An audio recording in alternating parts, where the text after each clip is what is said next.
Ladies and gentlemen, we are live for round 7 of the Series Futsal Championship at the DCSS Sports Stadium, whatever we might call it, here in the heart of the northern suburbs. My name is Adam Palombi. Where else would you want to be on a Sunday? There's 8 hours of futsal action, all kick-starting with the promised land before that of the Premiership. It's Bullin up against RMIT FC. League leaders looking to extend at the top of the summit. They've had a decent couple of months, having found themselves here in the championship. A win against Bullin, a win against the RMIT FC side today. We'll see them 6 points clear at the top.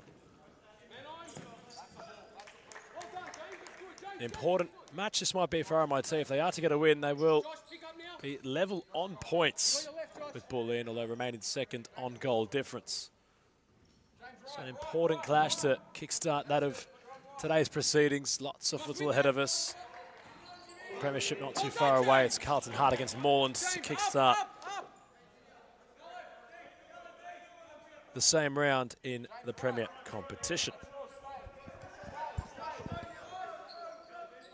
Although RMIT looked rather light prior to kick-off, they must have had the team bus rock up just before Malcolm Ciaris got play underway, considering they have a heavier bench than what those in blue do. A major omission today. No Nico Krusaratis, who's busy on Panini duties. Gallo skips through, and Krusarati will arrive at the back posts and score a tap-in. His kit might say Krusarati. Joshua Hanna is the goal scorer. Luke Gallo, instrumental, as always, in the build-up, and Razul was there to provide the assist. RMIT have conceded early despite having more personnel here today. Al Hanai joins the likes of Zach Ahmed, Rodriguez and Kalamuni on court. Both Tota Killers are in the building. Haji, Ahmed, Safi. Though Roberto Stella is on the team sheet. We haven't seen him arrive yet, so perhaps still trying to arrive at the early kickoff. Hussein, Razul, Gallo, Sinsas, Patrikas, Futarat and Hanna are the options for those in blue, with Daniel Patrikas being the goalkeeper.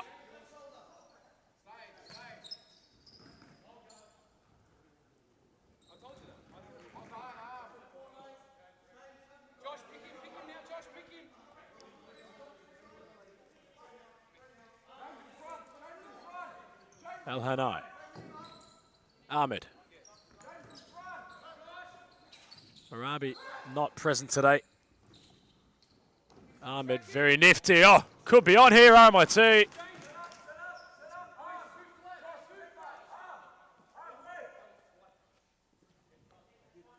Nonchalantly was Zaki Ahmed just drifting through, combining nicely with a back heel. It was courtesy of Al Hanai. Futarat wants to go on a journey. Gallo in support at the back post. Make that Hanna.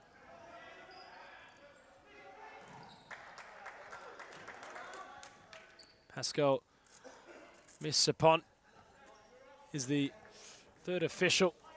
Rodrigo Salas makes his championship debut as a referee this afternoon. Patrikas closes the angle. Gallo challenging Al Hanai. Not getting his shot away. From distance. Why not have a go? Amir Askari thought.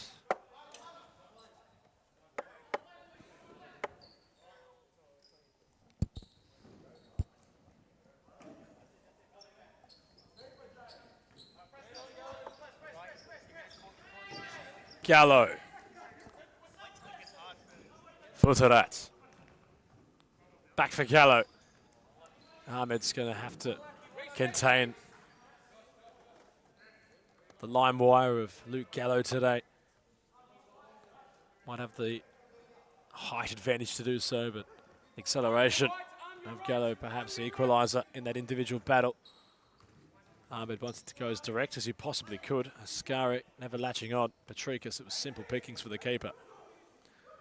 Futarat. Razul awaited the runner. If you can, step back.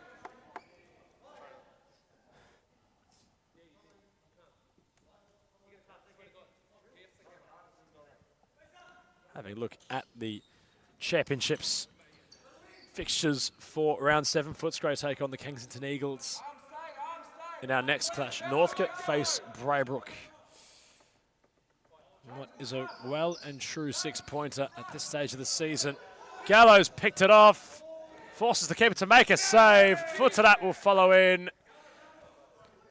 Bullin doubling their advantage and looking ominous to start this game.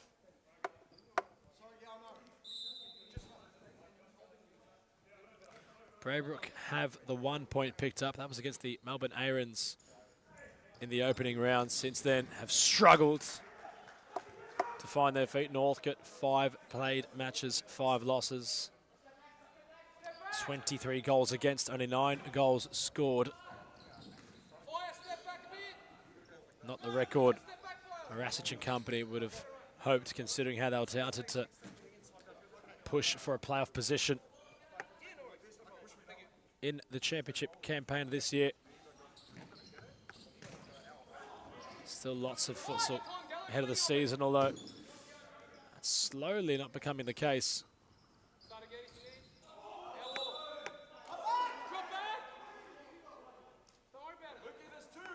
Jugo Salas getting his point across. RMIT back in possession. Al-Hanai, Ahmed, Ascari. Poised for Tota kill. It was in the cup last week.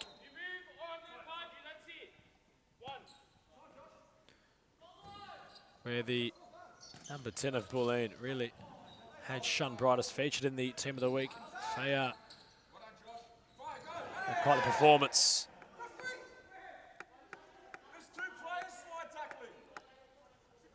And you feel as if it's going to be a busy day for the officials, as Stella has arrived. Roberto in the building.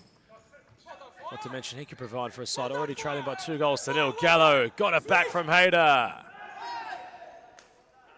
Sliding was Ascari. He'd done well. Although the danger not cleared yet. Those in blue looking for a third.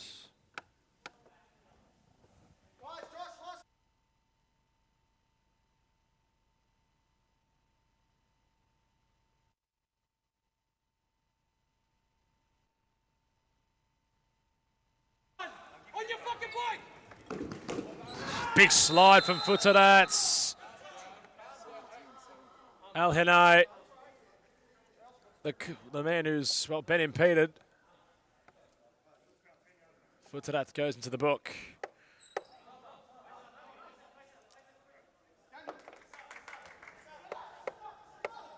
And, well, Roberto Stella is in the building and will look as if he's going to get involved pretty much straight away. Tota kill takes a seat on the bench, so does that of Wassam Al-Hanai. Interchanging with Sohail Tota kill re-emerging on the court. Liban Haji doing much the same. Hey, another makeshift wall. Zach Ahmed behind the free kick. There is a gap to the keeper's left.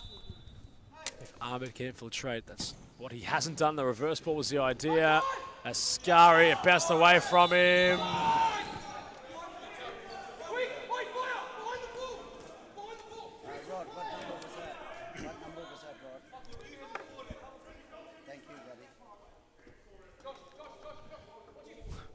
And a Blomby. Ascari. What'd you think of that? Was trying to edge further and further forward. And that's a voice we're hearing. I think Josh Fusco has entered the broadcast. Josh Fusco, welcome to today's first instalment of Futsal here at DCSS. It's a championship clash we've got. Yes. With animosity to start. And the officials under the pump. We'll bring you in a moment, Josh, considering there's a free kick, which Amar Ascari stands behind. goes for goal. Fayar in the wall, makes the block. Josh, welcome. Adam, thank you for having me on this fantastic championship round 7 now. Wow, we've played so many rounds. It's round 7 now, and so much more futsal to go for this year, Adam. And how have you enjoyed the championship so far? It's been pretty neck and neck. Neck and neck. Have been fantastic so far. They've not faced a loss. It's certainly had its championship moments, but that's what you love about it. It's a real mixed bag. You've got quality in abundance. You've got player personnel changing fluently. You've got teams that can come and do something. Just like the RMIT have, they needed to.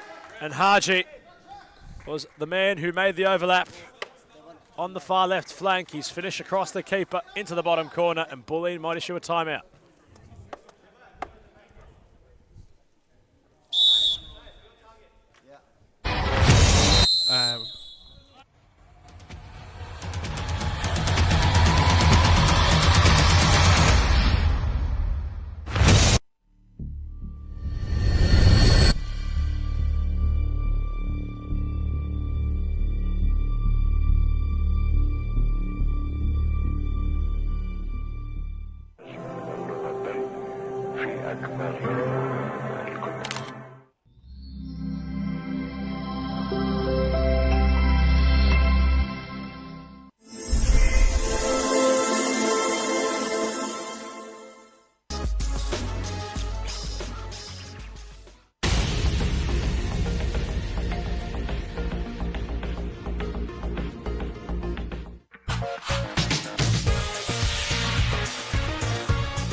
So Haji claws the deficit back to 1 goal. RMIT wanting to complete the comeback. Bullin issued the timeout, and they weren't very pleased with how all their players were scattered everywhere. Hannah was nearly in again. He's been menacing. As Josh, and speaking of Josh's, Fusco's on the broadcast. Yes. I'd like to know what he's thought of the championship. 7 weeks into the competition, focusing on the current league leaders, Bullin, and how they've really come to play early on this campaign. Well, Adam, you really asked the hard questions, because it's a fantastic league, but at the same time, you have to question, does anyone in the championship have the ability to go in and compete in serious futsal? And that's going to be the question on a lot of people's minds in the audience. Gallo for Razul. Haji backtracking nicely. Razul will recycle with nice Pexty, who's on the court today. Totakil composed. Haji trying to circle around Razul. Pexty backtracking. Stella. Ahmed, and well, in recent seasons you have seen clubs come up from the championship. Meanwhile, Ahmed inside the area. Stella. Ahmed. The return and the goal. Quality shown in this one from RMIT. They were trailing by 2-0, and they've made it 2-2 in a matter of minutes. Stella arrived late, but on cue, finds Equalizer. 4 goals evenly split at 2 goals apiece. Josh Fusco, well, on your earlier point of if sides can go up to series and compete from the championship, we have seen that happen in recent history. Think of Aku, Pasco Vale. Certainly is there to be done. Bullin would be the focus considering their start to the campaign. They've got a few key cogs out today. This man, though, however, could be very instrumental as Gallo still had the ball, footed at, had the shot. We'll make it clear. You're the commissioner. I'm the commentator. I'll ask the questions today towards you. Okay. And, well, judging by how Bullin, back onto that previous question, have gotten their campaign started, they have showcased in the Cup that they're certainly wanting to take the fight to any series opponents. Based off those matches, how would you feel they might fare if they are to complete what would be not just an early start to the season, but have a complete campaign and go all the way up and find themselves in the promised land come 2027? Yeah, I think, look, Bullin's sitting currently 8th in the Cup, right? So they've 1 win, 1 draw, 1 loss.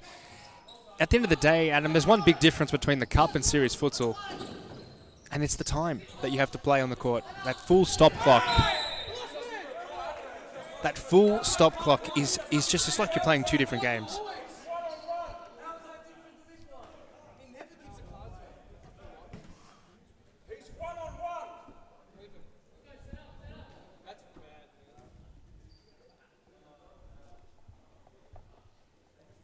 Bullin not too pleased about the lack of card issued. Gallo behind that of the still ball. Tota kills in the wall.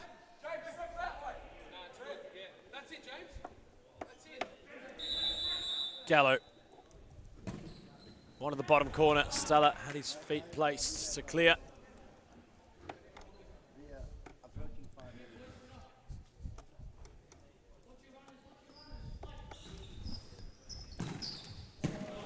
Hannah had a flight.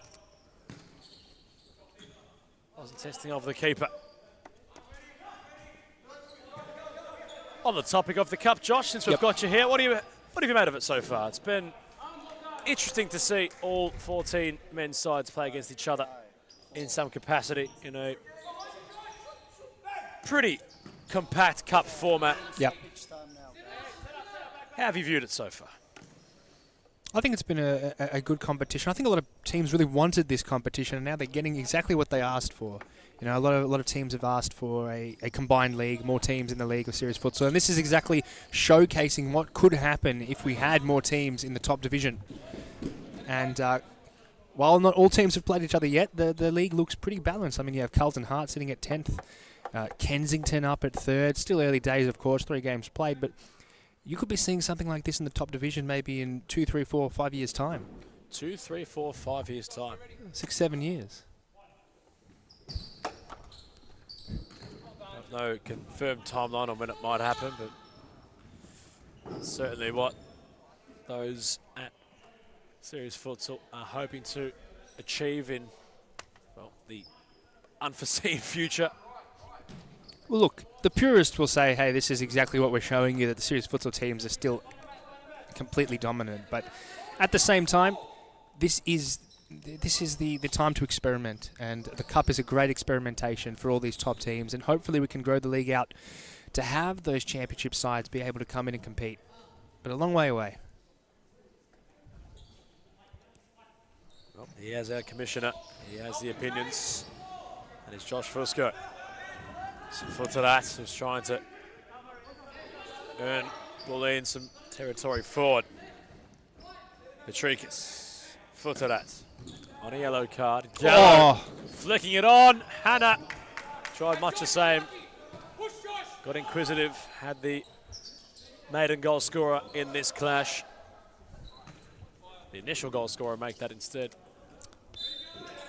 And, well, that's a back pass. Patrico Salas quick on the case. Hannah thought about taking it quick. But Bullin will have another set-piece opportunity. Fayard was pretty impressive in recent Cup competitions, Josh. He's poised to perhaps let this fly from close range. The number 10 for Bullin. Bullin, they have a breadth of fantastic players, and the one standing over the ball right now, Gallo. I mean, what an absolute menace on the court. I would be surprised if Series Futsal teams weren't looking to pinch up that guy in the coming transfer window. Maybe not literally, but that might cause behind some the ball, problems. Fayard and Gallo. How will Bullin work this out? They might just pinch themselves if they are to score. Put them back in front. It's good to see you have a sense of humour, Adam.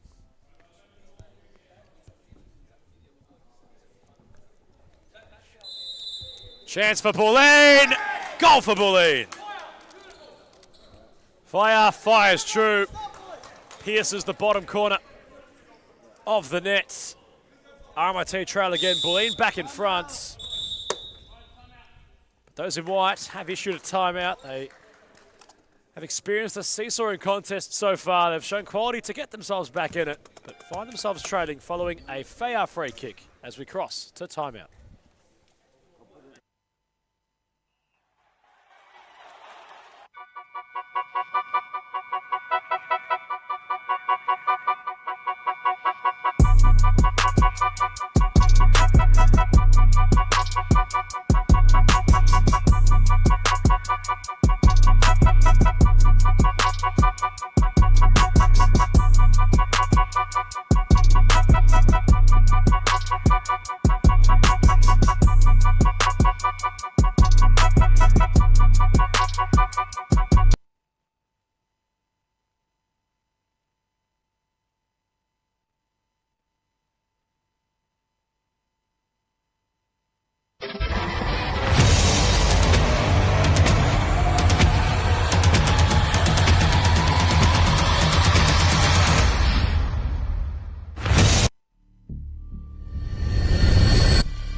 Rizal issuing to his players that there's 4 minutes left. Lads, let's just see out the half and ensure that we don't cop any more blemishes heading into that of the half-time break. RMIT, they want an equalizer, and boy, do they want it quickly. Haji. Pexty well in. Plays with lots of passion. He has a point to prove, Pexty, when he's on the court.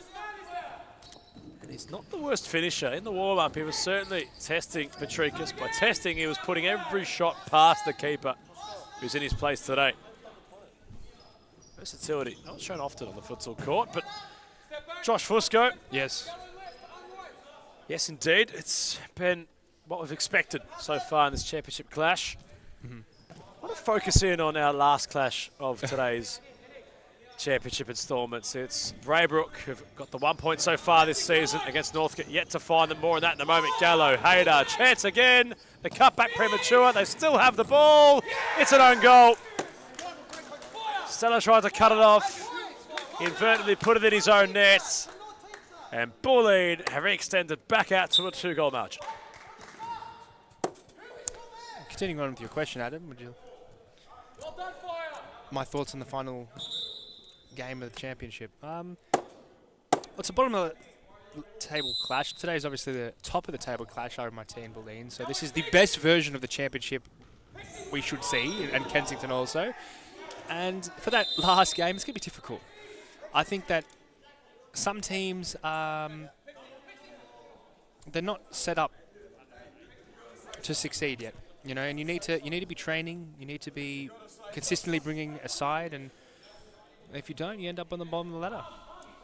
Well, Josh, I hate to be that bloke, but as you're talking about some very important points of the championship, a talking point developing here. Pexty's gone into the book. He wasn't too pleased about it. Well, you might think it's his birthday every week, considering when he is playing, he gets a little present. Always in the books and given cards. Rodrigo Salas taking no chances, and well, might have been a bit premature. The officials, it must be said, so far need to get a hold on this game. Both sides are always looking towards them, wanting a foul, wanting something, wanting a perhaps reaction from those in black. Gallo well in from behind. Haji splits it in the middle, nearly. It was poised for that of Safi. Haji. Safi. Ball rolling out of danger. Bullin's ball. Gallo doesn't mind being on his own, isolated. Bullin have a 2-goal lead. They're not going to try do too much here, to assume. Just go into damage control and take the seconds off the clock.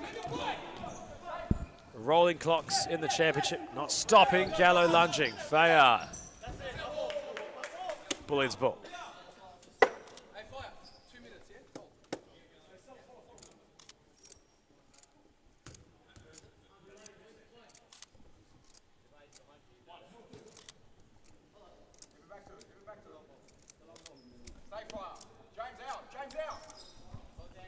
Gallo.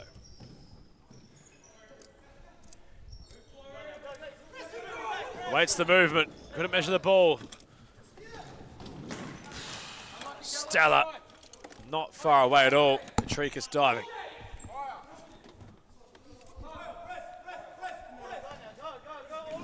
Gallo. Futsal. Play restarts. Stella tried the back heel. Patricus happy to clear. Fusco, your insight as to how RMIT can get themselves back into this game for what would be the second time of asking if they were to equalise. They do trail by 2 goals. They've done it already. How will they find themselves come the second half getting back on level terms? Just going to keep up the intensity, Adam. And for me, I think let the coaches coach.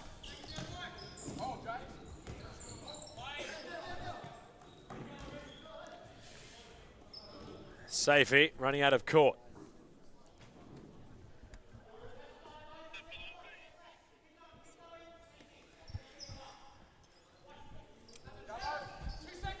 So something late in this half. Haji flicking. Safey nearly. Azul getting things cleared. Red zone time now for RMIT. Stella. Last minute. Safey. Premature stutter on the ball. Might have just allowed Razul a sniff. Gallo unfazed. Futsal. Ooh. Not around Safey.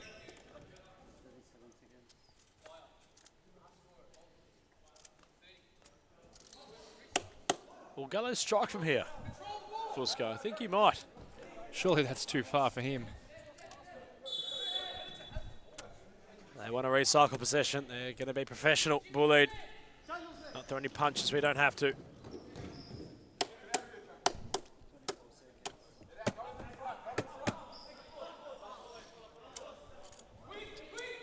Pexty. Talking on the touchline. Trying to give his goalkeeper some instruction. Patricus went down the court. Gallo.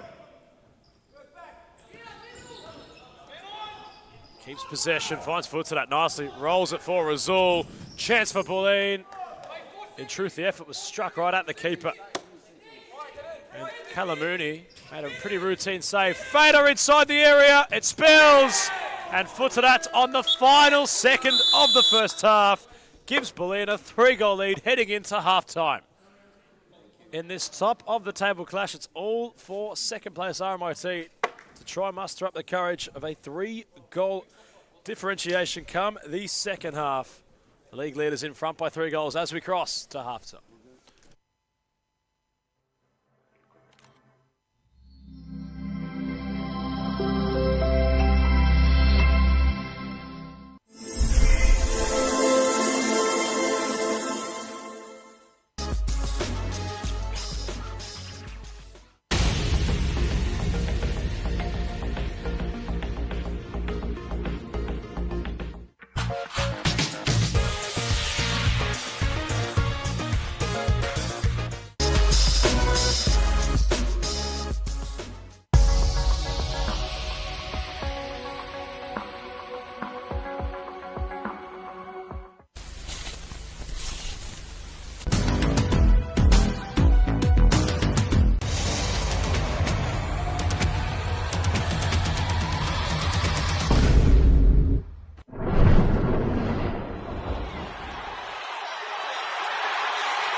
It's all for the RMIT to 2. 3 goals they trail by. Bullin to start pristine. Imaging the season of everybody in the championship so far.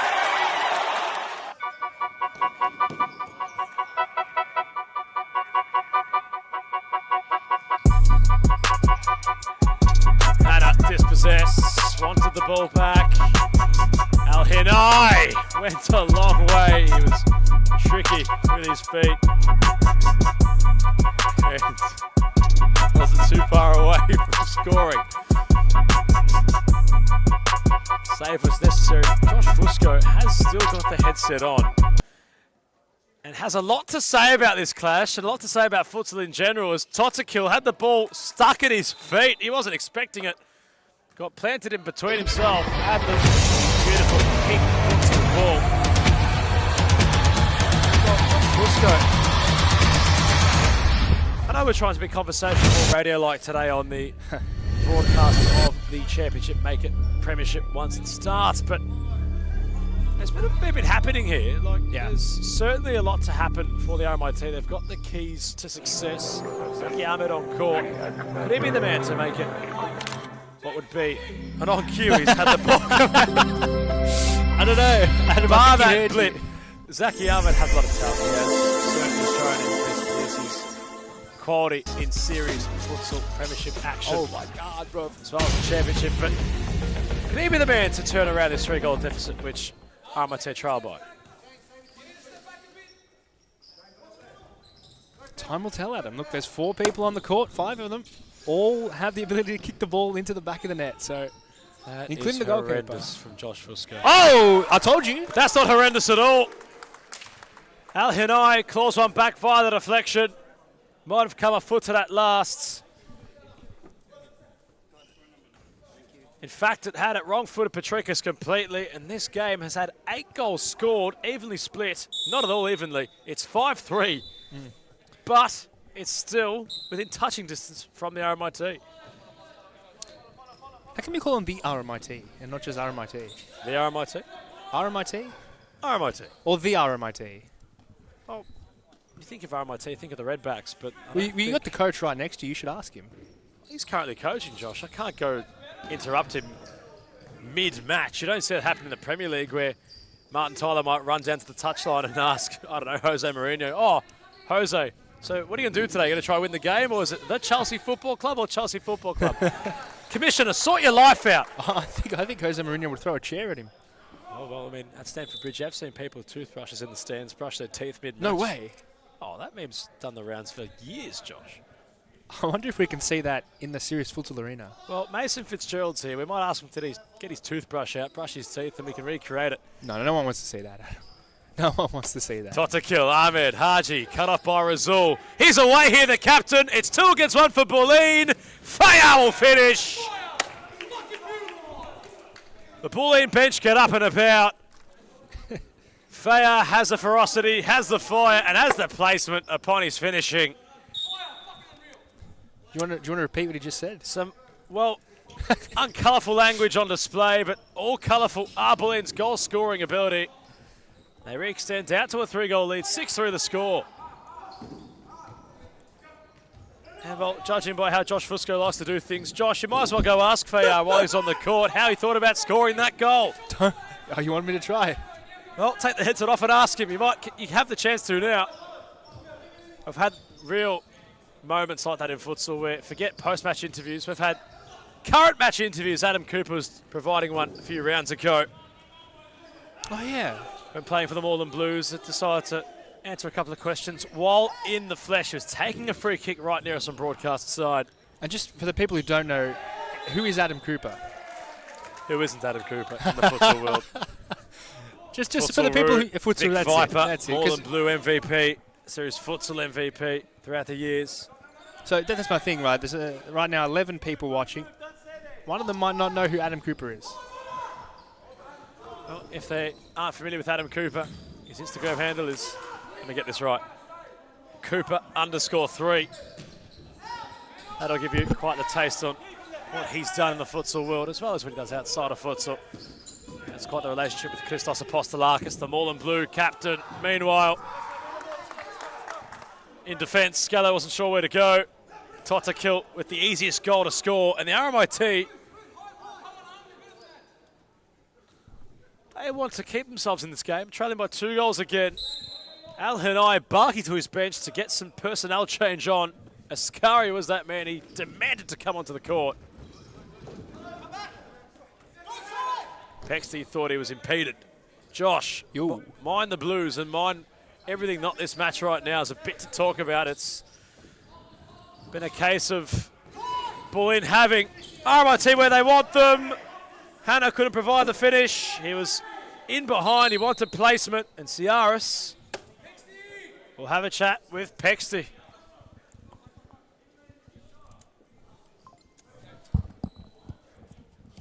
And Mark Ciaris has told Pexty, you're on a yellow card. You don't want the next card colour to be what your boots are. Meanwhile, at the other end, game on here. Totakil grabs the ball. He says it's game on. Trailing only the 1 goal now are RMIT. And Bullin have the stall warning sound in their cockpit. They've had to issue a timeout to regain their composure. 11 goals scored, 6-5. Bullin in front. We've got a shootout in Darabin to start the championship for round 7.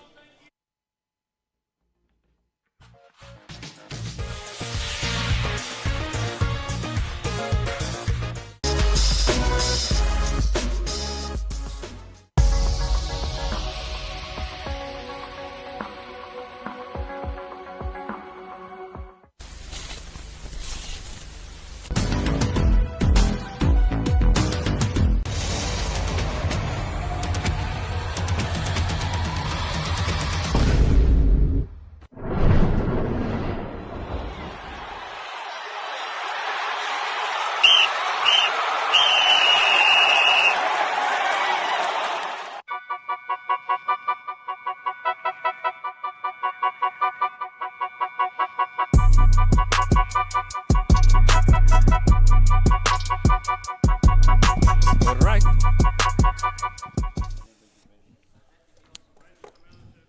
$11 goals, Josh Fusco.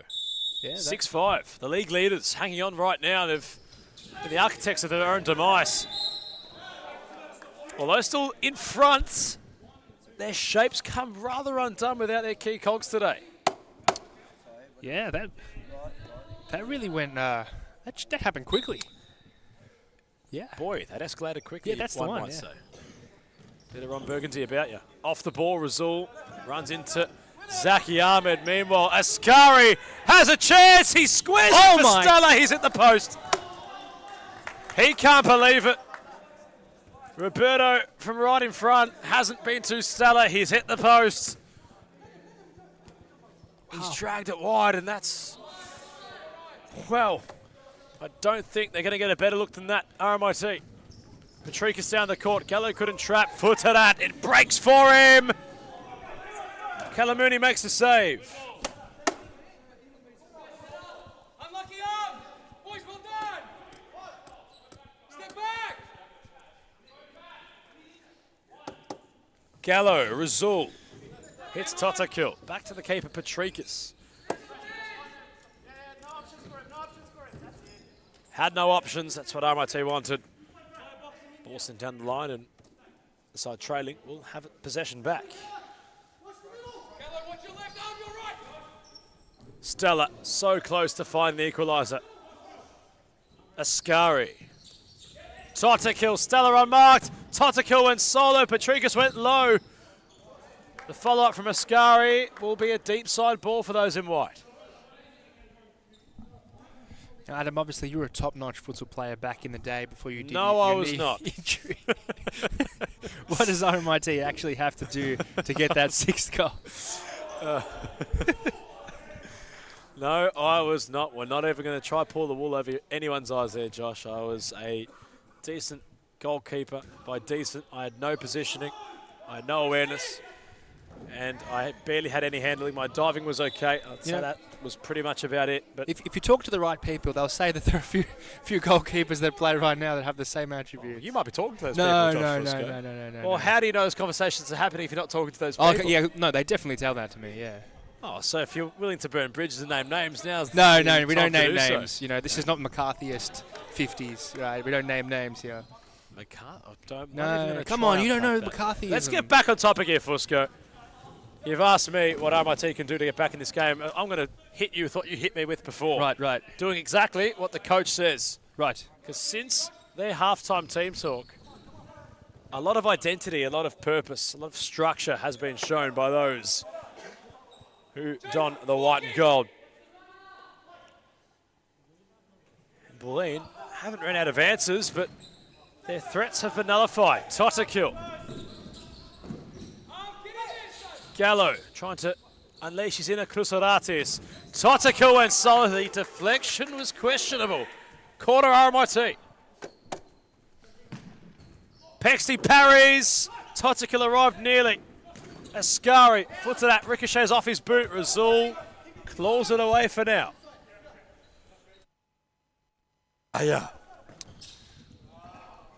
Nearly. Totakil trying to go direct. Stella not interpreting. Interpreting or interpreting, Josh? Oh, look. Either or. You're the commentator. Get away with it? Oh, You're the word you're guy. You have the You're the lexicon. commissioner. You're the Melbourne Uni student. Gallo. Foot to that, back heeling. Hannah trying, had two shots to get around. Gallo. Hannah. Foot to that, calling for the ball. RMIT settling behind it. Totakil's defending, foot to that. 3 against 3. Stepping inside, diving foot to that. Hannah got skillful. Sliding was Ascari. Away go those in white. Stella, sidestep. Hannah kept alive by Stella. Ascari. Hannah's had a decent game so far. He rolls for Razul. Hannah wins the battle. 2 against 2. Patricus had to palm away. Side ball RMIT. This game's really heating up, It's actually a fantastic game to watch. Gallo has to get around Haji. Tried the nutmeg. Hayder. Razul has a shooting chance. Big slide from Totakil. Swinburne, not the trope. Which uni was it? Melbourne Uni. Oh, you're Swinburne, no? I did. There you go. Well, big uni. Big man, big brain. You might know more words than I might. Who knows? Who cares about words, you know? It's ideas that matter. Near posts. Elias Pexty posting. Well, the man that makes all the social media graphics, makes the headlines. That's true. Coined by Albion Chachi as an artiste. Is he? Josh Did he say Fusco. that? He did actually. A while back. You know, it's It's a miniature Pasco Val. Gotta love how their new kits are they're looking. nice kits, dude. They're nice kits. You know, they've gone really almost retro kind of with the stripes, and it's fantastic. And obviously, I love it because it looks like Juventus's home kit. And you know, if you don't know, I love Juventus. It's good to see how Saka Valjean and Felipe Evangelista, the poster boys for the new kits. It was a good video. Fader, Gallo, nearly footed that. Calamuni throwing, chance, off the volley. Al Henai got the shot away. Stella is in the post again. RMIT are really trying to climb that mountain within a goal. Stella!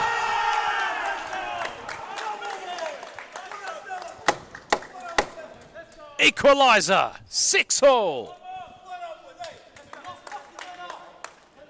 That's fantastic close range control from Stella. The scoop turn in and bang.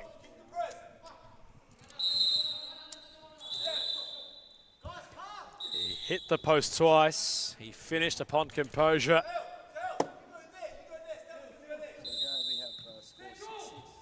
That might have been his hat-trick, but that is his second. And what a time to get it. It's 6-all. We've got another equaliser. Surely it can't get any better than this, Adam. Something very Statman about that statement, Josh.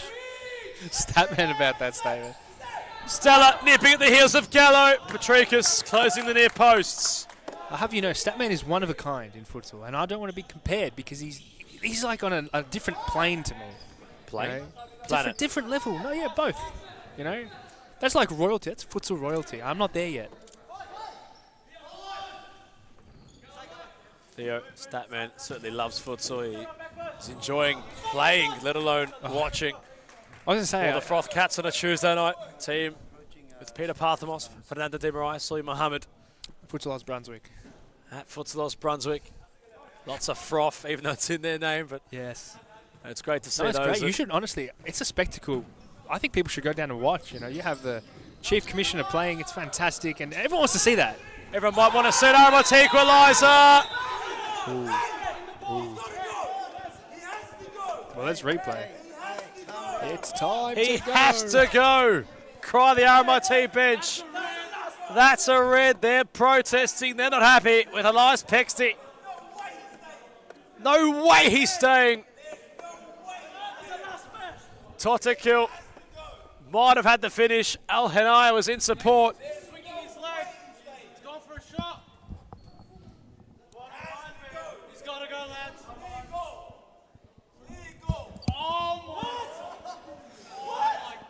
And it wasn't Elias Pexty. It was Hannah. Amidst all the bodies. Josh, do RMIT have a claim there? Ooh. I'm going to refrain. I'm going to use my Fifth Amendment right and stay silent. Well, I'll ask you again. Do RMIT have a claim there?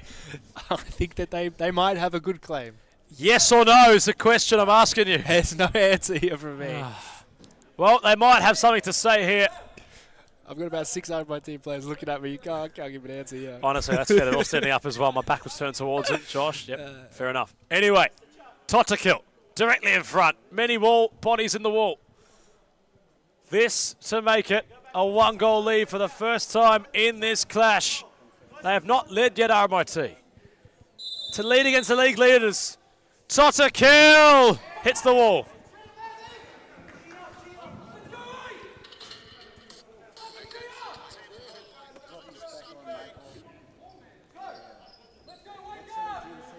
How much time left in this clash? A question. Stella!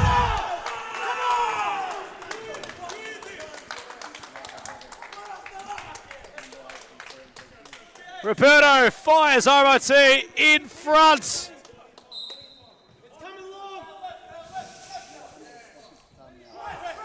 Well, Adam, this has just chopped and changed so quickly. There's still time for another 2 reversals. I've seen somebody next to me flip off Mason Fitzgerald for doing the 6-7. What? Considering that's what the score is right now, Mr. Fusco. RMIT in front. Jeez. I can't really say anything because I did make that terrible joke earlier on. And wait, maybe you were the one who flipped. I choose to plead my Fifth Amendment. We're not in America, man. Oh, well, what were you saying before? Well, you didn't pick me up on it.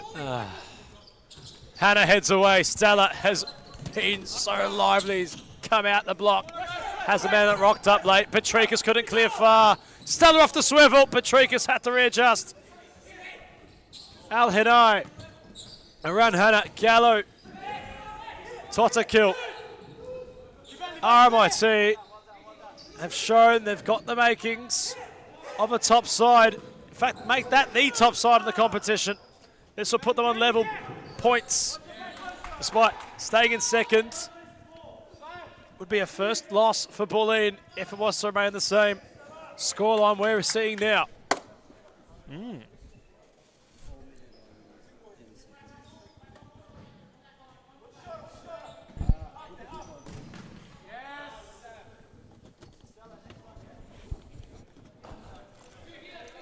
Well, Adam, 4 minutes, 10 seconds.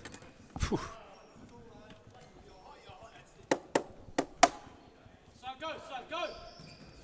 Fayar, Gallo, couldn't, Razul, Hannah, Al Hinai, slide from Tota kill. Woofed.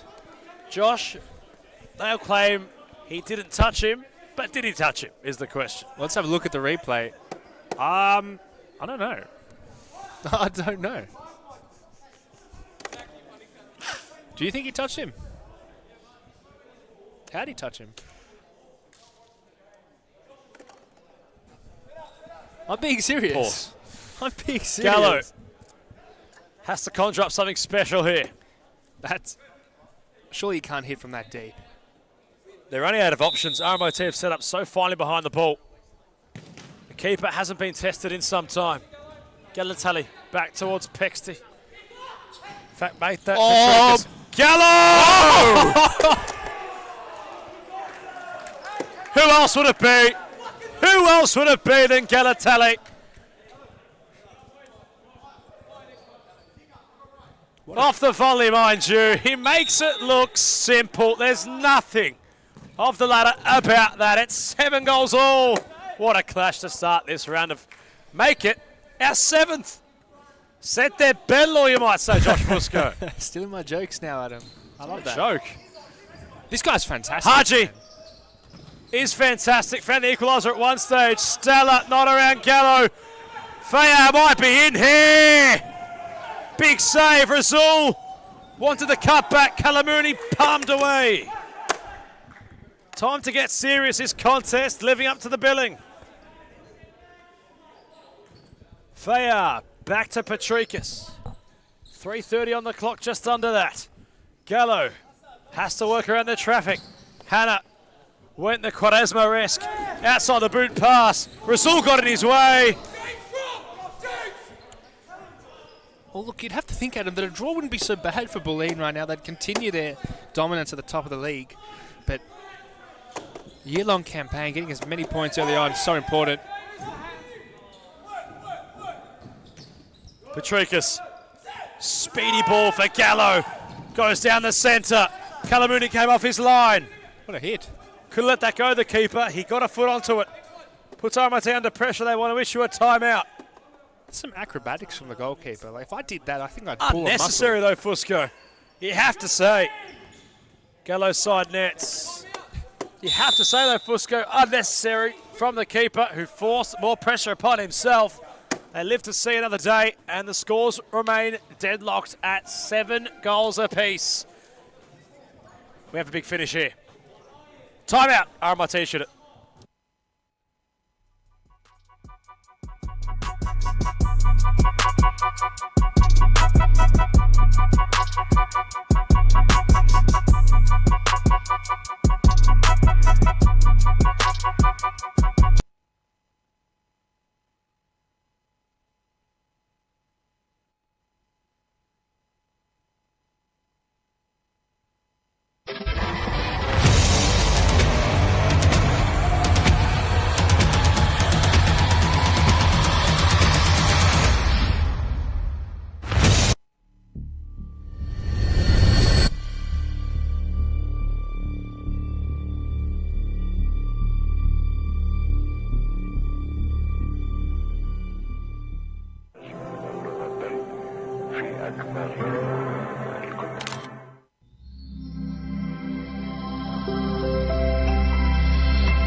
Oh, oh.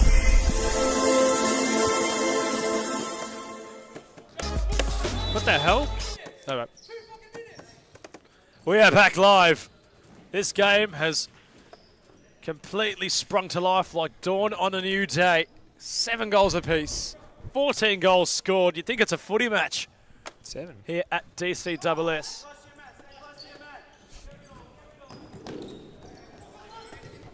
Josh Fusco can't even get his bearings right at the moment. He's enjoying this way too much. It's been some time since we've seen the Commissioner this immersed in a futsal match. But that's not true. That's so not true. Might not be, but what is true about this game is it's still up for the grabs and for the taking. It's a matter of who's going to rise in the last 2.5 minutes. Bullin might try a composed approach. Gallo's gone deep, had to go down the line, nobody home. Haji has a glance. Totakil, arms out, wanted the ball, received it. Stella arrived around him. Totakil! It opens up on his left. You can see the blokes watching in the crowd right now. They're just holding their hands against their head like. Those blokes are the Eagles. Got to take on Footscrape in a short matter of time. Hannah opened the scoring at one stage. That felt like an eternity ago. As Gallo saw Razul advancing further down the court. This has been such a good game, and this isn't even the best game of the round. We still have Northk and Braybrook left to play.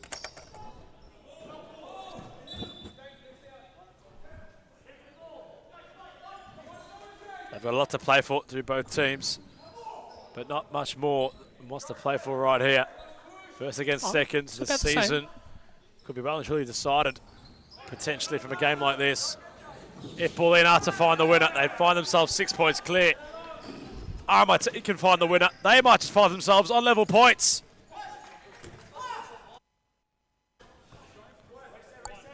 Fayar will come on. Razul's had a shift. Fayar, lovely ball for foot to that. Corner, Bullin. Tense moments, Josh Fusco in the complexion of the 26 season championship campaign. Fayar arrived near posts. Haji. Hannah takes the ball, wants to go around the person that was dispossessed. Adam, you just have a feeling it's going to come down to one last second belt from anywhere.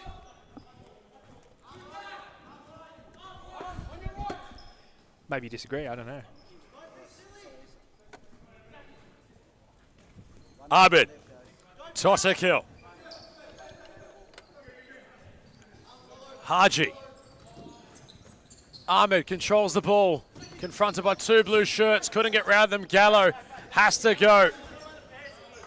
Blocked off by Stella. We could be seeing a draw here, Josh. Could be. Both teams, will they settle for it or go for all 3? Are they going to be greedy? Fayar. Totakil kicked it into his own teammate. Futarat's options with Bullin. Futarat couldn't open up Gallo. Sliding doors moment might have just happened. Look, RMIT, when you have someone like Stella on the court, anything can happen. He's one of those X-factor players in the championship that can just turn it and change a game on a whim. Rolls it for Haji. Totakil has a dangerous left foot, wasn't used. Hannah. Oh!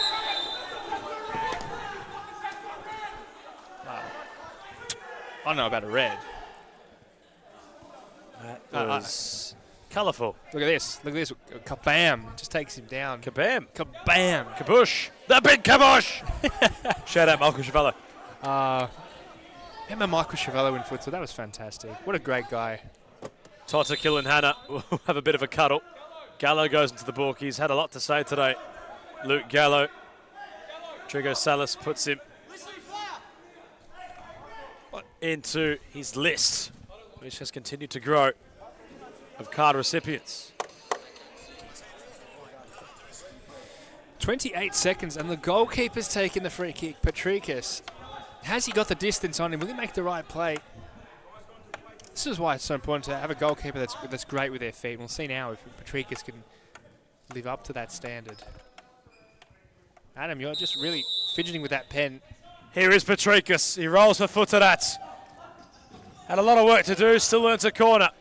Tension, Josh, the ambience. You can hear a pin drop. Sometimes it's better to be immersed in the moment than have anything at all to say. That's it. We know people that like to talk too much. Can you name them? Faya might have something to do here. Gallo has been talking a fair bit. That's what got him in the book. His effort towards the back post had nobody home.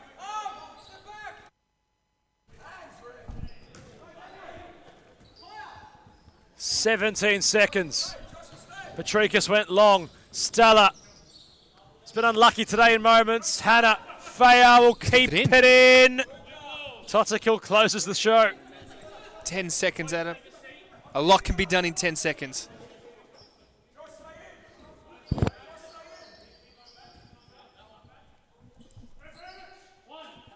Faya, Gallo.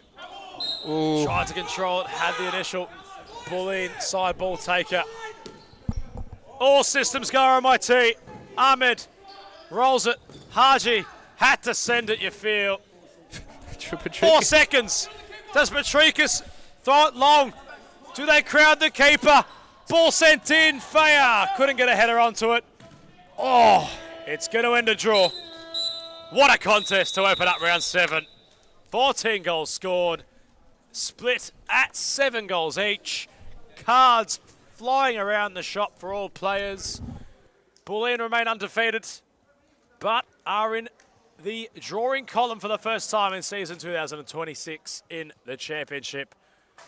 And lead 4 points at the top of the summit. It could have been 6, or it could have been only that of a game. Full time in Darabin. RMIT FC 7. Bullin FC 7.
And breathe.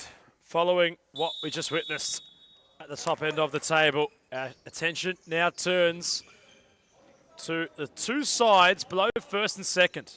Footscray FC, Kingston Eagles FC, third against fourth in round 7 of the Series Futsal Championship. 3 points separating these two sides following what's been a decent start to the campaign for both the green and red clubs respectively.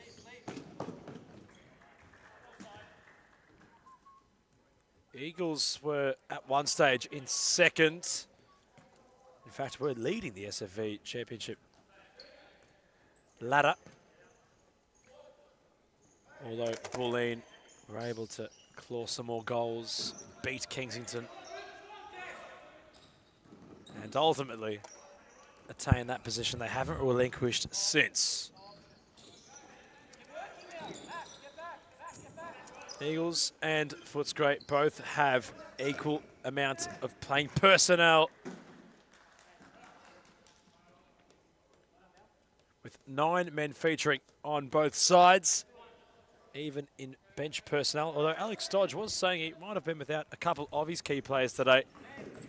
Ryan Suarez will not feature, nor will Dino Redzapovic.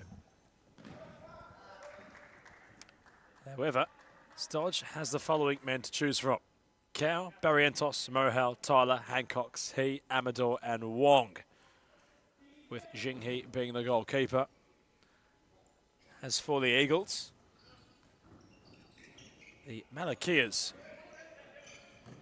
have Ollie Patton, Ben Grillo, Mara, Tsatsoudias, Nicola Kudus, Forrest and Scoofus at their choosing, with the final of the players mentioned, the man in between the sticks. Here is Barrientos. Side netting. Tsatsoudias not bothered early.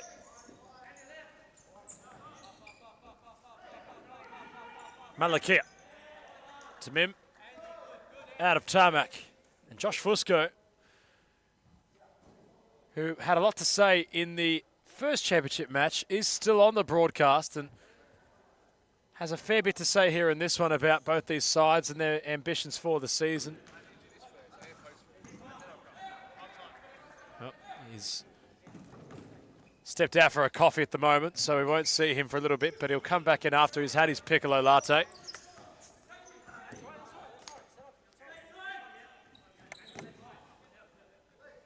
Amador had the final touch. Patton. The Englishman looking to get busy with his black boots. He's very courteous to both Fusco and I prior to kicking off his match, handing us a bottle of water. Small gesture, but one well merited. We appreciate Ollie Patton, what he does on the court as well as off the court. Doesn't mind his right foot, cut off nicely. Well read, and away go Footscray. It was the cutout made by Cow. Malakia. Tsatsoudias telling his team to calm down. Patton wants to keep play alive with himself. Jostles around Cow. Mara, Malakia, Grillo.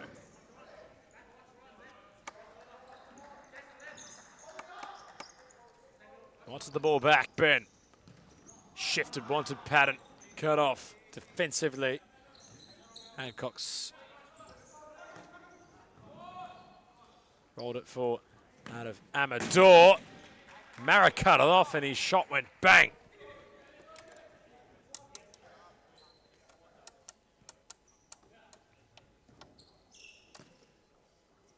Cal.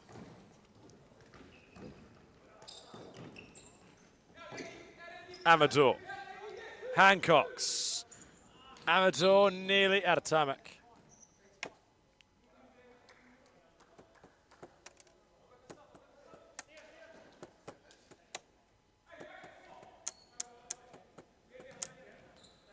Malakia, Tsatsoudias. Malakia, unforced error.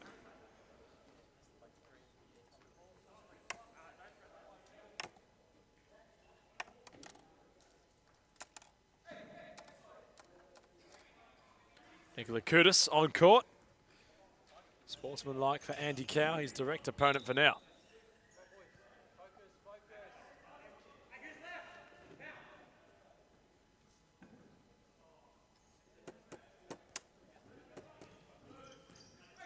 Mara. Bullied off at Barrientos. Cow. Wanted to use his right. In doing so, he's confronted by a challenge. Side ball, Footscray.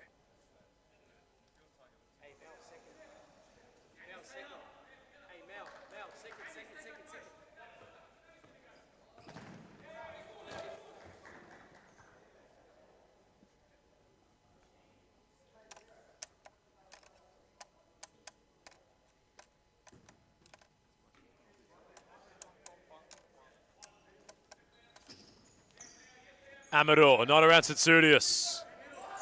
Mara, flick off from Grillo. Nikola Kudus. Grillo. Mara. Grillo. Nikola Kudus. Exchanging with Grillo. Number 9 and 10 trying to be methodical in Kensington's approach. Amador cut it off. In fact, Mohel, youngster ready to come on. It was on that passenger play, Hancocks with the cutoff. Barrientos trying to crowd the keeper. Amador's effort. Takes a ricochet. It will be a Footscray corner.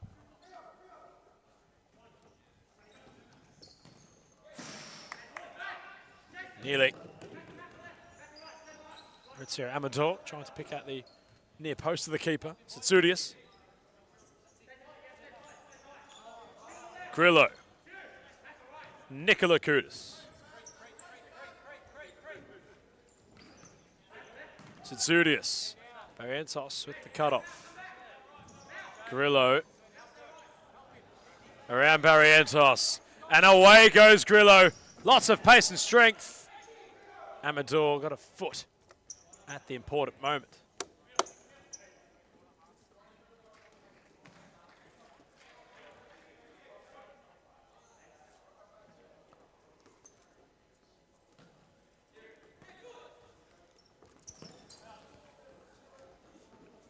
Amador, Barrientos controls the ball and receives it back. Barrientos inside the area. Hancocks. They force themselves wide. Footscray. Play remains alive. Tsatsoudias smothers. Grillo, measured ball. Nikola Kudus. Tsatsoudias first time was the idea. And he's earned it back, Tsatsoudias. And into corner.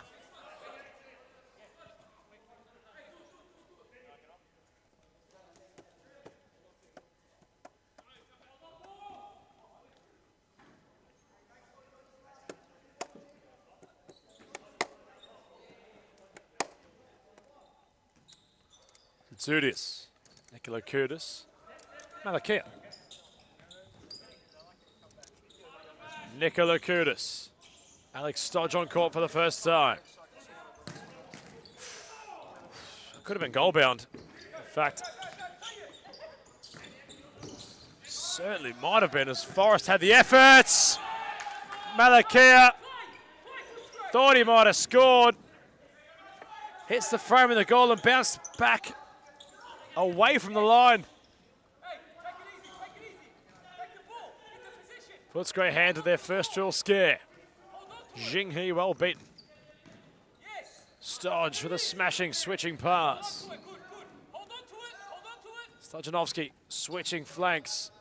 Captain worked laterally. Nikola Kudus back to Tsudius. Those in red are going to try calm things down. That's all they got, yeah? That's all they got, come on! Malakia got it through the gates of Stojanovski. Forrest made a spirited run inside the area. Too much pace on the pass to find him.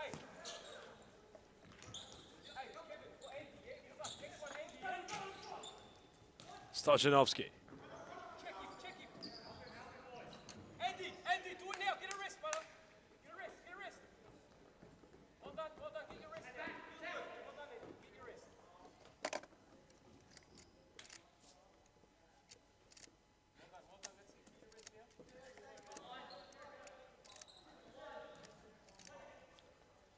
Malakia. Nikola Kudus over the top. Jinghee sweeper keeping.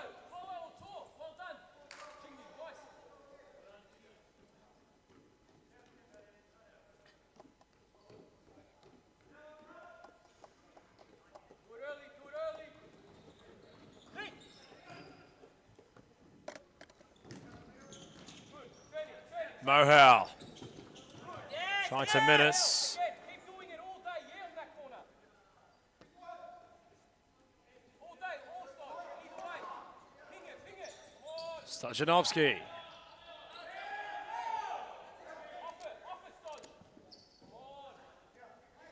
It's pass deep. Amador. Jinghee. Lots of pressure provided upon Samuel Wong. Fortunate to keep possession. Footscrays. Mohal, Wong. Stojanovski inadvertently in the way. The captain's had a blunder. Keep one.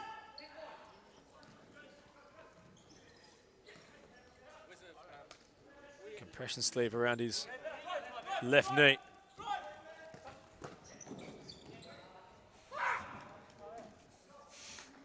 Barrientos trying to hand the broadcaster a timeout. Pointed him right towards Rodrigo Salas.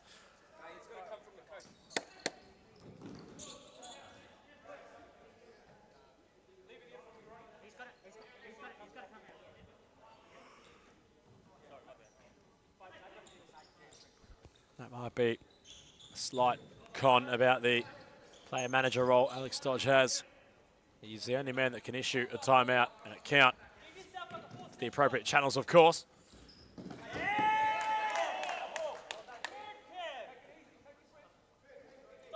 He remains on the court. Does Stojanovski. So even though Footscray might think it's time for a brief pause in the action, only Stodge can issue that stoppage card to the match referees. Amador. Wong. Stojanovski. Wong. Amador. Andy Meterich further down the court. The foot's great.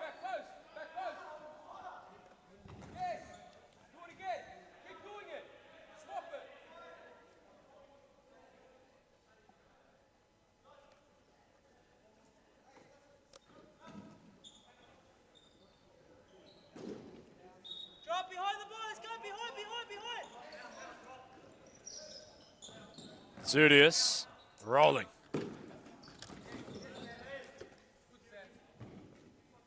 Forrest trying to accelerate. Pattern. Forrest. Wong closes the angle.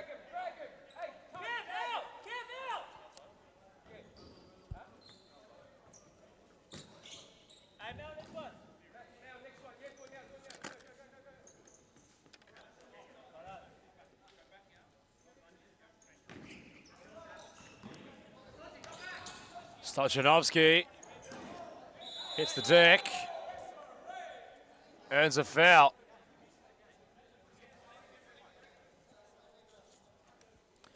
Pascal Missipon was on the opposite flank and came across to sound his whistle. Didn't like what he saw.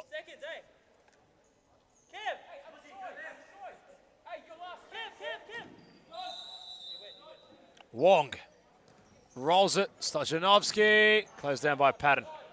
Corner Footscray.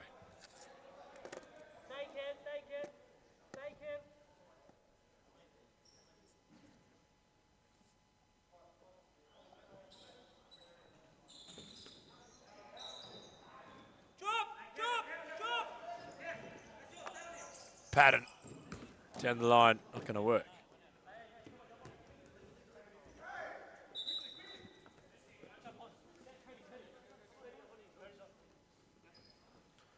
Alex Stojanovski handing a timeout in towards Rodrigo Salas. Switch.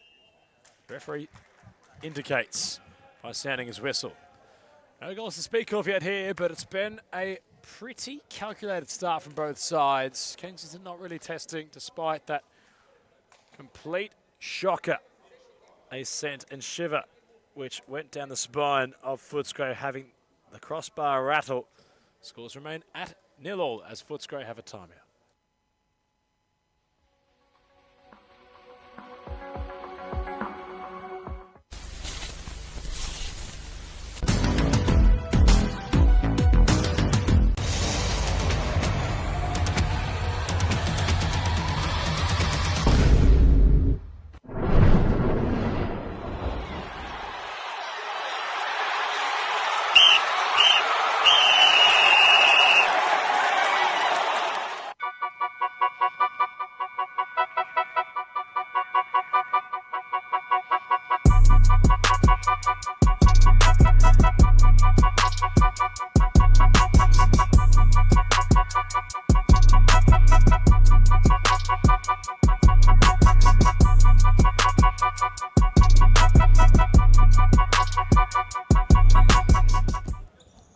Wong.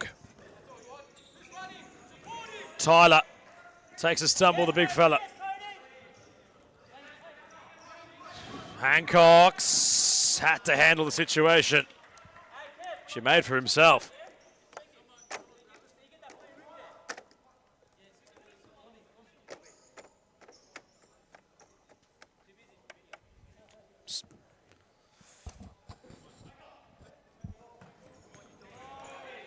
And a chance to open up for Patton. Wong had no idea where the ball had gone. He made a block somehow.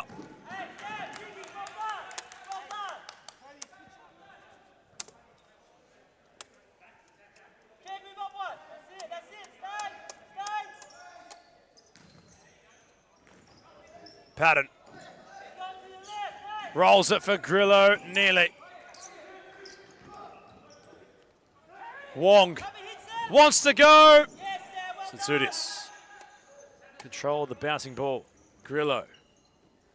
End-to-end futsal. Grillo shot! Xinghe's parry into a claim.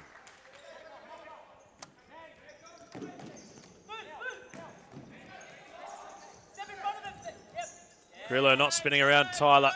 The two tall players come together in a wrestle. Grillo wasn't too pleased about Tyler's efforts.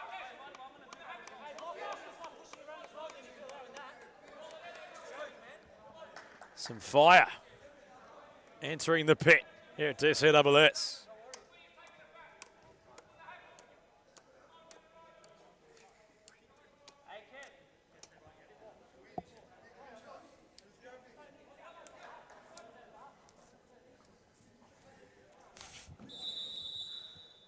Grillo. Patton nearly.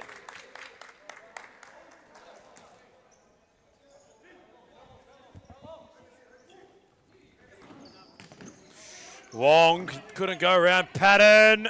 Mara, Patton. Kensington have a chance. Put over the crossbar by the captain.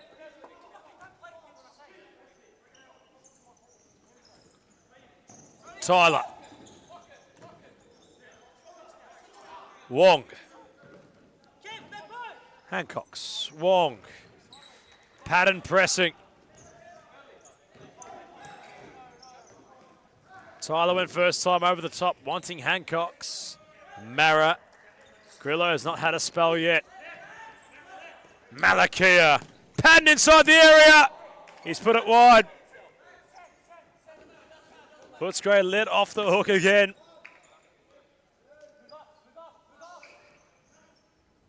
Wong. Not around Grillo. Got it back. An open man was all on his own. Hancock. Wong went solo. Footscray, could argue, had a huge opportunity if they played their cards right. That's all right, Cody, well done, corner. Hey, over here. Keep quiet. Don't dive, Sam. Grillo, Patton, can't combine.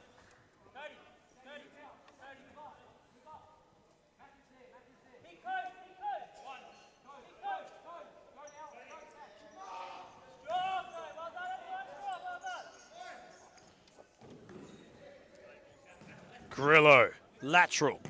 Mara, incisive. Patton. Block was necessary.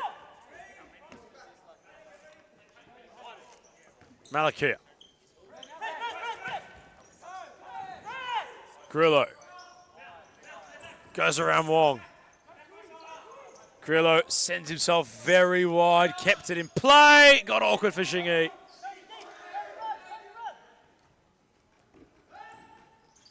Amador, aimless.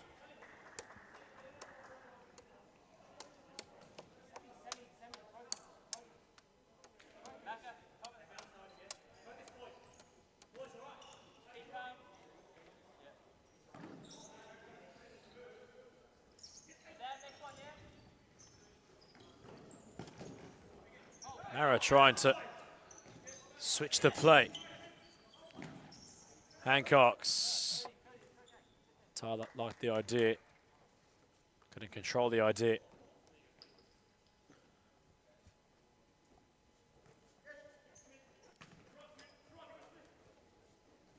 Malakia.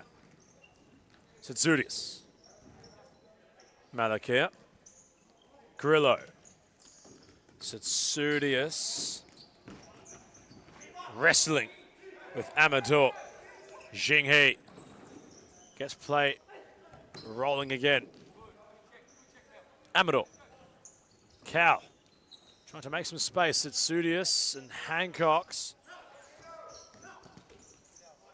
In fact, it was Amador. Hancock's was wanting out of the lateral switch, which he receives now. Amador. Hancock's. Cody Tyler trying to be creative. Cow on the overlap, couldn't arrive in time.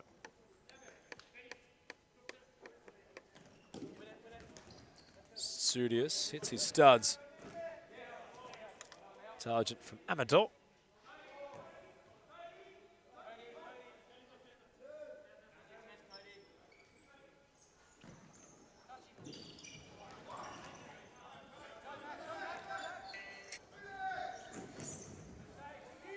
Xingyi preventing Grillo from opening the scoring for Kensington. Mara nearly. Cow couldn't get a standing challenge in. Grillo twisting.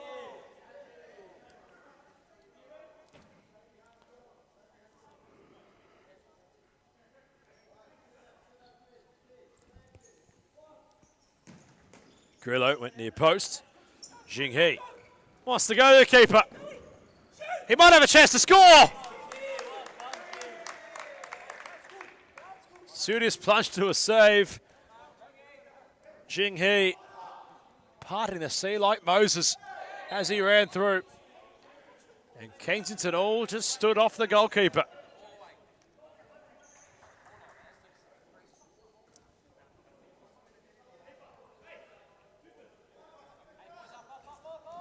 Tsatsoudias won't favour him, that first touch.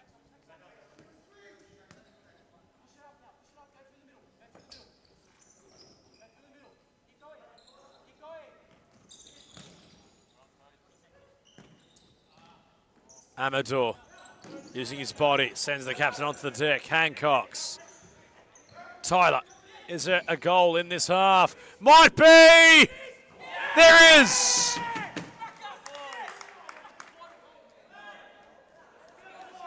Hancock's had the swivel, had the composure, had the chip, and Footscray have the lead.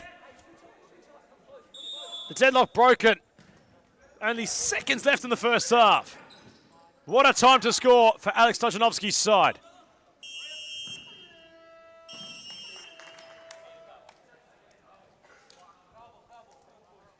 Bravo. The cries from the Footscray bench. The Eagles chasing a one-goal deficit as Footscray, courtesy of Hancock's, have a one-goal lead heading into halftime.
We return to the broadcasts.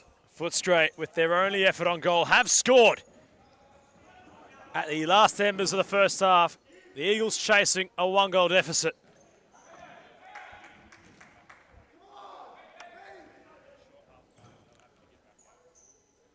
Alex Stojanovski showing a sign of content.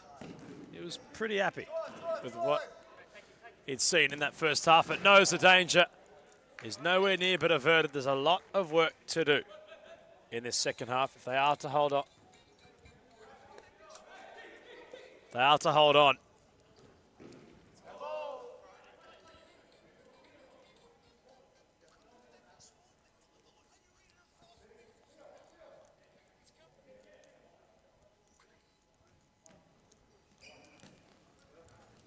Tsoudias.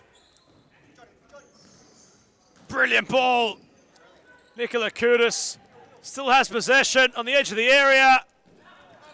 Shifted himself out of the equation by rolling out of play.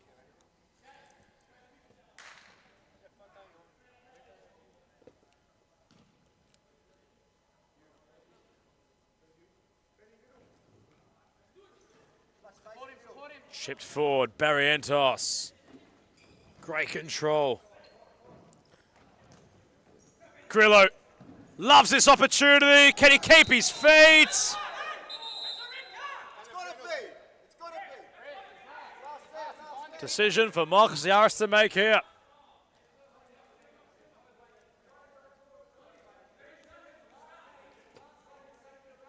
He's behind the keeper too. He's last. The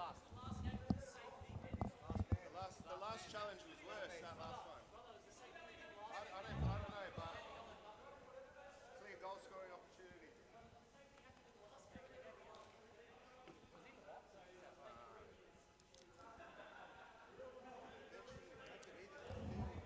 Marcus Yaris in firm conversation with Pascal Minsepon.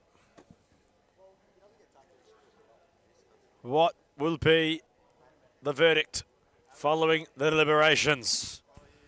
Grillo was certainly in on goal. A yellow card.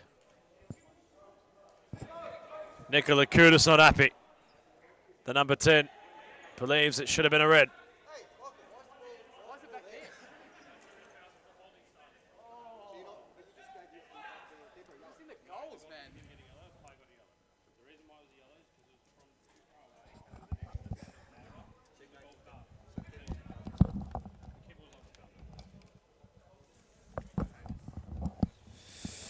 Well, you heard it from the horse's mouth.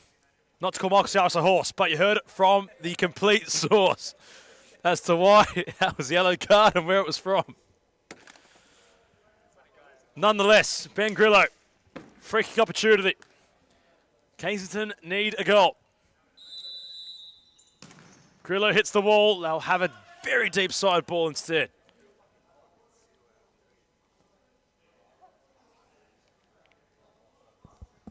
Whipped in with pace, Nikola Kudus.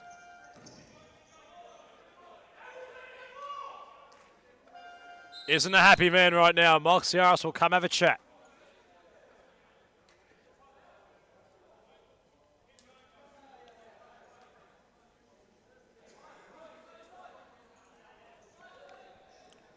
Nikola Kudus and Hancock's having a wrestle off the ball. Cow cleared.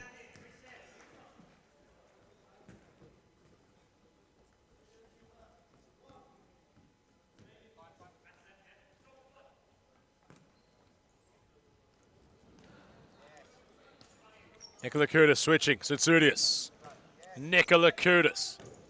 Amador had a decent game off the ball. Tsutsoudias will chase back. Skoufis had the pass from goalkeeper.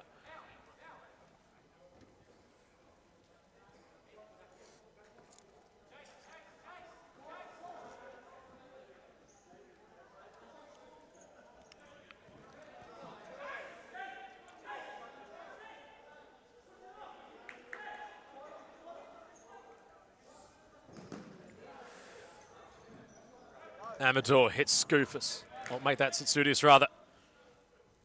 Not to be confused with his goalkeeper. Out of the number 6 for Kensington. Footscray. It was Xinghe with a very questionable pass for his teammate defensively of Andy Cow. Nikola Kudus. Grillo, Tsutsoudias inside the area.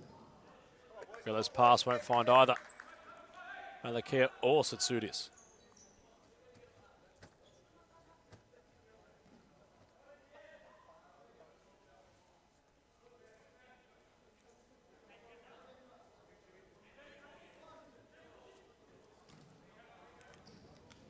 Barrientos. It's a corner. Couple of unforced errors. Plaguing Footscray at the minute. Grillo, Xinghe adjusted. Cow wanted Barrientos all on his own was that of Hancock's, and based off his form in this game, it's surprising as to why Cow hadn't played him through. Grillo, snapshot, springboarding save, central the keeper. Hancock's has Cow, the 1-2 not working. Tsutsoudias. Grillo.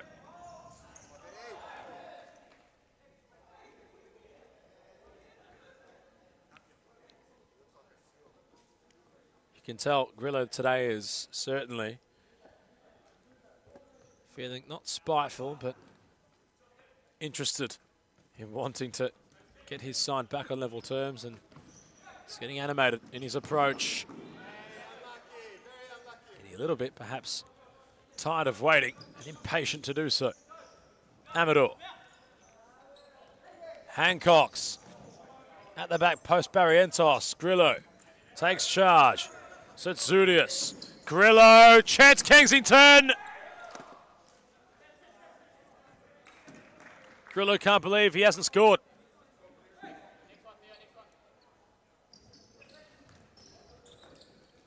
Barrientos at the other end.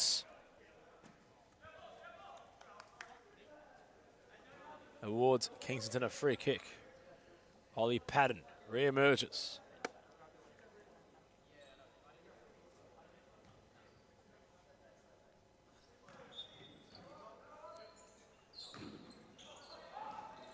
Patton, Grillo, 1-2. Amador on the way, Barrientos. Wong. There's room to drive here, Wong. Hancock's, Wong. Trade possession, that's deep from the number 5. Another unforced error from Footscray.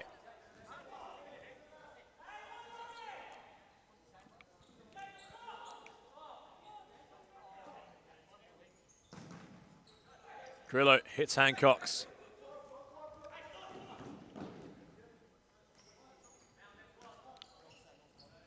Nicola Kudus. Forrest. Wong cuts it off. 2 against 2 makeshift. Wheeling Hancock's to try and get to the ball. He arrives in time. Wong can settle his feet to get the shot away. Forced himself wide and took too long.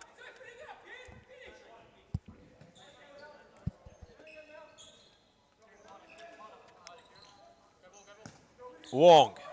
Hancock's. Joshua Fusco has gotten his piccolo latte with 2 sugars in it. Josh, you're back. You've got energy. This game's had that in abundance. What have you made of it so far? Well, firstly, I want to make a stern warning. Don't joke about coffee. Like, I haven't got my latte yet. So where were you for the past 40 minutes? Where I was posting the last game and cutting up the goal. You're doing some work. I'm doing some work, you know. Do you know what that is? Not really, no. I'm a commentator. That don't work. We just talk. Oh, it's a great game, Adam. It's 1-0, and you don't often see a low-scoring game in the championship, and it's really good to see an intense competition happening right now. Yeah. Options for Footscray to make it 2. Hancock's with the pass deep. Kaboom! Scoofus, good keeping. You could argue Footscray should have scored there. Maybe. Expert analysis provided by our commissioner. The flick on, not so much from Hancock's. Scoofus over the top, Grillo the target, Wong. Lovely first touch! For a big man, he's got great feet, Ben Grillo. He shows us why there. Equalizers at last, and the Eagles are on level terms. Ben Grillo, fantastic player, and again, another one of those like championship diamonds in the rough that I really think a serious futsal team, he would be very serviceable in serious futsal. Ben Grillo, he's got the talent, he's got the build for it. And here he is. Test Xingyi, who had to adjust in time. Forests. Stojanovski couldn't swivel rather, away, considering he's got a lot of compression around that left meniscus. He's touching it right now. He's been in rehab, has Stodge. If he's not commentating or working full-time, the captain has been nursing out of his meniscus, and even just the word makes me sick, Josh Fusco. I was going to say, you know what it's like to do your meniscus. You know, again, you were a fantastic futsal player before you did. No, but in all seriousness, what type of injury is that, and how does it affect a player? More on that in the moment. Bit to unpack as Grillo has Patton. Was winding up, couldn't get there in time. The meniscus is essentially the suspension inside your knee. Right. And it's a piece of rubber, basically. Okay. There's no blood flow, so it's shocking to try rehabilitate. To get surgery on, it's invasive. It costs an arm and a leg, so you might as well cut off your leg. And sell it? Get a new one. But, you know, lots of people have been plagued with bad knees, especially on a court. Meanwhile, Mohau nearly around that of Malakia. Considering how much turning in quick fashion you're doing in futsal, surprised we haven't seen more and more meniscus injuries occur. Well, let's touch wood. Mohau, Tyler, corner. And Kevin Mohau, part of Hume's state championship winning side. That our commissioner woke up on this morning, but Left side. might just be as Tyler hits the canvas. Forests. Patton had the support arrive. The give and go. Ollie Patton has a chance to score. Oh, Mohau showcased some real fight there, the youngster, against his senior opponent. Really, you have to enjoy the intent that someone like Kevin Mohau actually brings to the game in terms of like, just being young, enjoying the game, enjoying the process, passionate. That can really take you a long way. I'm sure he was enjoying being a part of Hume's winning side at the recent state championships. It's flooded my social media, actually. Adam, I've got so many posts of people winning and holding cups, and it's a great thing to see, actually. Some people win and, you know, it's like, oh, we've won, that's it. And some really enjoy the moment, and I do like those who enjoy the moment. Really not sure where we're going with this, Josh Fusco. I'm going I'm to saying cast that you a rod and call you out of the Okay, go ahead. situation. Yeah, On Kevin Mohau, to be a part of a winning squad. yeah. State level, FV backed. It's only going to boast confidence in those that were a part of that winning team and build their confidence, rather. Not so much boast at this stage, but Right. it's a good thing to be a part of. And I think for Oh, no Kevin doubt. and the likes of those at Hume, they should be celebrating their win. That's literally what I said. I literally said that. While you playing devil's advocate, I said that. Wasn't really articulated in that way, Josh. Meanwhile, Malakia, big slide from Tyler. Patton on for the pass, 2 against 3. Kensington hit the post.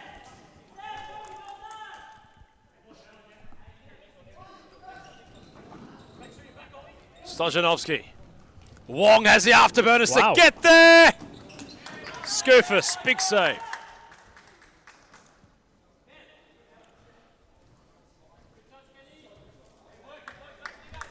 Did you engage in any state championships watching?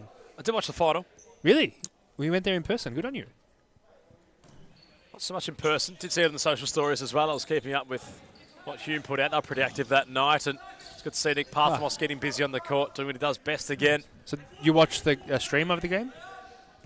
We know the game wasn't exactly Oh, streamed. they didn't stream it. Don't think there was a stream, unfortunately, for the game. Oh, okay. I didn't know that.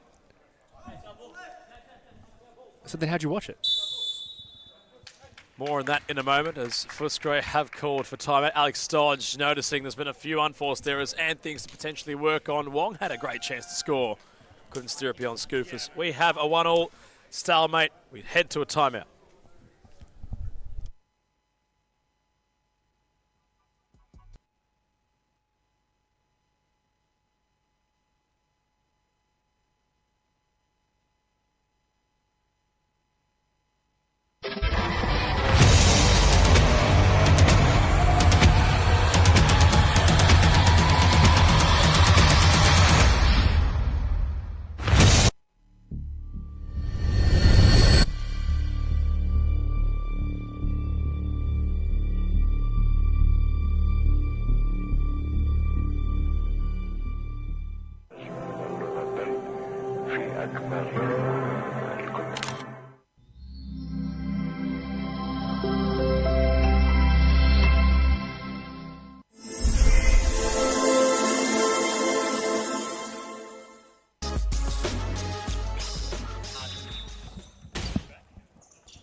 Off the swivel, Tyler. Scoofus unfazed. Malakia sending a low-driven ball in towards that of his captain.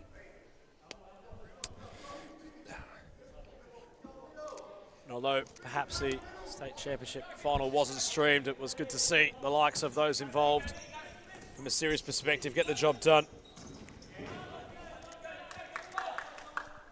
I think it's without a safe assumption, without series, Futsal in this state looks a lot different.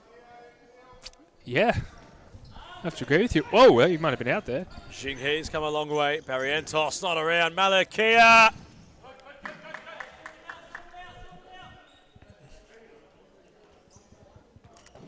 Mara back healing. Malakia. Scuffed at the effort, but Scoofus made it work somehow.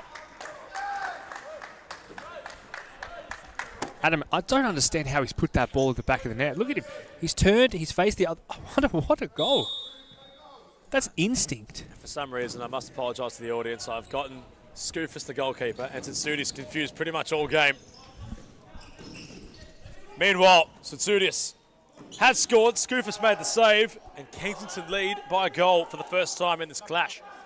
On a positive note, how nice are these kits? I think the kit game's really improved in the last few seasons. The contrast between them both is yeah, beautiful. it's really, you know, Kiwi it's festive. Doing a good job with that of Kensington's. Proud Arku. I think Kensington's have an amazing kit. You don't have to do too much. No, you're not wrong here, definitely. Like, this I is just love simple. The orange around the sleeves. Yeah. No. The white stripe.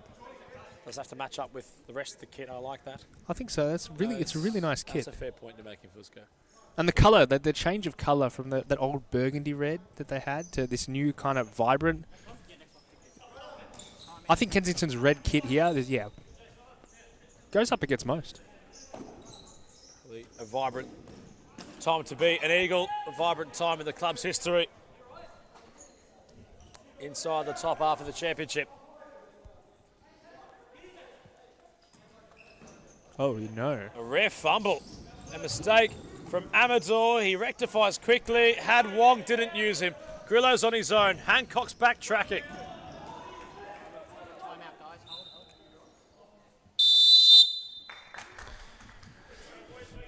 The Eagles, I believe, have issued a timeout, although I did not see it is. anybody come across and issue that slip.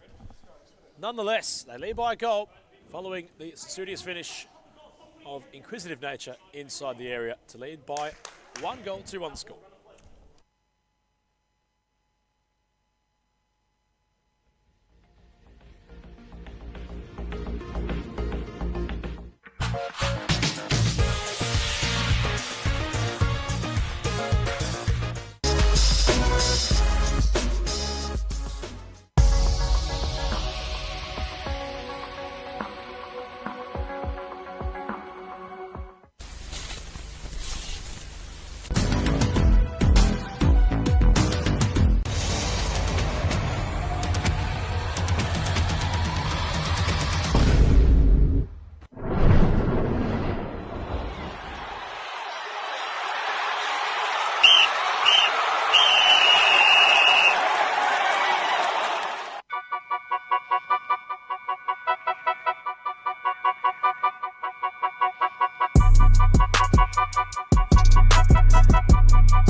And Ben Grillo strikes that ball well across the court there, Adam.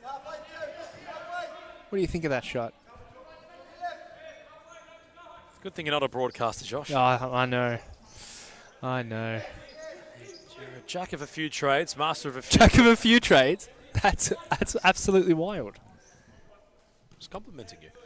Ah. Jesus, stick to the social media stuff. Anyway, Jinghe has advanced, playing 5th man. Vacant net.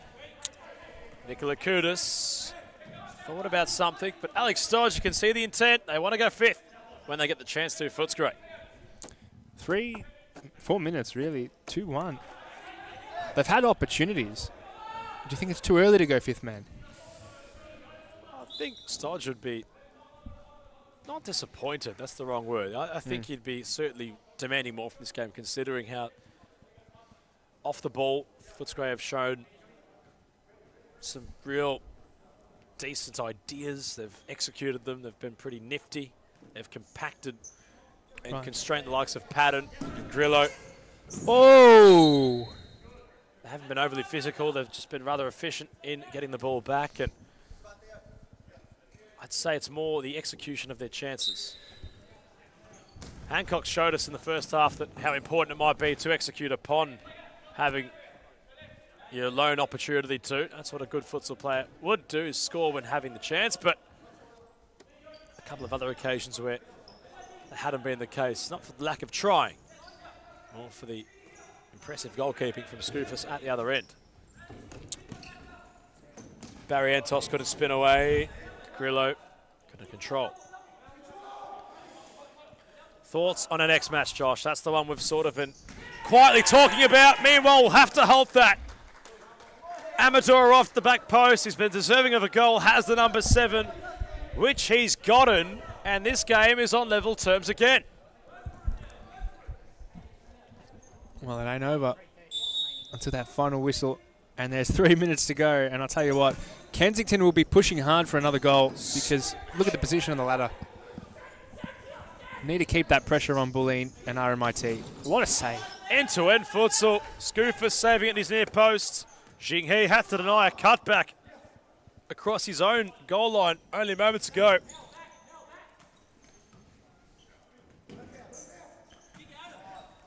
Trying to work themselves out of a tight corner. Amador. Grillo might just get there. He has a bounce off Wang.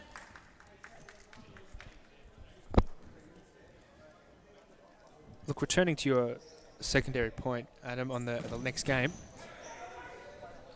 I think it could be the game of the night. Hancocks, Barrientos, Footscray have a 2 against 1. All I had to do was put the ball beyond the keeper. Scoofus stood tallest. Grillo couldn't shift around Barrientos. 2 against 1 again. Hancocks. How have they not scored there? How have they not scored there, Josh Fusco? I don't know. Adam, look, if that happened to me in a game of FIFA, I'd throw my controller through the window and break it. Well, Stodge hasn't done that yet, but he might have to ask questions. Tsudius wanted the spectacular at the top corner. Nicola Kudis for Grillo. Scoofus, Grillo. Tsudius. Mara hits Wong. Hancocks gets away. Barrientos. Sweat dripping down his back. Couldn't keep it in play.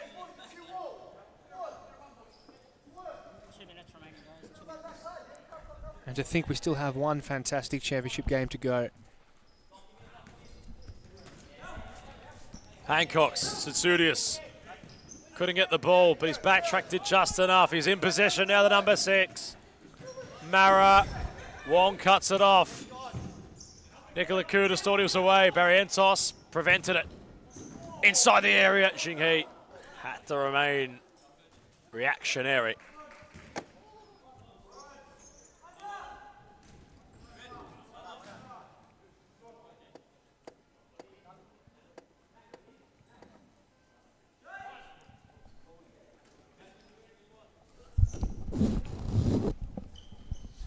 Nicola Kudis. Josh, what could happen here? Minute 42 left on the clock. Either side could win it. I was going to say that there's 3 things that could happen here. They could draw the game, Footscray could win the game, or Kensington could win the game. One of those 3 is certain. Wong's effort blocked. On the back foot, the Eagles. Footscray corner.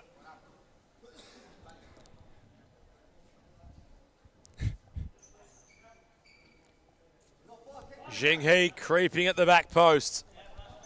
It's as deep as a side ball. It wasn't a corner.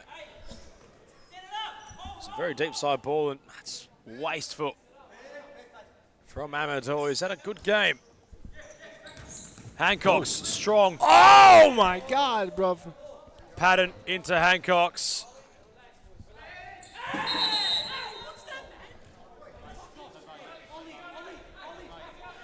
Ollie Patton is the nicest guy you can imagine. To upset him, you must really do something silly.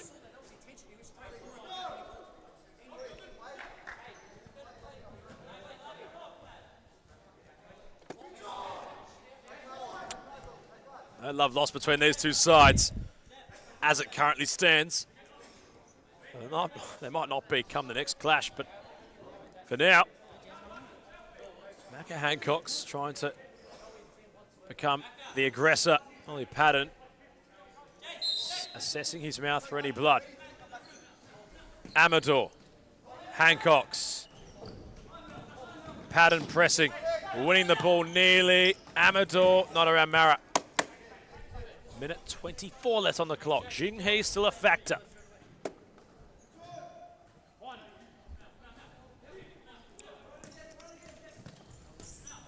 Amador. Hancock's.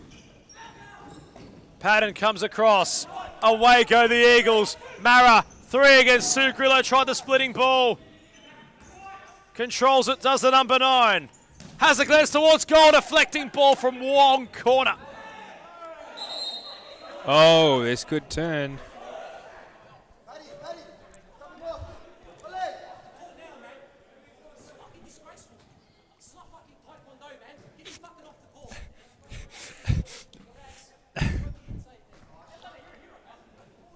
Well, I think they heard him. Bang. Okay. Corner for the Eagles. It's getting tense in here.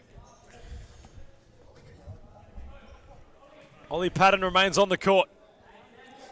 Despite his teammates perhaps wanting him to have a quick spell. Might be some drama here, Mr. Fusco. Let's see how the next minute unfolds. Could be. Could be having 2 sports in one match. Mara, Grillo.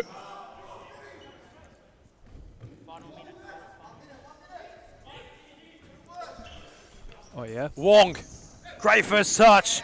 Grillo, so impressive. 3 against 2 again for the Eagles. Oh, my God. Grillo might go solo. Mara in a corner. That's what it will be for those in red. Both sides struggling on attacking scenarios with the numbers.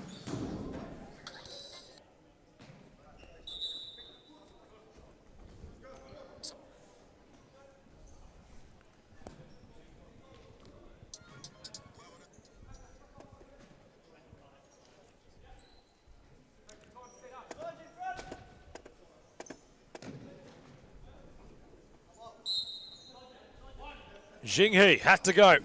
Nicola Kudus heads away. Patton, lovely first touch. Has got the one for the pass. Chance for the Eagles to win it. Jing He rather.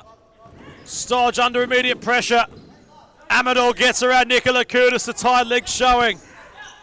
Amador not around Grillo. Footscray side ball. Time a real important factor. Nicola Kudus has no runners around him. 28 seconds left, Nicola Kudus. Oh! Slide from Amador. Grillo went on his own. Has to be rolling foul, you'd assume.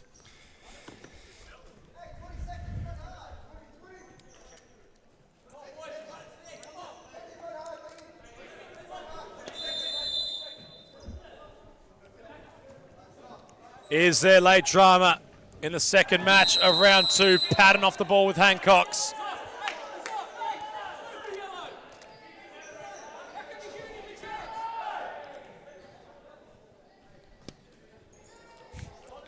Alex Dodge having a chat to Scoofus. Oh.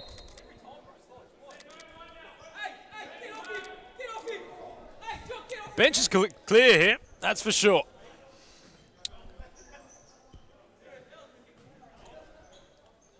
Cards being issued by Michael Ciaris. They'll still reconvene off the ball. 19 seconds left. Well. This is an intense, intense battle.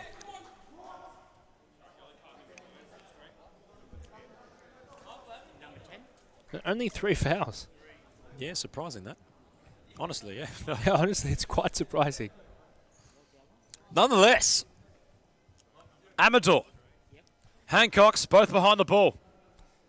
Only my voice was heard across the arena. That's how intense it's getting right now.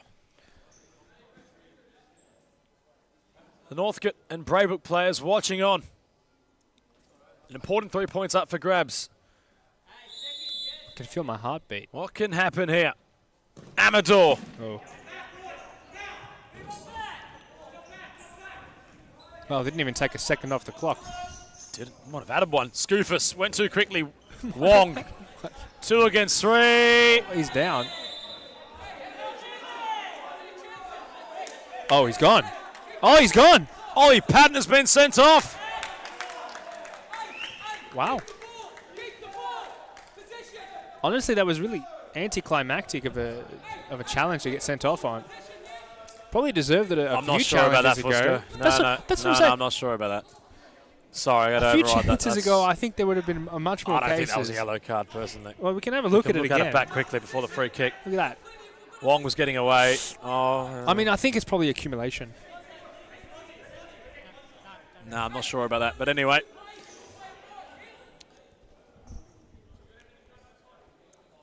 Nonetheless, Kensington have one less player. Footscray have 13 seconds to score. Ollie Patton unlucky to be sent off. He's all smiles, but he'll be watching on and hoping his side can hang on.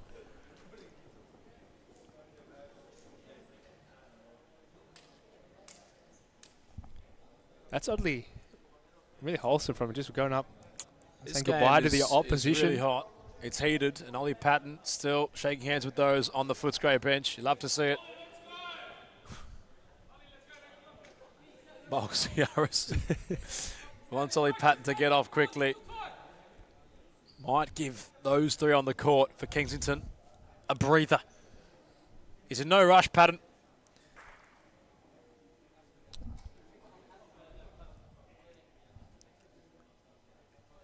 And now we can play. What's going to happen here? Footscray have the advantage. Have an extra player. The clock might not be their friend. Oh, yeah? Oh, wow. Wong gets away. What a Big tackle. slide from Nicola Kudos. Grillo, 3 seconds. He has to shoot now. You feel. It ends. A spirited contest between two sides, well and truly in the top 4 of this year's championship campaign. They could not be separated, although the sending off for Ollie Patton to get a bit spicy at stages, but it's all handshakes and cuddles at the full-time whistle. Footscray 2, the Eagles 2.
Six-pointer is upon us.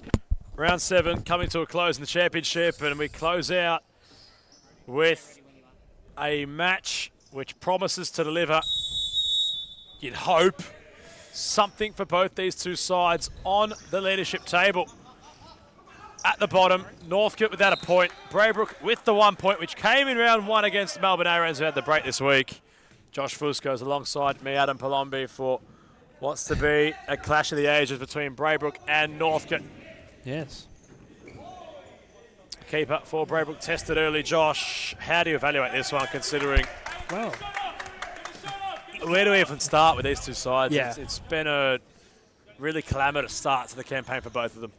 look, going off the results, going off the ladder, these are two equal sides at the moment, right? Basically the same, and this will really showcase maybe if Northk can turn their season around, or if maybe Braybrook can pull off a miracle. They've copped a lot of goals this season, Adam. So that might be an understatement. Do we have the statistics on exactly how many goals have been conceded by both sides? Considering, well, Northk, to their credit, I know it's probably 23 goals have conceded, but, you know, like... 23, yeah. Well, Braybrook is slightly worse, just slightly, 42 goals conceded in 5 games. Well, to be fair, Haskell has a lot to do defensively. Has a lot of goalkeeping, rather, to do, considering Northk haven't been able to withstand the likes of heavier opponents. Well, the problem with Northk isn't that they cop a lot of goals, is that they cannot score. So you're looking at the worst defensive team in the league. It's Braybrook, by far the worst defensive team, and then the worst offensive team in the league, which is Northk. Yes. And that's not hearsay. That's literally based on the facts. Well, it's intriguing to see how they might come up against each other. One who can't, and one who can't not get enough of. Or something like that. Nonetheless, we'll have a look at the lineups thus far today. Haskell's the goalkeeper for Northk. They have a series of players to pick from. Geraldo, Fitzgerald, Garcia, Ishan and Joed Rezay. Matty Alcawar just managed his body. He's back in the side. Peter Lynn, Malcolm Marasic and Jerry Lay make up the lineup. As for the Brooks, Jimmy Newen is the goalkeeper. Togba, Fan, Doe, Mutabazi, Newen and Tapai are the players in orange today. Lighter bench, they usually struggle for personnel. Do Braybrook. And their captain and manager is the goalkeeper. Well, look at this. Braybrook have reinforcements. They've picked up Thomas Ellis, who's former Moreland boy, former Altona wonder kid, and now he's playing at Braybrook. So getting his futsal career back on track, starting in the championship.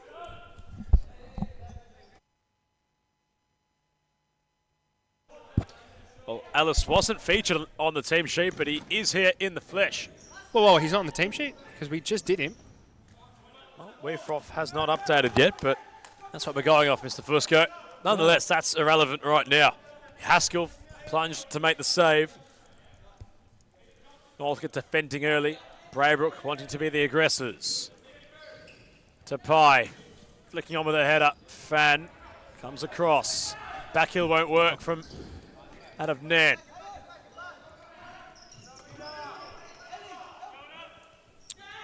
Fan, Tapai. Fan once more. Tapai, told to shoot. Mutazabi.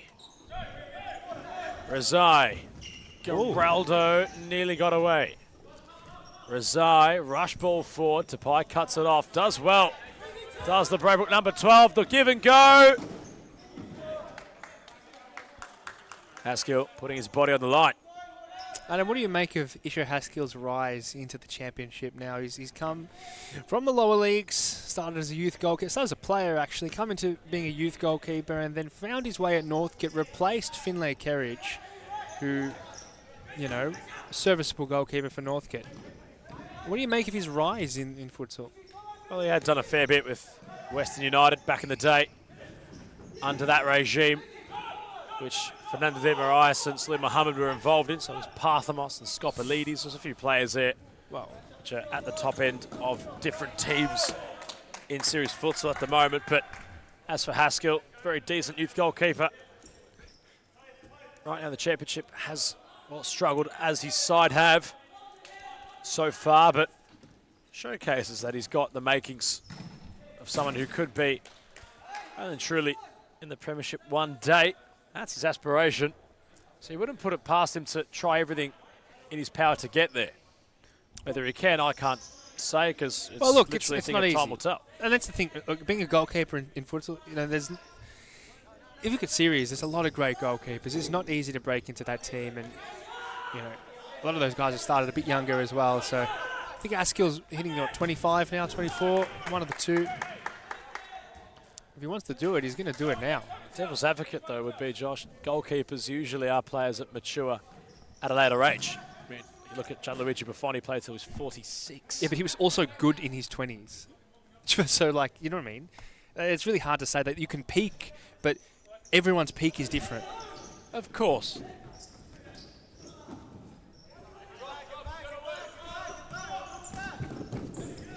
Geraldo had frontal position.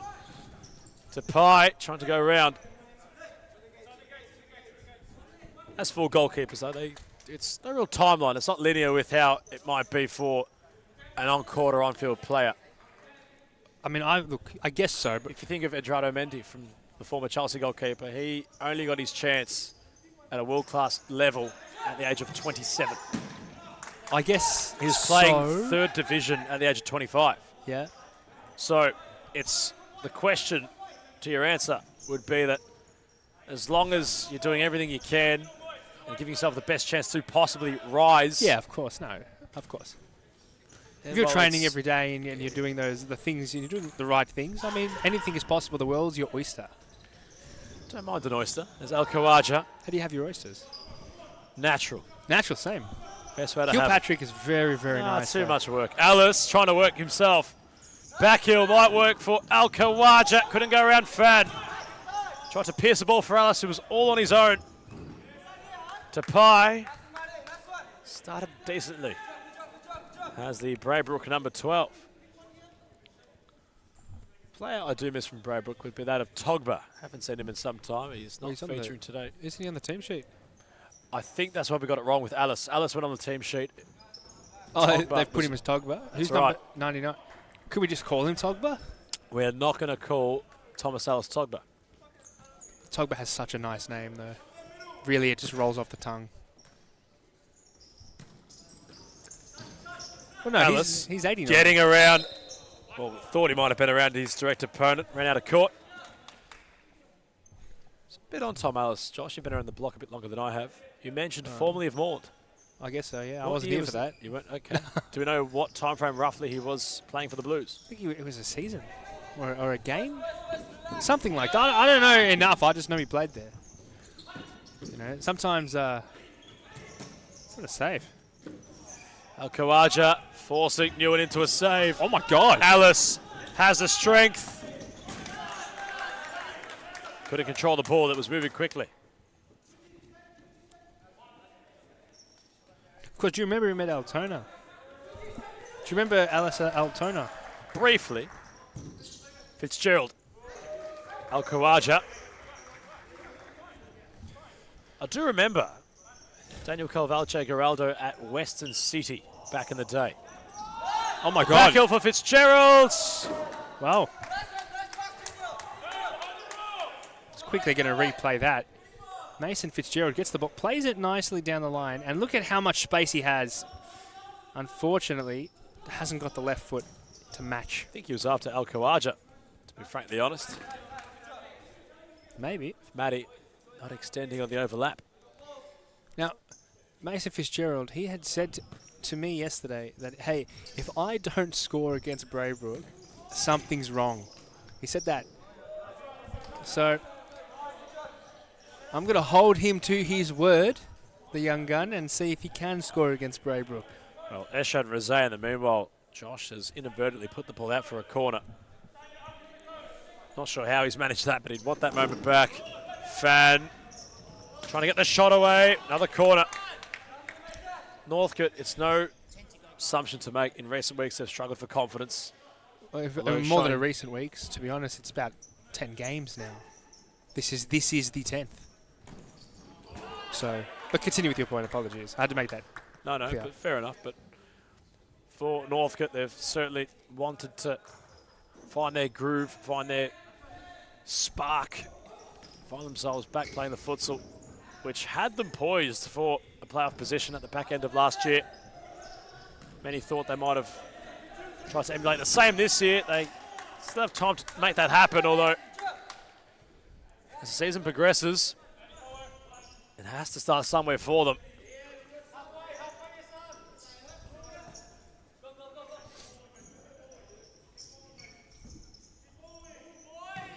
Of course, lots of personnel change in that time for Northk.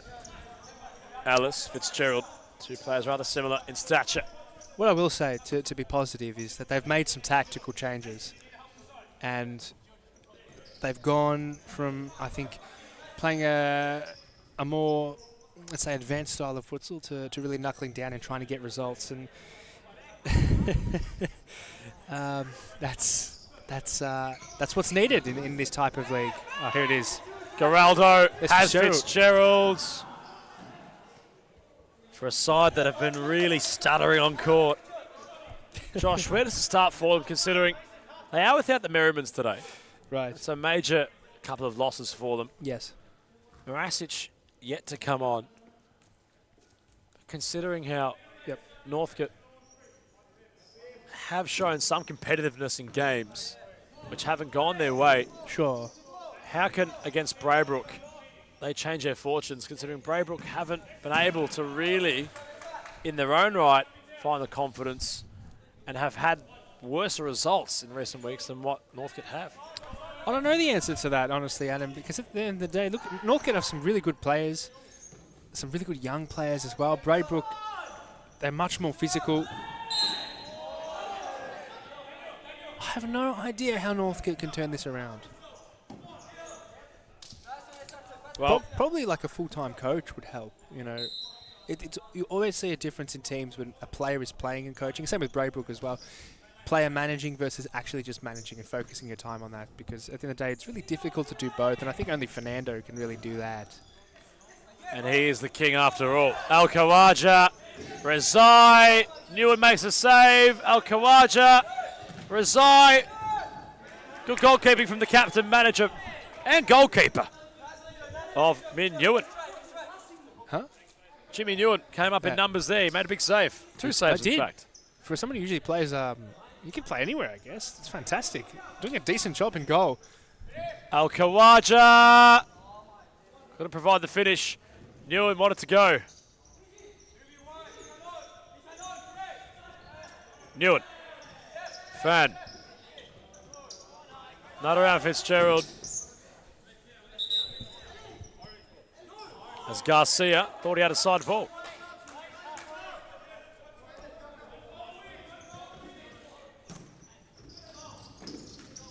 Chance for Braybrook. Fujido. Sure what he tried there, Josh. I'll tell you what, Braybrook putting a lot of pressure on Northgate right now. And they might even be the more imposing side. Al Khawaja Oh, wow. wanted to go around a couple. Loves the ball at his feet, does the number 10. But Tabazi around Giovanni Garcia. Fan. Fitzgerald cuts it off. And, well, gave it right back. Thomas Ellis returning to the court. Adam, and I'll tell you what, he has been pretty good on the ball. That one, I'm not sure on the tactical awareness of that play. Al Khawaja. Mirasic. Can he provide some leadership on court now with his presence? And how good is Mahdi? Just such a young player. I'd be surprised if a serious futsal team doesn't rip him up as well. There's three players now I've noted that serious futsal sides would absolutely just try and pick up maybe in this window. So, okay, no. Gallo, Gallo, Grillo, Equalizer. Yeah. Right. Fusco's Hidden Gems series. Marasic. Tapai. Oh, yeah? Really nipping at the heels of Northk. Garcia. Overrun. Alice. Side ball. Fan. Alice. Oh, yeah? Hold on. Here we go. But Tabazi. Alice onto his left. Couldn't control Fitzgerald in the tight spot. Al-Khawaja. Not around Fan. Tapai at the back posts. And Braybrook are in front.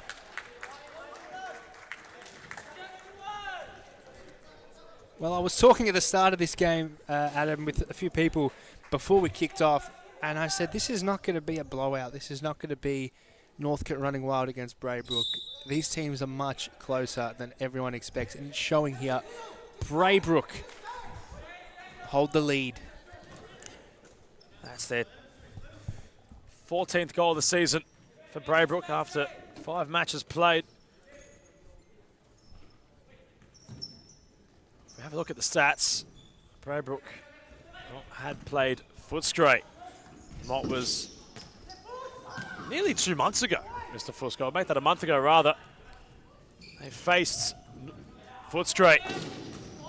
Haskell had to make a save. It was the 22nd of March where Braybrook had played last in the championship.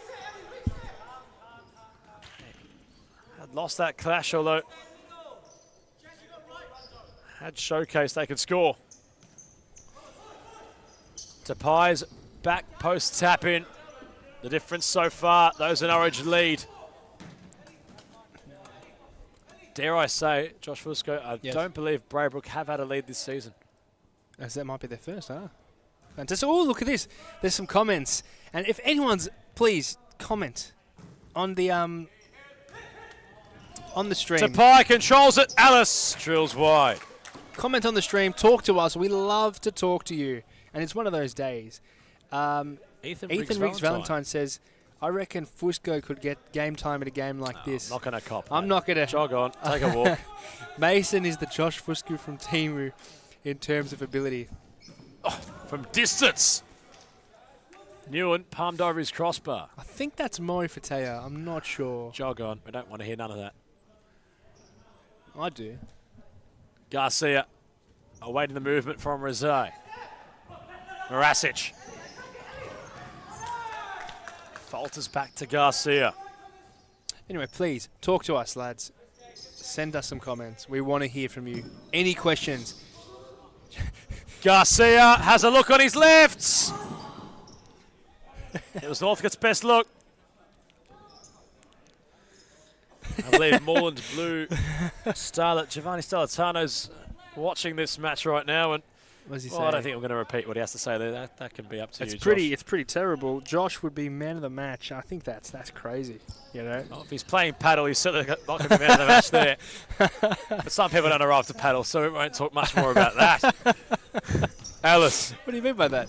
Got it all away from downtown, did Tommy Boy. Okay. Kept lofting. Didn't know he had that distance.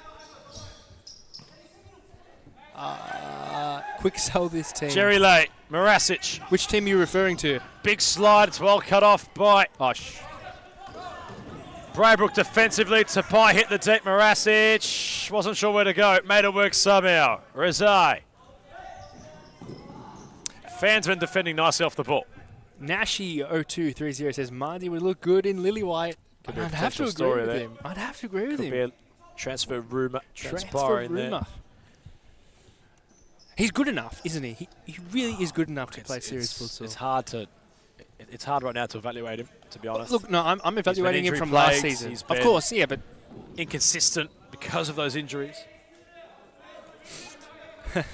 Ethan Riggs, Valentine Palombi would win Championship Gold Glove if he played for Northk. And you know what? You didn't see Palombi before his knee injury. He was fantastic. Corn Chips hero. Division 4 Social League on a Wednesday. And hit up how nice are the courts at Futsal Oz Brunswick. They are fantastic. So nice. Honestly, fantastic.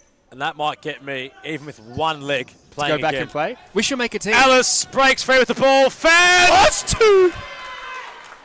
Braybrook have a 2-goal lead against Northk.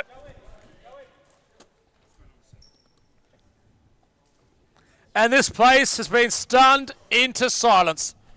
Oh my. I can hear it. I can hear a little pin drop. Wow, this is wow.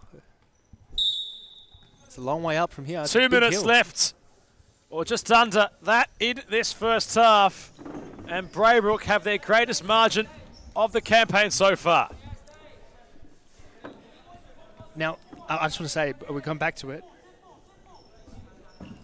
We should make our own team, Adam. We should go and take on the Froth Cats. Meanwhile, Fan working relentlessly off the ball, across the face, nobody home. Would have been Ewan, Marasic down the court. They need a response, Northk quickly. Lay right across, Corrado in the centre. This is where Northk have really struggled. Off the ball they find rhythm, they just can't seem to infiltrate the sticks. Marasic had a snapshot. Alice played block, he could have let it roll out, Tommy, considering that was going wide.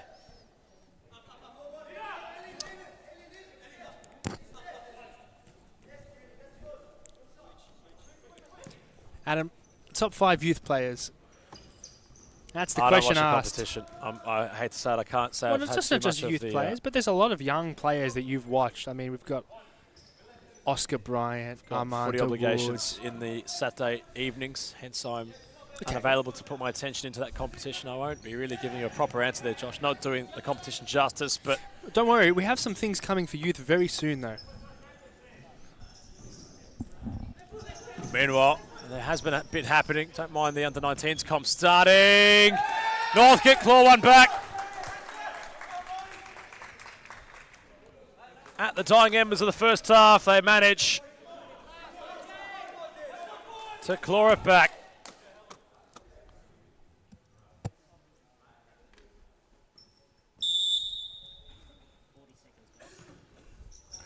And finally got last for Northk. Important. Was It was Alice? Jerry Lay who got the finishing touch. Can he do it himself? Strikes at Haskell.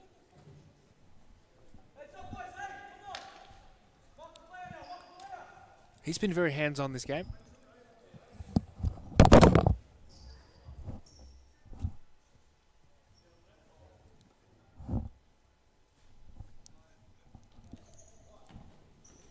Alice. He might take it 1v1.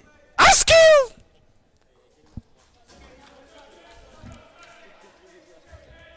A little bit of a fumble there. Heart-in-mouth moment. The Northk keeper spares his blemishes. Northk know how important a result means to them today. They were certainly talking a fair bit prior to this match starting. And although it hasn't gone their way so far, Braybrook are showing some spirit for a side that have been very undermanned this season. Perhaps the occasion getting to them as well, considering you've got players getting caught up in the moment as what might have happened there to Newen. And the keeper of Jimmy had to palm away at the end of the first half. Braybrook lead by a goal. 2-1 the score. Northk have it all to do in the second half as we cross to half-time.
We return from half-time. Tense game. Bottom of the series futsal championship table. Oh. Clash, and both these sides need points.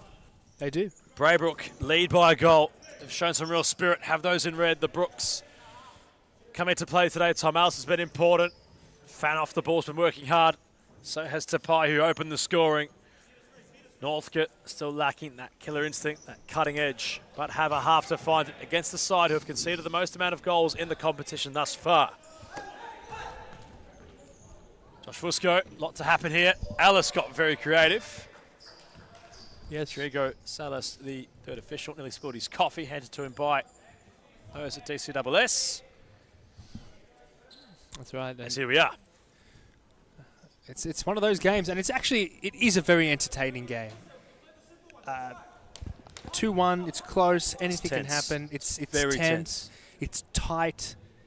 So these two teams, the levels match, and realistically, the points mean so much. It's the difference between going down to State League 1 for a year or competing for another shot at going to Series Futsal next year. Geraldo, fan off the ball. Hasn't stopped. Geraldo, central. Lay, Marasic. Measured ball. Geraldo, big slide. Nobody home for Fan. And do you think Northk can turn this around? I hope so. Do you? Very transparently. Try that again. Very transparently, I hope so. Yeah. It's hard to see these boys come in each week, look pretty dejected after a game, look pretty upset with themselves. This would galvanise them. This would get them up and about. This would give them something to be happy about. Wouldn't that be the same for Braybrook, though? Of course it would be. But considering Braybrook are still trying to get their personnel right, still get their idea correct, still find their identity on the court. Of course a result would be fantastic. It would put Tom Alice in good stead for new life. I suppose. At his new employer.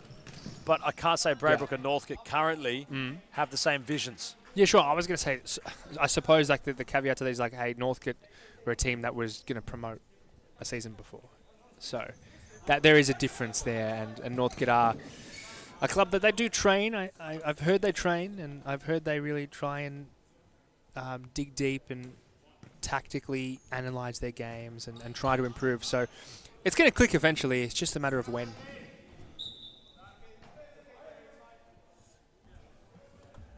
And for them, walking into this game, perhaps they might have had a bit of confidence.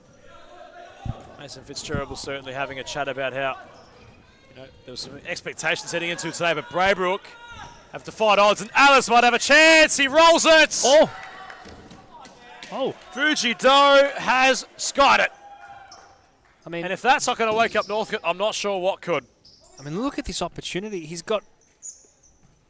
Yeah, wow. I'm not going to comment because I couldn't finish that either.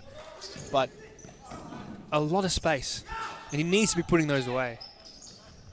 Garcia, Razai, Lay, 1-2. Spare man with Northk. There is a spare man, Razai. Can't control. Geraldo backtracked. Lay. Fan getting tired. Walking off the ball. Lay's shot goes wide.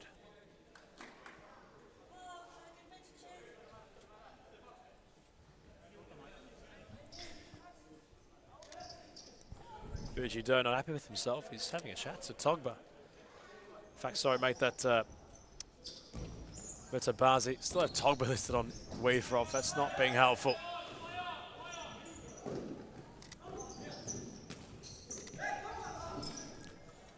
Lay asking a lot of Giovanni Garcia.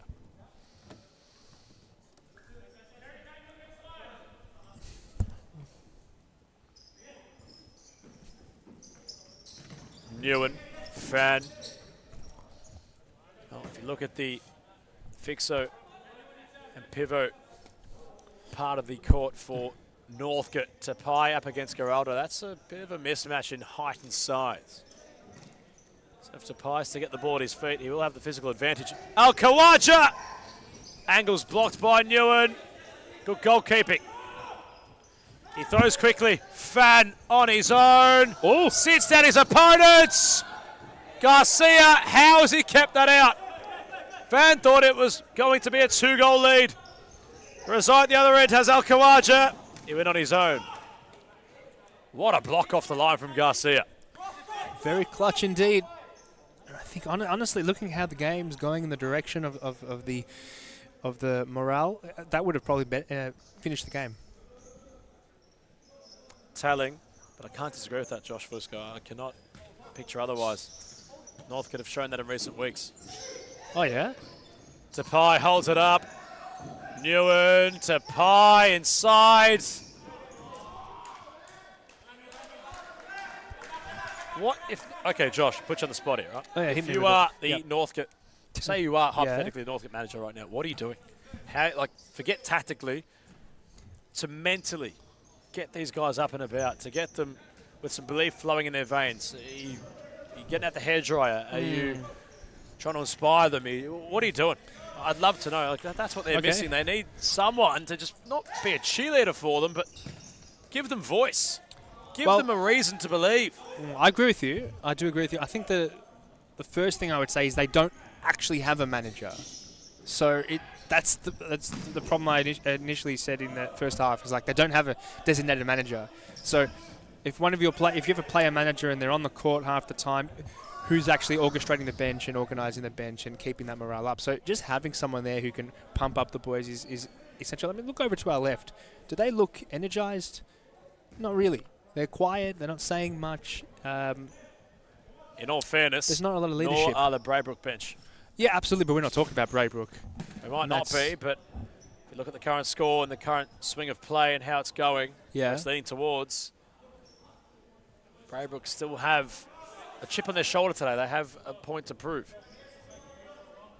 Of course. Marasic looking towards the clock.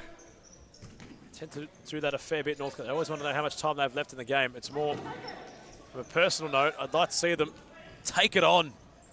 As Tapai. The answer to your question for the Braybrook difference is look at the experience that Braybrook have. They have a lot older, more experienced players. And Northcote's quite a young side. They've kind of been placed all together. Nearly for a third. Fan and Tapai come together. Al-Khawaja got a toe onto it towards Razai. Fitzgerald. It is a young Northcote side on court right now. Alice steals the ball, rolls it, gets it back and scores. Haskell at the equation. Alice in on the scoring party. Marasic with a timeout in hand. You know what? I'm going to say I do feel bad for Haskell there. He's just been left to dry. Left in the open. Nothing the keeper could do. Timeout has sounded. Marasic has to get the Magnets moving on the board. Inside trail by 2 goals. Braybrook in front. 3-1 the score. Alice, the recent goal scorer.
young bucks of Northk need to do something.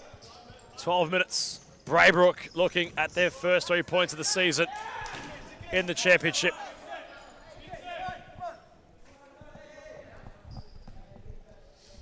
And Tom Ellis.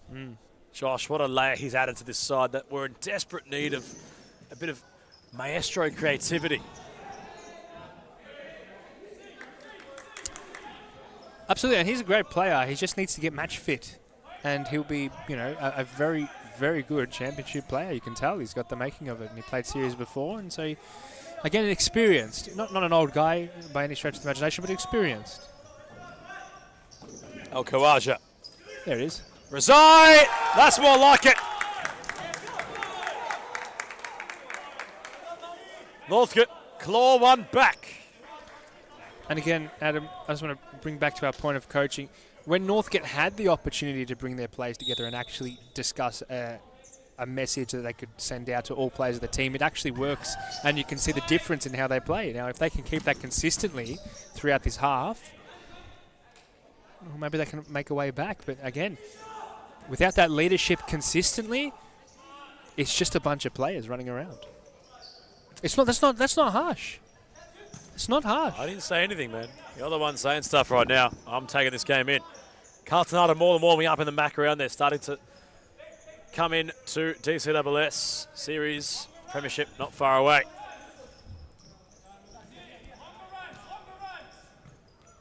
Razai, Al-Khawaja. Okay. Which way is he going to go? Step central. Razai.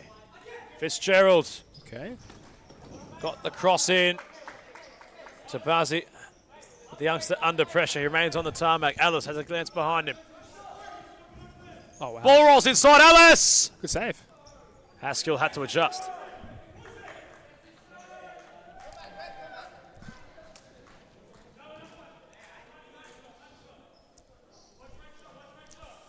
Alice. Oh, yeah.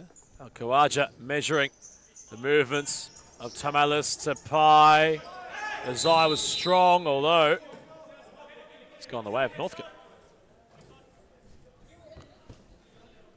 Well, the pressure's back on, Adam. Not a lot of time left. Of course, there's that 5-minute stop clock at the end of the match, but for now, rolling clock. Do Braybrook have it in them to hold this entire game? Do they have the stamina? Considering they have less on the bench. Marasic. Razai. Alice defending. He's had a lot to do today, Tom Alice. Don't think he's had a break. He's been very serviceable. Very serviceable, and he's done his job. He's done it well. Shown pinches of flashiness. And showboatery, which really nice for those watching at home. Or in the stadium. Marasic, deflection. Corner. Marasic received it short. Tapai took charge. Away go Braybrook. Fans on his own in the centre. Oh.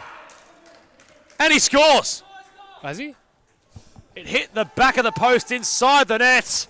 And Braybrook reinstate a 2-goal lead. Well, he did. All right, well. He's done that a few times, the goal frames here at DCSS. I remember when Noah Mars scored an absolute worldie. He hit it that hard, it bounced out the net. That's Similar fair. to what Fanner just prescribed there. Oh, and wow. he's nipped at the heels, and Tapai has found another. Wow. It's a 3-goal lead, just as Northk were looking to get themselves back into it. 7.5 minutes left. Braybrook look as if they've got 3 points. That is that's one way to give away a goal, Adam. That's pretty poor. And they've just lost their heads. They're not thinking. Garcia, Marasic, corner. You have to ask questions. What is the temperament of this side? And does that need to change more than the tactics? The aggression, maybe, the mood. Bit somber from a Northk perspective. Braybrook have all go. Got to give them credit for that. They've been spirited in a few of their matches, although on the receiving end of heavy losses. Garcia, Geraldo, that's where, in my opinion, you should pull the trigger. If you're Geraldo, why aren't you firing from there? Well, it's a confidence thing, isn't it? I fail to understand why you're not shooting from not even 5 yards out. I don't get critical often, but when I do, you'll hear the hammer go down, and that's the hammer going down there. Geraldo's played serious futsal before. It's bemusing as to why he would want to play the ball. Yeah. What close are you going to get? Just shoot. Yeah, you're right, I guess. Yeah. Equalizer has the fly kit on. Isho Haskell will manage from the touchline. Okay. They're playing fifth. They want to try conjure a comeback. Garcia across the face. Lay never arrived. Haskell back in between the sticks. Braybrook want a timeout. They've got the game under their spell, leading by 3 goals, 5-2 the score. Timeout break.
Where we go again. Alice couldn't control Marasic. Options are with Northk. I'm sorry, I shouldn't. No, that's sweet. We encourage that. Captain wanted to do something. Options were there for it. Marasic not away from Fan. He's had a great game today. Garcia. Geraldo. Newen with the cut-off. Bounces last off lay. Was that an ankle breaker? Nearly. Could have been. Well, if anyone's watching, talk to us. There's a lot of game to go, and anything can happen, so make sure you're watching, and we'll answer any of your questions.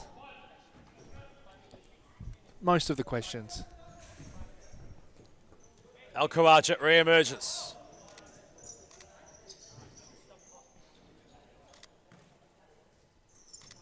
Geraldo. Khawaja. Lay. Braybrook really settling behind the ball. No one's home in between the sticks. Oh, yeah? Garcia stole it back. Lay. They play the advantage, Northk. Foul's gone up. Well, if they're going to get it done, they're going to need to get it done now. Khawaja, Geraldo, Marasic. Al-Khawaja. Lay. Newen under pressure. Does what a keeper should. Khawaja, Marasic. 4.5 left. Khawaja.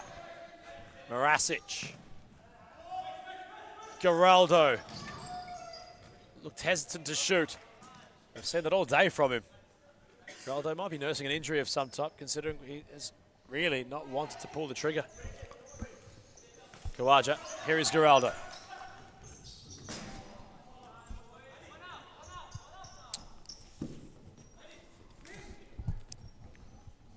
Braybrook, 4 minutes and 12 seconds away. Alice. Geraldo cuts it off. Oh, Mutabazi on the hustle. held himself well.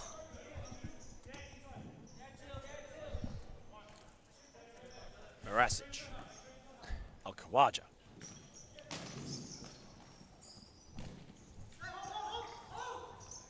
Marasic. Al-Khawaja. Piercing ball. Chance.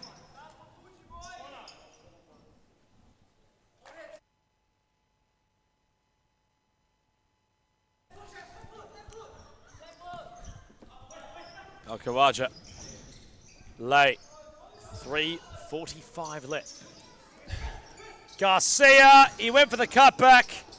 Oh, Again, I question, why aren't you pulling the trigger there? it's a good touch from Michael Tiaras. He surely had to shoot Garcia, surely.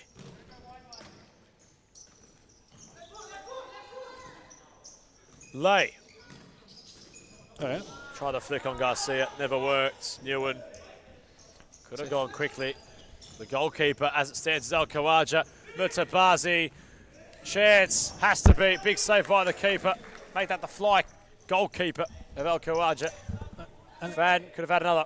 I just want to give credit there to Jimmy Newen because that's the experience coming into it. There's 2 minutes left. Why waste and give them the ball back? Knock off some time. Well, I mean, it was only 2 seconds. He 2 seconds is 2 seconds, you know. It makes a difference. could have potentially had another goal. I'd say he was slow to get back up and should have gone quicker. All Personally. right. Well, okay, wow. You become... Damn, you're putting the hammer down today. Maybe a little bit. I like the championship. I want these clubs to succeed. I want everybody to fulfill their endeavours in the competition. Yeah. Al-Khawaja. Lay. Inside our last 3 minutes. Marasic. They need to pull the trigger. There it is. That's more like it. Lay, shot went wide. Garcia might have been at the front post. Ewan went short to Fan, who did not want the ball. Garcia tried an acrobatic. He was hesitating upon the idea.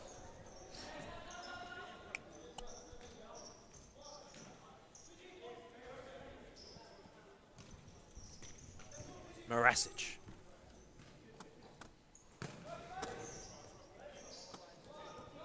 Ewan wants to go over the top, and he's done it. They get around him.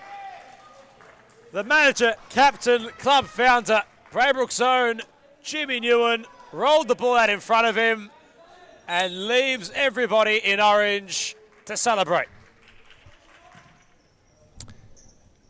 Well, where to here now for Northk? That didn't make sense. Where now for not at all. Northk? Not at all. That made complete sense. Yeah, it made no sense. Where now for Northk? Where do they go from here is a tremendous question. Lay at point blank range hasn't been able to score. It's like there's a magnetic force field around their opponent's goals. Credit to Newen's goalkeeping. I feel like a lot of it's internal though from those in black and aqua. And again, it's from a place of wanting clubs to succeed and to do well. They have the endeavour, they have the ambition. Performances so far this season haven't matched it. Look, to lose 6-2 to Braybrook is all credit and respect to Braybrook. They're two clubs in different parts of their building processes right now. yeah, but can I be honest? I think that's nice. Al-Khawaja gets one back, customary, I think that, reduces the deficit. That's a nice finish. to be honest, close range. I think they've come into this game underestimating Braybrook. And they thought that we they're all better Yeah. than they were, and they're not. And this is what happens. You've got to treat every team in the league that you're in with respect.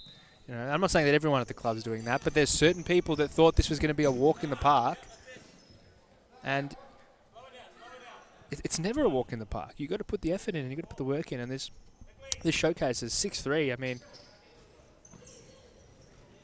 it's not much to say. It says itself. They pass the ball a lot, Northk. They really like the quick pass and move game. If only we had stats. I'd love to know how many of those passes, with all respect, were forward passes. No way. Yes, it is. Another. It's insult to injury. It's a day Braybrook will not forget. And Ellis had to be. His left foot He's done well. from distance, under pressure, scores. Well,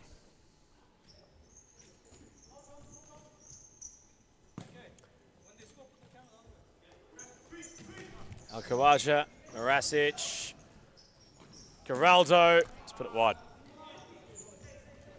Well, the championship's had a fair bit today, Josh. It's had a top-of-the-table clash, which was very close. RMIT and Bullin fighting out to a draw. yeah. Footscray and Kensington doing much the same. Well, from an audience perspective, you know, very close games. Would have billed this perhaps to be the closest. And it's been our most one-sided affair. It's a very telling tale as to where futsal goes from here for Northk. This might just get Braybrook up and about. In fact, it should. We've noticed what they can do. There's only round one. They got the lone point against Melbourne Arans, but they were trailing by 4 goals in that match and had led at one stage. Based off that lonesome performance, there's a question mark surrounding what they're actually capable of as the season matures, but this would certainly put them in a higher esteem to the rest of the competition after nearly 2 months of rounds played. For Northk, you really wonder what's to transpire. Josh, there's a transfer window which opens, I believe, in a month. Yes. Losing some key players to series futsal clubs and not replacing them hasn't done them justice. But you assume if they are to really turn their season around, they'd have to perhaps open up the checkbook or get a new idea about them. Marasic watches on as Al-Khawaja showcases his quality and some finishing ability. He hits the top corner of the net, but the talking point isn't on this contest. The die has been cast.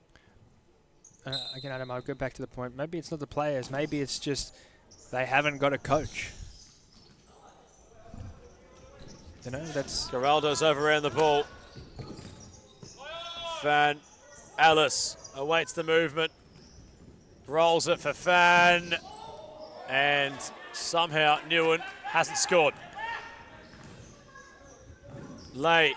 Marasic is all on his own. They have to score here. They hit the post to Northk, and that sums up the season for them thus far. Braybrook taste victory for the first time in 2026 with a win against Northk at the full-time score. Braybrook 7, Northk 4. SFE Men's Premiership Futsal not far away from starting. Carlton Mort. See you soon.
Cosmo Russo, another year around the blocks with Fitzroy. They're defending their crown yet again heading into 2026. How's the camp feeling ahead of another title defence? Definitely off the back of nationals, morale's pretty high, but we've been in this position before quite a few times, so we're pretty focused. I'd say we're back at training already.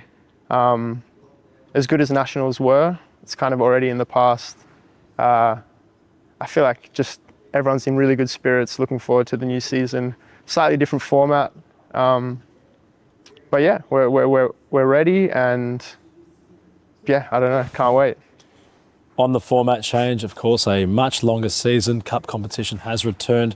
How does that change the focus heading into the campaign? We play everyone 4 times now, 3 or 4 times. So I feel like there's more opportunity for the league and the positions to change within that time. Whereas previous seasons, it's felt very much like you lose one and the title's pretty much over then and there. So we just have to pace ourselves, still take one game at a time for sure, but understand it's a longer season with cup games in between there. So yeah, I feel like now more than ever, we're relying on the entire squad, and we have a pretty big squad. So yeah, I feel like it's a good opportunity for everyone to play big minutes and contribute both in the league and the cup competitions as well. Want to return the attention back to nationals, another title won by Victoria. Of course, the Tigers getting the job done in Gold Coast, but there was a story that developed over there with Sean Price, his goalkeeping in both the semi and the grand final. He was huge in those penalty shootouts and his own individual performance. Can we just touch on how that was seeing a young goalkeeper really step up on a big stage? We all love Sean. We all loved him before the tournament. He's just like the nicest guy. Doesn't miss a training, learning off Aaron all the time, like just eager to learn. And yeah, I feel like everyone was just so happy to see him have this breakout tournament. He's played games with us in the league, or for us in the league before, and he's done really well. But I feel like this was definitely a kind of coming out for him. 2 huge penalty kind of shootouts, which he basically won it for us. But also just in the game as well, made like countless important saves, which kept us in the game. And then I feel like just the penalties were a cherry on the top. Is he a testament to how Fitzroy nurture up-and-coming players into becoming not just parts of the team, but instrumental parts of the club moving forward in the future? Would you say he's a beacon of that progression as a player at a club? I feel like Fitzroy, for as long as I've been involved, has had the same kind of development process with kind of senior players and then kind of middle players and then the younger players coming through the youth system. I feel like we do a really good job, and this is a credit to Jimmy. We do a really good job of bringing in new players and exposing them to a very high level of futsal. You might not see it each week because they might not play all the time, but our trainings are very intense, often as intense, if not more, than the games we play. So those players, even though they're not playing week in, week out, they're getting exposed to a high level of futsal. And the knowledge is there. I mean, you've got Jimmy, you've got Scott, you've got Josh, myself, Aaron. Like, there's a lot of Corey. There's heaps of players there with good experience. And yeah, it's great to see someone like Sean. But I mean, we have other players like Seb, for example, had a season when he first joined the club where he didn't play at all. Or maybe played a couple minutes, but he stuck with it. And the following season, I feel like he made huge improvements, and then I feel like has continued to do so. And he was also part of that nationals team. So yeah, it's just a credit to those boys who stick with it and kind of understand it's more than just one season. I didn't get as much game time as I would have liked. There's more to it. I'd like to shift the attention onto the national team setup and how it correlates with Fitzroy. You've had experience with Miles Downey in the men's setup. How does it compare? I feel like at Fitzroy we're in a really fortunate position, having Aaron and Scott in particular, as well as Corey, and I guess you could say myself, we have experience in that setup, and also Jimmy as well. And a lot of our sessions that are organized and run by Jimmy or Scott kind of come from the national team setup kind of style of playing. So I feel like it really helps, and I felt like this for me as well, going into that system, that it was very familiar, and it wasn't all these new concepts that I'd never seen before, but something that we'd been working on in Fitzroy through, as I said, Jimmy and Scott as well, definitely incorporating elements of the national team system into Fitzroy training sessions. So yeah, I feel like it's definitely a good place to be if you do have aspirations to kind of play for the national team. It definitely makes that transition much easier. Being amongst those ranks, how would you compare the quality of the likes of yourself and those at Fitzroy to those in the national team? And with future selection, what would it be to get back in there and not just be a player, but really solidify yourself in that setup? I feel like definitely it's important to perform each week here at Series Futsal. I assume they watch the games and, you know, they want to see you performing at a high level. But then also things like the nationals, it is important to kind of showcase yourself in that environment as well, because you're playing against new players from different states. And I feel like if you can do both those two things, perform week in, week out in Series Futsal, and then also on a national stage, that puts you in a really good position to get called up for a training camp or just be in and around that environment. And then ultimately, I feel like it falls on the coaches to select the players that fit the system best. And yeah. To return our focus onto Series Futsal in the upcoming season, it's no surprise to many that Fitzroy are heavily touted to win the title again, not to get lost in their opponents which surround them, but what would be the Tigers' greatest test outside of themselves heading into 2026? So obviously you have Moreland, who have been our kind of biggest rivals for the last, I don't even know how long, 5 years it feels like. You've got Pascavel there. They've done some good recruiting, so they're always kind of a threat as well. I feel like Aku and Hume are doing the right things. I know Fernando's at Hume, and from experience, he brings a wealth of knowledge to any team. So yeah, if that Hume team kind of listen to his instructions and his tactics, I feel like they'll do well. And Aku as well have a good young group that have stayed together for a while, which I think is a super important and kind of underestimated thing for a team. As just to touch on Fitzroy, I mean, we've played together for, I didn't even know how long. So we just know what everyone's going to do, where they're going to be. And that comes with playing with each other in the same team for years. So I feel like those Moreland, Hume, Aku, Pascavel, just off the top of my head, but not to sound cliche, I just feel like if we just have to focus on our game. I don't think anyone can play as good of futsal as us. And the games we lose, I feel like we lose ourselves by making silly mistakes or whatever. So yeah, I'd say those four teams are the ones we're looking at as the potential challenges, but ultimately I feel confident that, you know, we'll come out on top again. My last question would be, if you use the last few years as a metric of Fitzroy's success, is there an expiry date on the dynasty? Knowing that you just continue to win, not just national competitions, but here in Series Futsal Victoria, is there ever a time where perhaps that isn't the goal? Not because it can't be, but due to availability, players moving on, retiring, not recruiting, not having the same level of caliber of those in the team currently. Not to go too forward in the future, but Yeah. in the foreseeable future, it's hard to really see a time where that culminates. But through your lens, how do you see that?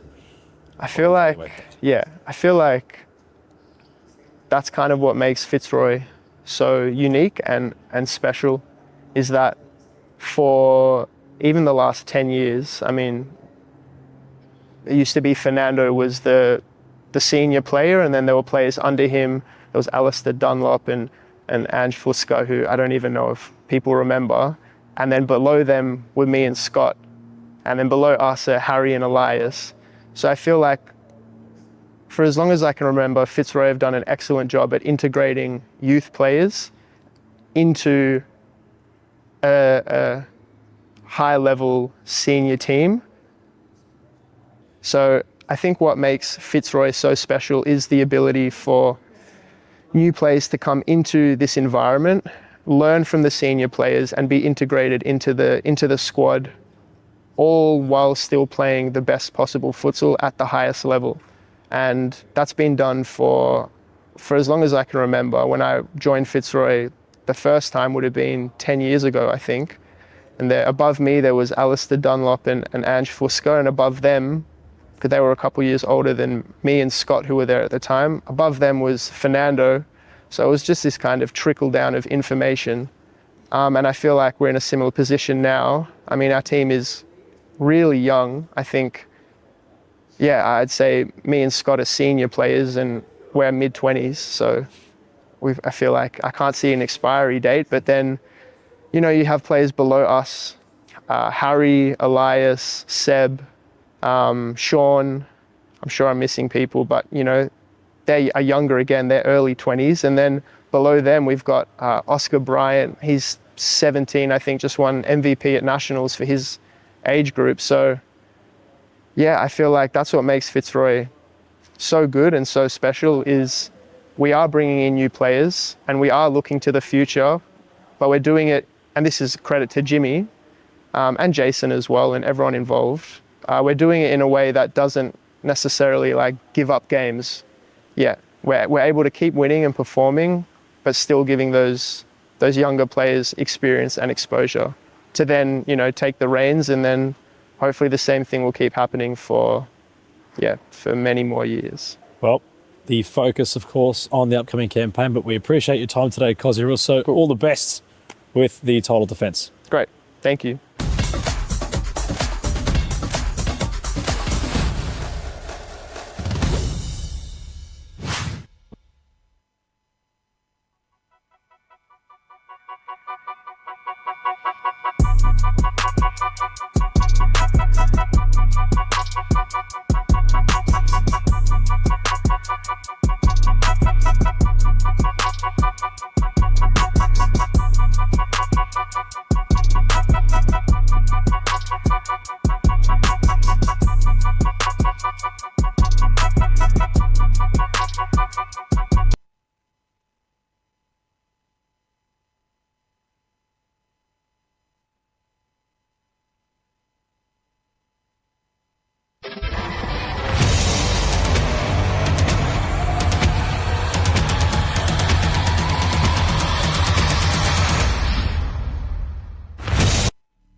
Good evening, wherever you are watching in Victoria, across the nation or around the world, and welcome to Darebin on quite a delightful mid-April Sunday evening. The series futsal season is just starting to heat itself up. The early instalment this evening, a Bullin side who have got right back on track and who are quietly moving themselves into a position where they can get back towards the top of the table against a Carlton Heart team who got their first win of the calendar year in the Cup last week. Will that buoy them towards back-to-back victories and a first league victory as a series side in almost an entire calendar year? My name's Ethan Rigg, and joining me on the commentary, as always, is Adam Palombi. Good evening, Adam. Good evening, Ethan. It's great to be here. The Premiership hopefully living up to its billing tonight. The Championship provided some upsets, provided some close contests, and how excited we might be to see what's to all but happen here as the day turns to night at DCSS. Adam Cooper's played an early ball. Arm was quickly in behind. Martina denied him. Hard kept it going. Chavinon tried to tiptoe his way around the keeper. It ricocheted for Dos Santos. Hart body's on the line, and they make sure it stays blocked out. I'm going to try run through the Carlton Heart lineup as quickly as I can after this passage of play. Cooper and Hogan battled. Cruz happy to play it out. Let's get a look at that lineup. In a flurry. Power. Hogan, Wicket, Kura, Crivelli, Cruz, Hassini, goalkeepers Martina and Shafee. The Blues. Cooper, Ibrahim, Dos Santos, Baragos, Barakli, Hard, Dustizada, Steltano, Arn, Maliaros and Apostolakis are your keepers. That's a new way we're going to go about lineups, I reckon. Quite a strong lineup named by Gabriel Zeballos. I know how important this run of fixtures can be now if they are to just get themselves really in the title race once again, keep themselves within touching distance of Fitzroy. Moreland have got to be faultless, although Hart have got themselves an early opportunity. Cooper's challenge a good one. He then went flying in on wicket too. Dos Santos was the beneficiary. On for Dexter Hart, who had a go. And Martina got down to deny him. Blues breakneck on the break, and now Carlton go the other way. Cruz was blocked by Arn, who prevented the corner and cleared. We need a microphone on Christos Apostolakis. In recent weeks, he's been very outspoken and he's telling his teammates there, you're running up and down like a bleeping social league team, which gave Carlton the sniff. Not best pleased at the moment. Apostolakis with just how open Moreland might have been on the counter. It's a loose touch, which peters out. Something the Heart were building. Cooper moved it on to Dos Santos. He got around Hogan, set it on for Hards, who was met by Cruz.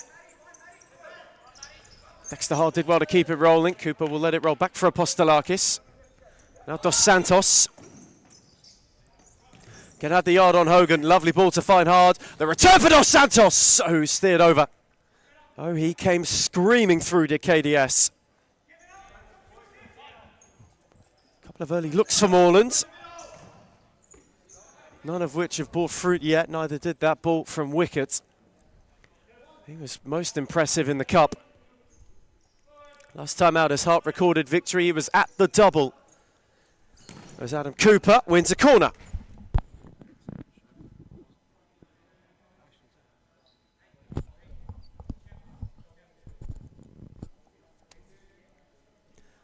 First corner of the evening.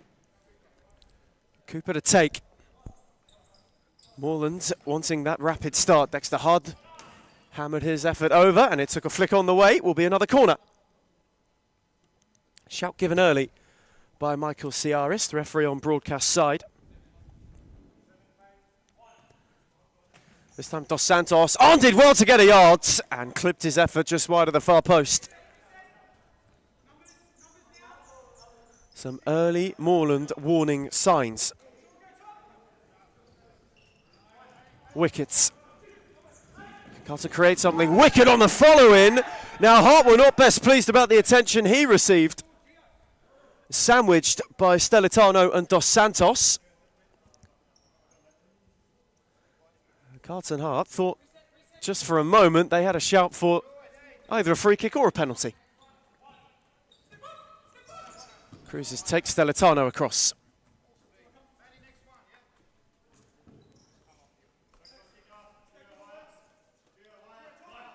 This, of course, a crucial early game for Hart too.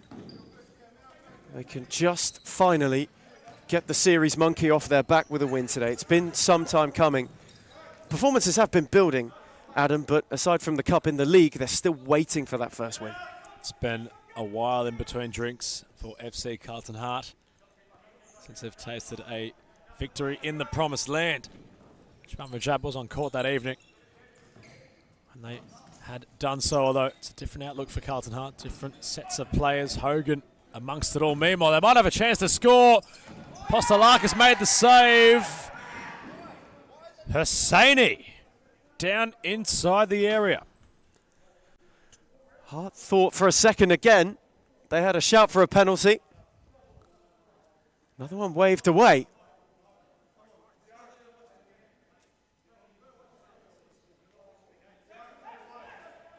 And Moreland were not best pleased about the fact that Hart retained possession. As Hosseini with a lovely flick beyond Bayrakli, who had quite a bit of him.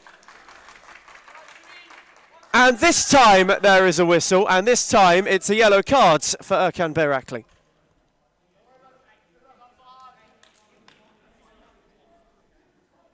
Hart have got a free kick, third time the charm for Rudy Wickett's side.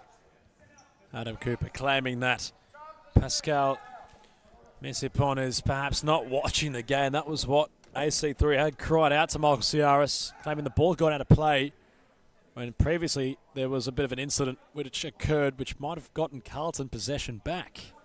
Intriguing. Nonetheless, an opportunity for Carlton to have started brightly. And one which came from that particular side ball decision. Shubham Rajab, 2 in the Moreland wall. Cooper on the post. He opts to set it for Wickett, who whipped his effort wide. So they were not far away. A mere matter of inches. Apostolakis had a good watch of it, but really was rooted. Had to make a couple of saves early. Christos gotten well and truly involved. Wasn't too far away, although keeper had to make some saves. Hosseini's been bright. Cooper picked Hosseini's pockets and lashed his effort over. The first real sign of Adam Cooper clicking himself forward. As Wickett now only turned into a sea of blue, one of whom was Dustizada. Him keeping it in helped Hogan, and Hosseini's touch was a loose one.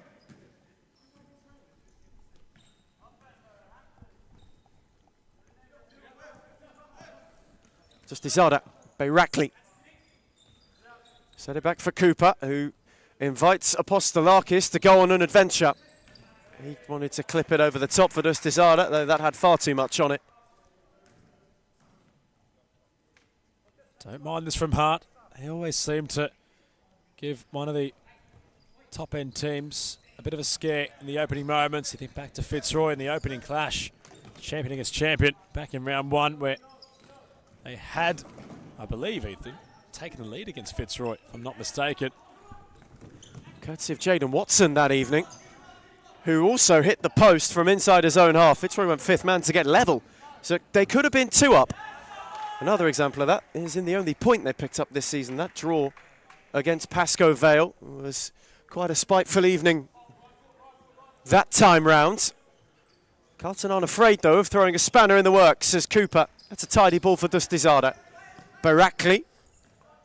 Cooper once more. He's got Hosseini to go at. Steered it on for Barakli. And that one too far ahead of Cooper, who just dropped off a little too far. Moreland not quite hitting top gear just yet. Kawankura makes his first appearance for the evening, having arrived at Hart from Northk. He's made a decently positive start to life in Carlton colours. They'll be hoping to make much more of an impact. Certainly this evening. Apostolakis goes very direct. Stelitano couldn't get round Rajab, and now Wicket has got Kura up with him. A tidy 1-2 with just a bit too much on it. But Moreland, once again defensively, were all at sea. Stelitano being spoken to by both the brains trust of Cooper and Apostolakis. Yet to come deeper, perhaps. The pivot to receive possession, which he's done now. Here is Stelitano. This time, at his effort, blocked by Rajab. Ricocheted for Hart, on for Dustizada. Dos Santos.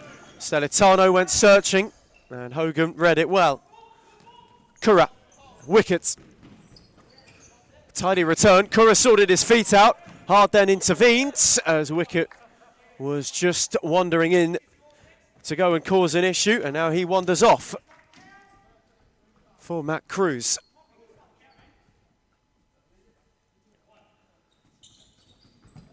Rajab didn't get as much of that as he would have liked.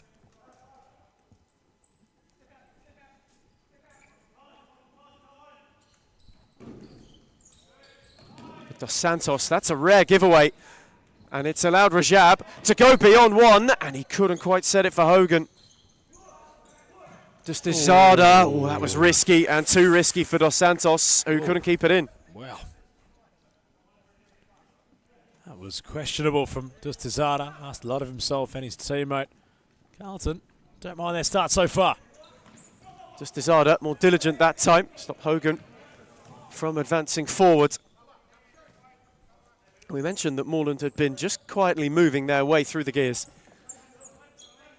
A win in this early fixture takes them level on points at the top, though Rajab is going the other way and has rolled it just wide of the post. Again, Moreland just a little bit too nonchalant when playing out.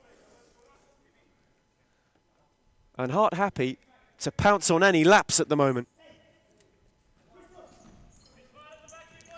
Apostolakis speared it for Hart, who received a bit of contact from Hogan. Gabzabios wasn't too happy about that. Michael Ciara is happy to wave it away. Now Chavinan. Dustizada. Dos Santos invited Cruz to go and pressed it on. Dustizada once more.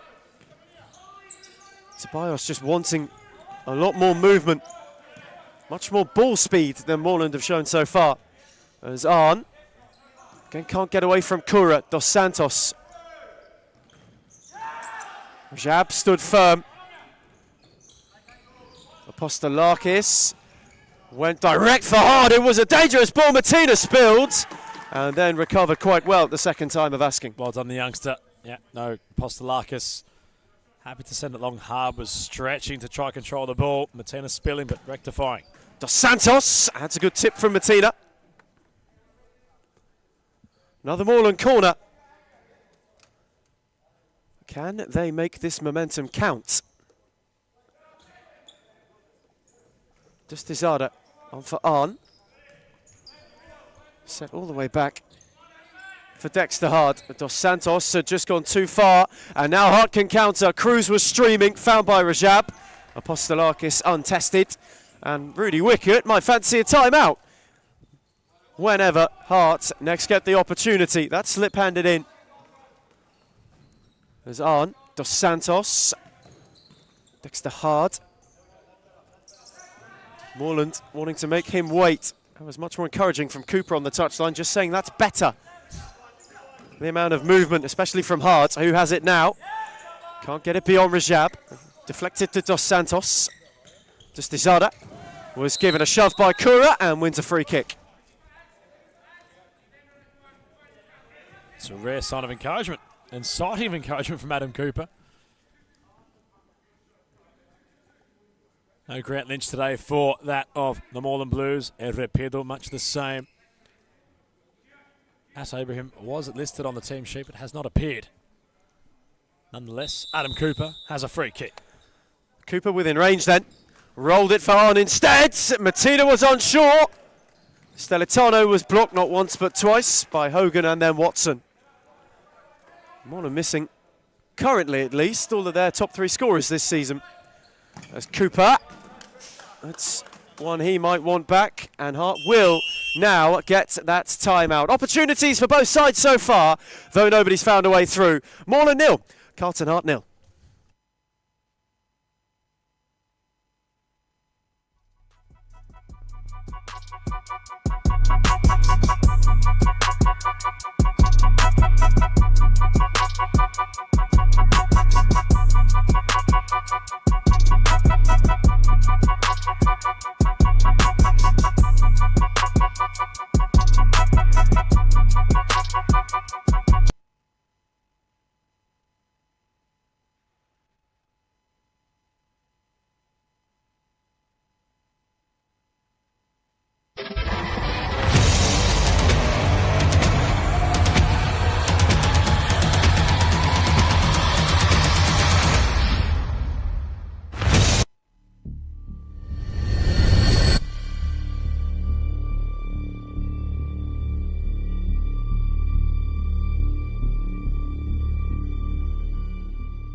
And so we return from timeout for the first time so far in the evening.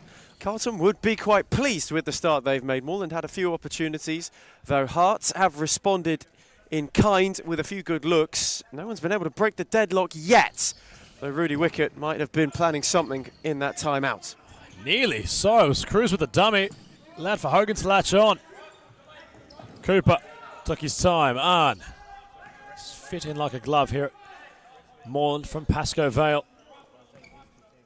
Stelitano trying the in-swinging ball towards Adam Cooper. Hogan blocking.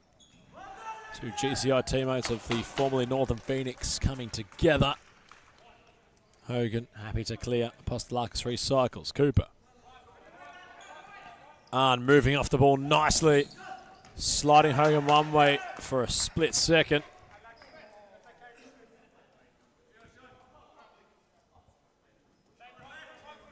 Cooper. That'll be a corner for Moreland. Just as he comes off, though, Hogan started this game really well, where we see quite a bit of fire usually within him. There's a real maturity and just a measurement in the way he's going into his challenges. It's a very positive thing for Hart if he can keep that temperament. Stelitano poised for Dos Santos. Wicket got it further forward. Carlton trying to make something happen. They won't get a corner.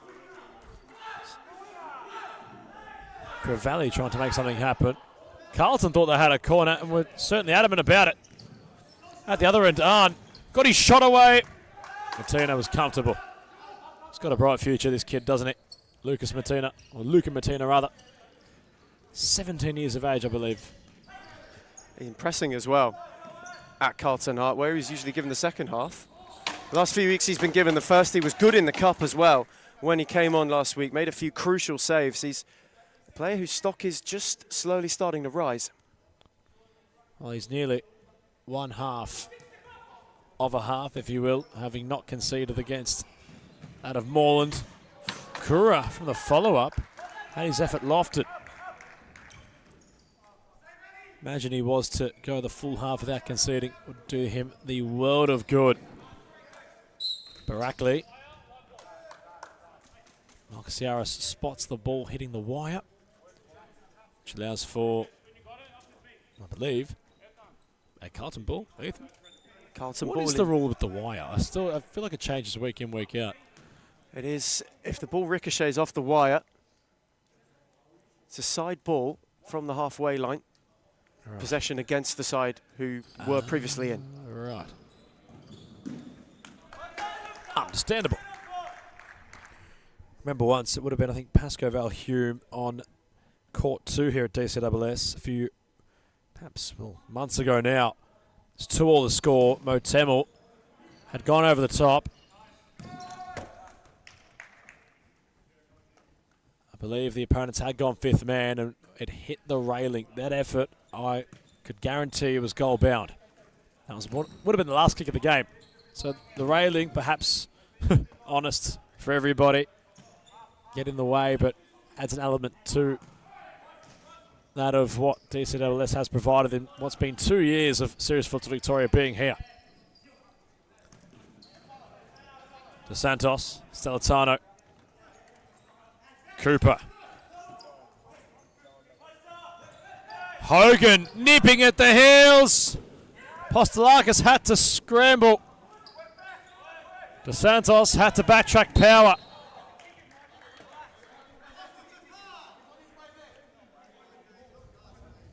And Moreland was screaming for a card. Stellitano the one to make the point. Lucas Hogan just in retreat. It wasn't a lot of contact on Dos Santos, but just a little pull of the shirt, and that conversation's still ongoing. Ios not happy about it. Kevin Dos Santos also making the point. Here is De Santos. Barakli. Cooper. Stellitano. Power cuts it off, goes back to Apostolakis, who's had a fair bit of handling of the ball so far. Rajab pickpocket Stellitano, and Power slides in for FC Carlton to lead by a goal to 0. And that is exactly the blueprint of how they've looked to get at Moreland in this first half so far. They've surrendered a lot of possession, but they hit so quick on the break. And it's been about very, very watchful futsal from Hart so far. Very well done by Rajab to be unselfish. Power got the run at the right time. And just a poke beyond the slide in Cooper. And Hart hit on the break and have got themselves the lead. How will the Blues respond? Barakli caught in possession. Power nearly out of real estate. And so Moreland have a question posed of them. Aidan Power, who certainly was lighting up the championship last season, finally getting his looks in the top flight too. Hart have themselves an all-important lead. Moreland at the moment just haven't quite clicked into top gear. Hart have capitalised on that. Rajab rolled it for Power again. Cooper dropped it off. Apostolakis had to clear. Such is the Carlton pressure at this point in time.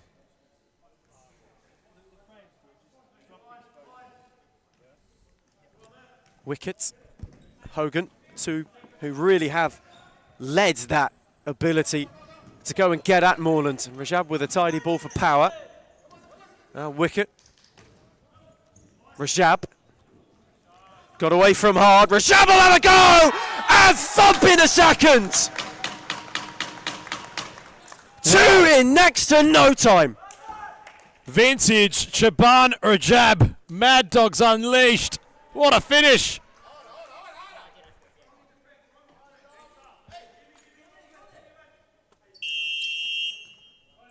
And Moreland want timeouts, and you can understand why. Hearts have absolutely flown by in the most recent minute of futsal. 2 in a matter of seconds. As we get a timeout, it is Carlton Hearts 2, Moreland 0.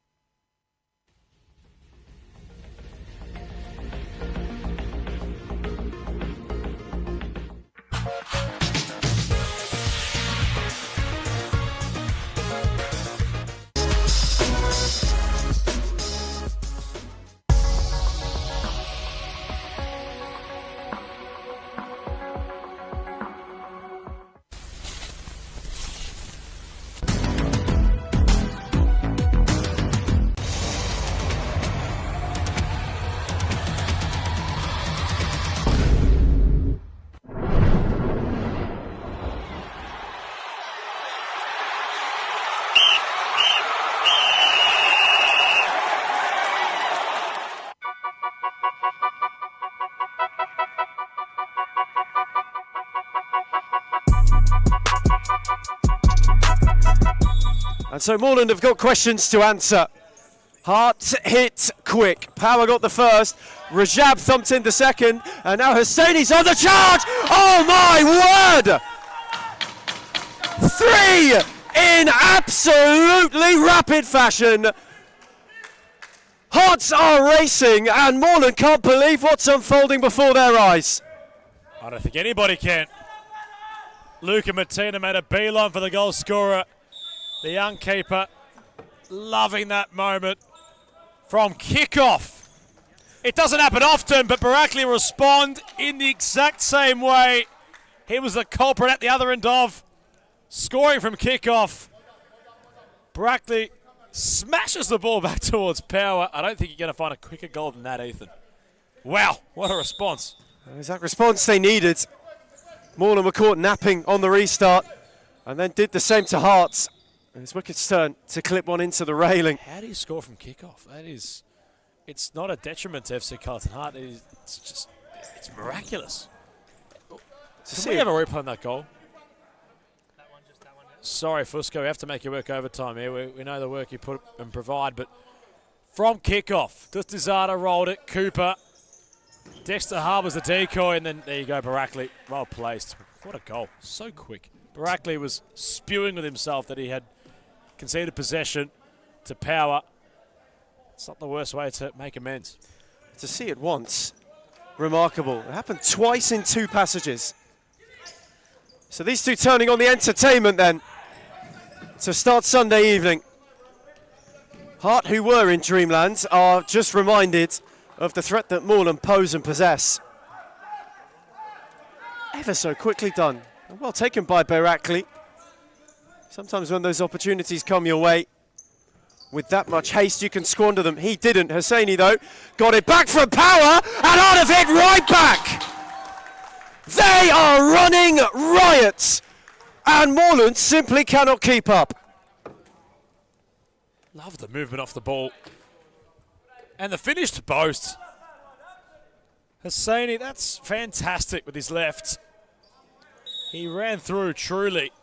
And in recent weeks, he's shown signs of ill discipline. He's perhaps not been at his best, but if that's what he can provide to FC Carlton Heart, then they've got a real trick up their sleeve.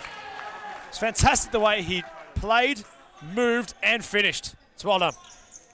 Moreland looking to respond again from the corner. It's found Cooper. He wants to charge at Hosseini. You can feel there's a real sting from Adam Cooper, and Hosseini as well is willing to get amongst it. Gives away a free kick, and he nearly gave Cooper a shirt swap, and wow, those two just continuing to have a bit of a chat with each other. There's that ill discipline, as mentioned on cue. I believe it was Pasco Valley got sent off against, was it Hosseini? That was a very close game. So Cooper's free kick then. Oh, it's crashed the bar. That was absolutely laced. Not that people need a reminder, that's what he can do. Mattia can only watch and hope. Now Dos Santos. That Heart fourth has just put a real bit of bite about Moreland. Maybe that concession was the wake-up call. Dexter Hard, Dos Santos, Cooper, and Rudy Wickett maybe seeing that Hosseini is bubbling a bit, is readying Kura to come on. Arn set it back for Cooper, who went on for Dos Santos, who was allowed to spin, was blocked by Cruz. Arn on the following, got away from Hosseini, and then Hogan came across to good effect. Can feel that want to go and hunt from this Carlton side. Cruz demanding Martina to make his way off his line. Hosseini lost it. Cooper and Dos Santos couldn't keep it in. Healthy amount of time left in the half. 7 minutes and 18 seconds. Deltano back on. Arn and Dos Santos, real offensive options from the Blues. Clip only found Cooper. Kura was too deep. Now shoving on for Dos Santos, who's holding off Cruz. Cooper. Lovely 1-2 between them. That's a glorious Moreland goal. And all of a sudden, they've chipped one back. Lovely link up between Dos Santos and Cooper. Just what Moreland ordered at the right time. Surgical. And with some flair from Dos Santos, so measured the back heel. Cooper making the finish look easy. Nothing about it from the futsal route. Top right corner of the net rippling. Game on. Say the Blues. Cooper crasher. Kura wanting to respond. Hogan was there as well. Just had a bit too much on it. As here is Dos Santos. On. Stelitano had dropped in. They're just starting to find that rhythm now. They were slow out of the blocks, Moreland. And Hart, really in the middle patch of this half so far, have hammered them. We've got a couple back. Kura couldn't catch that sweetly. Though every effort at the moment is being applauded on the Hart bench as Dos Santos in too forcefully on Hogan. Gabriel Ceballos doesn't see it that way. Gab Ceballos not happy. I'm concerned for Mo Shafy's hands. Each time his side, as you mentioned, Ethan, are to win one of the duels or have something happen which calls for appreciation and adulation, he is pelting his hands on the metal bench he's sitting on. He's got a goalkeeper, you'd assume, in the second half. He's got to be careful. Could be quite a strange warm-up ritual from Moe Shafay. He's going to have a dislocated finger if he's not careful. I also fear for that water bottle as well. It's a water bottle. It's a water bottle. All right, there we go. We thought it was his hands. But he's loving it. He's full of smiles. He's very excited. And he has every reason to be, Ethan. He's cider in front.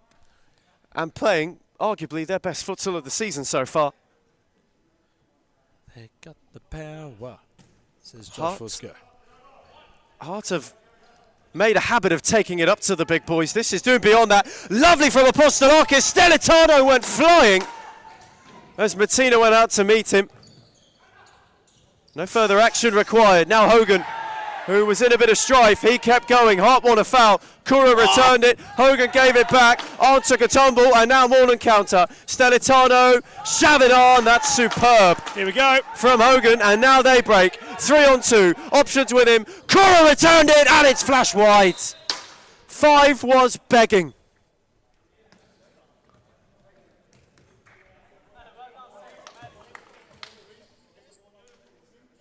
Strong play from Hogan. Rolled with the punches, kept the move alive. Physicality really upping in here.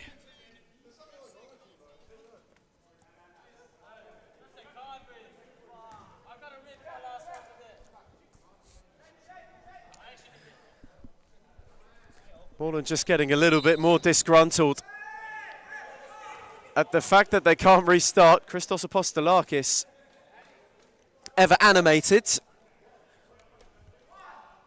Not best pleased with the time Michael Ciaris is taking to get this game back underway. Now he can go searching, and Wicket was there watchfully. He has not found Kura. Cruz tried to go the long way around on and couldn't quite. It's been most impressive from Hart, however. Though Dos Santos is driving. He set it back for on, who got away from Cruz. It deflected off Dos Santos. Martina was momentarily concerned and then saw it fly wide of his post. Kura had to ward off Cooper. Cruz wanted the return. Cameron Kura wanted a free kick. Thought Adam Cooper was just being a little bit too unfriendly toward him.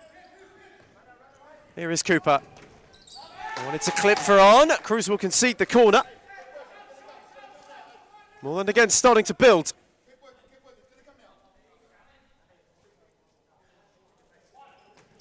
On to take Dos Santos was on his own. Kura got a clip. Rajab. That was risky. Hogan. That was tidy. Kura. Now Rajab, who didn't catch out Apostolakis to score, but did win a corner. And Moreland's number one is... He's not happy. He's really not happy. He was convinced the ball was out before he handled it. Not happy to concede the corner. 5 minutes left in this first half. Rajab's take. Got it back from Wicket. Dummied it for Hogan. Dos Santos read it. Cooper's got runners. And now no options. Everyone abandoned him. Apostolakis. Search for Dos Santos, whose touch lets him down on that occasion.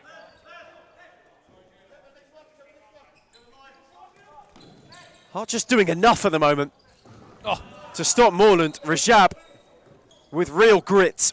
Got it onto Power. That's a lovely return. Rajab round Apostolakis off the post, and Wicket couldn't steer it in.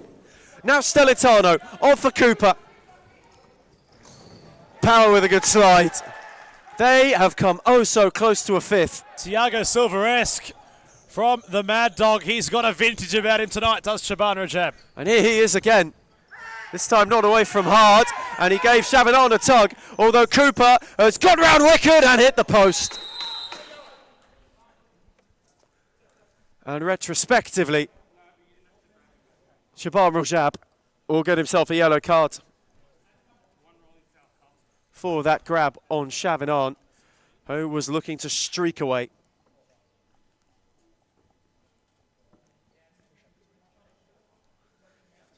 Complete and utter chaos.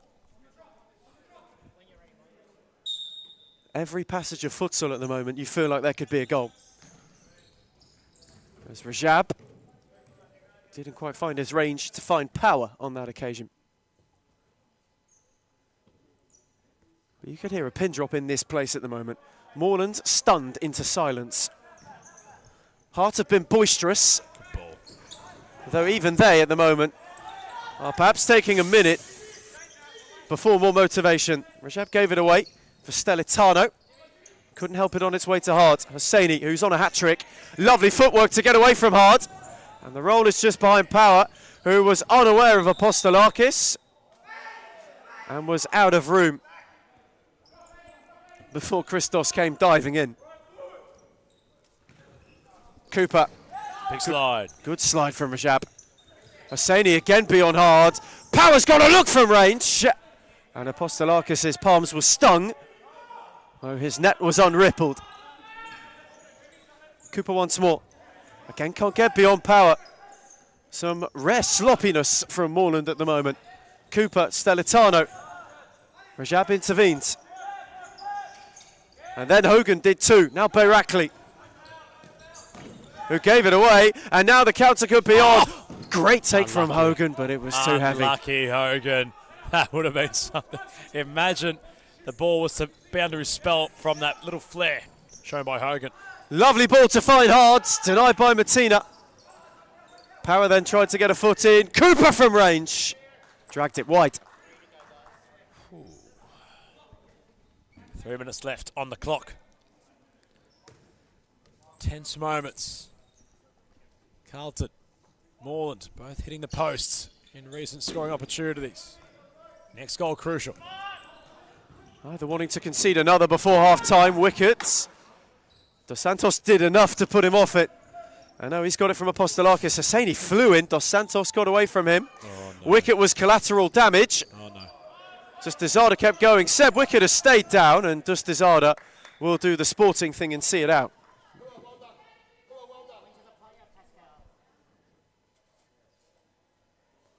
Let's see what the damage is here. He can't put weight on it. Cooper will become makeshift physio for Carlton. That's not a good sign to see. He's trying to. He really is.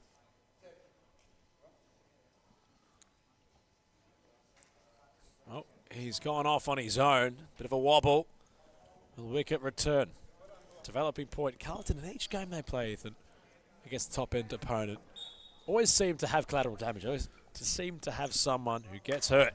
It was Lucas Hogan, dare I say, which round are we talking about here? Fitzroy. It was, his nose. Opening game of the season, and you man. could argue that changed that game. Changed the rest of, well, for the weeks he was out, Carlton's season as well. They will be hoping Wicket doesn't suffer a similar fate. He's really wincing on that touchline. In between encouragements. Certainly hope Seb Wicket's okay. He was showcasing some of his best futsal at Hearts as well. It was fantastic last week. Good player, Seb Wicket. Very good player, very serviceable player. Here is Adam Cooper. Moved it on for Bayrakli. Rajab again. on the dive. Moreland have got themselves a corner.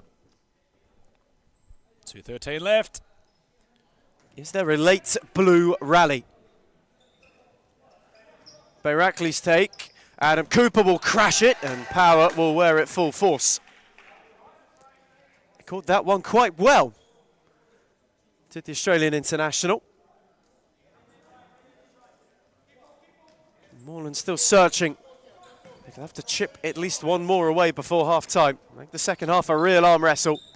Cooper, Dos Santos, Cooper.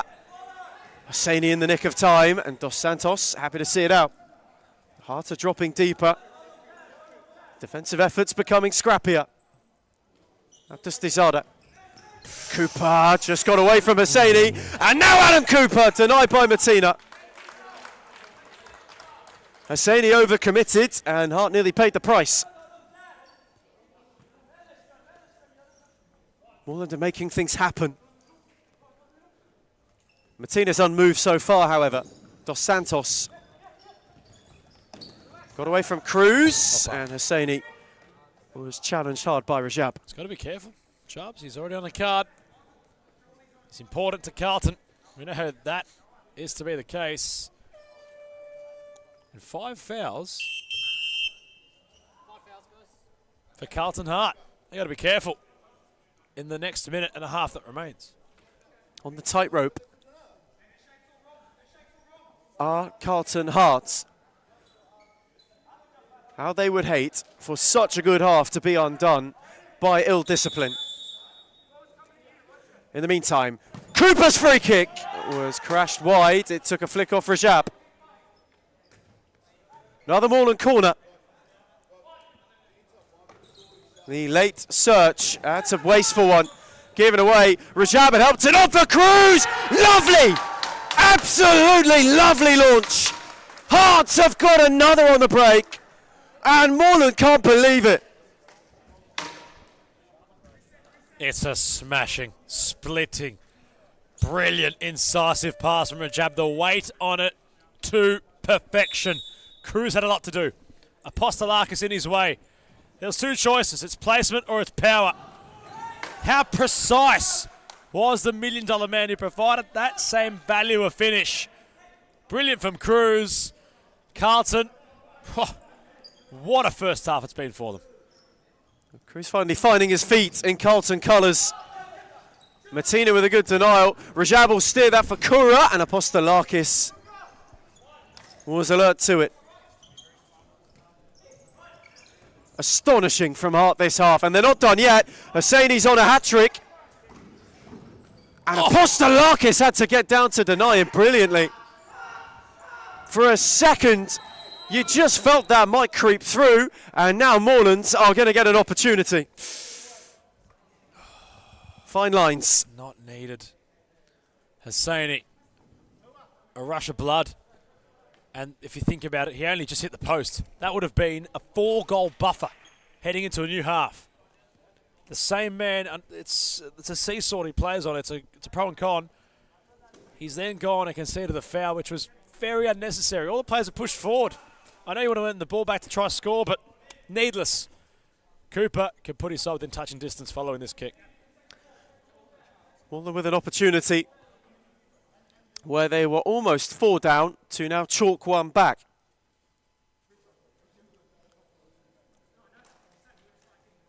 A real hush for Adam Cooper. Cooper scores with certainty.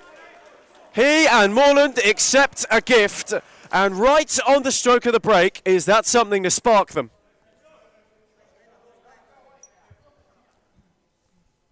Martina, credit to him, he certainly tried to unravel out of the futsal room, but no fault in the placement. The professionalism from AC3. Saying he went for Kura, who was just waiting on a central runner.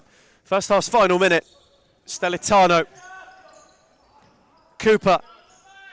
Could Moreland chalk yet another back? AC3 searching. Bayrakli. Cooper. Good run from Stelitano. Lovely swivel and a good save from Martina.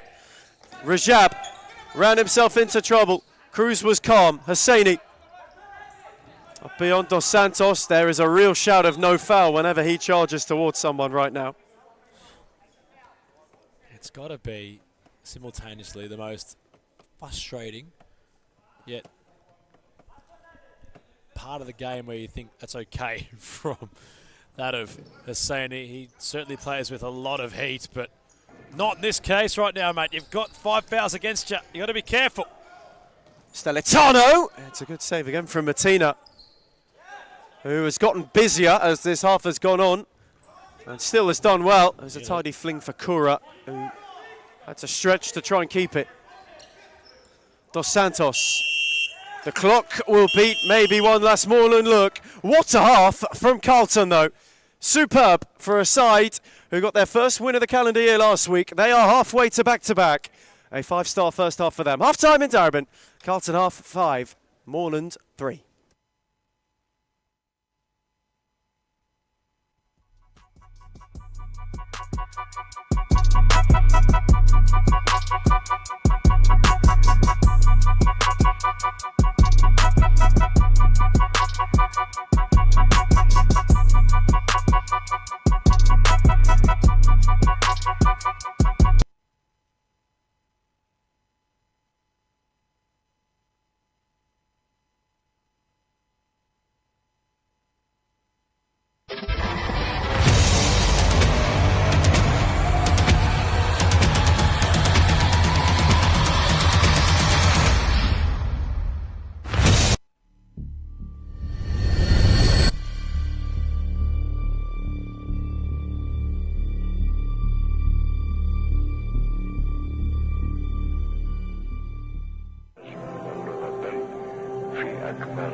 Perhaps one of the most important halves in both of these sides' seasons is upon them already, even in its early stage. And you can't get too far ahead of yourself, but momentum is of the utmost importance. Moreland have been building that in recent weeks, though. This first half was a stark crash down to earth. Carlton Heart, on the other hand, are just starting to garner some of their own. And you can see just that. 5-3 they lead at the end of a superb first half from Rudy Wickett's side. However, the second half and the closing stages have been where they've fallen apart in recent weeks. They will be hoping for another full 20 for the first 3 points of the league campaign. Got 3 in the cup last week. Just how powerful back-to-back wins would be for this side. It would fill them with confidence. Whereas for Moreland, it would be the feeling of yet, even though they've taken a few steps forward, one giant one back. It's Dos Santos. Cooper. Couldn't thread it for Dustizada. Cruz. He set it back from Martina. The interesting bit here, and you have to say it isn't undeserved. No goalkeeper switch at halftime. Shafee, no slouch between the sticks, but Ethan Rick, how can you deny the form of Martina? He's match seasoned, he's been warmed up into this contest, he's had a bit to do. I feel as if it'd be cruel to take him out the occasion now. And it's on. Came flashing through. Placed his effort over. He's been a steady hand in the first half, Luca Martina. Very assured. You could say there wasn't much he could do about any of the goals that Carlton conceded. Oh. Hogan deflected. Cruz got there. And nearly turned an awkward bounce into an awkward one for Apostolakis. He flung it on for Dos Santos. Cooper. Got away from Kura. Worked the yard for Arn. Good challenge by Hosseini. Good turn from Kura, who was given a pull by Dos Santos. Hogan had it! Oh, what a save from Apostolakis. Kevin Dos Santos will get a yellow card. But where Moreland were parted like the Red Sea, the man in red denied the concession of another. It's a great save, but boy, did time stand still. You thought as if from the initial bounce that ball was going to roll in. Apostolakis had a firm grip on it. Hogan's effort too strong. It bounces wide. Carlton's still asking questions. Akura got it hard at the near post, though Michael Ciaris will make the point that there was no whistle to indicate that the corner could be taken.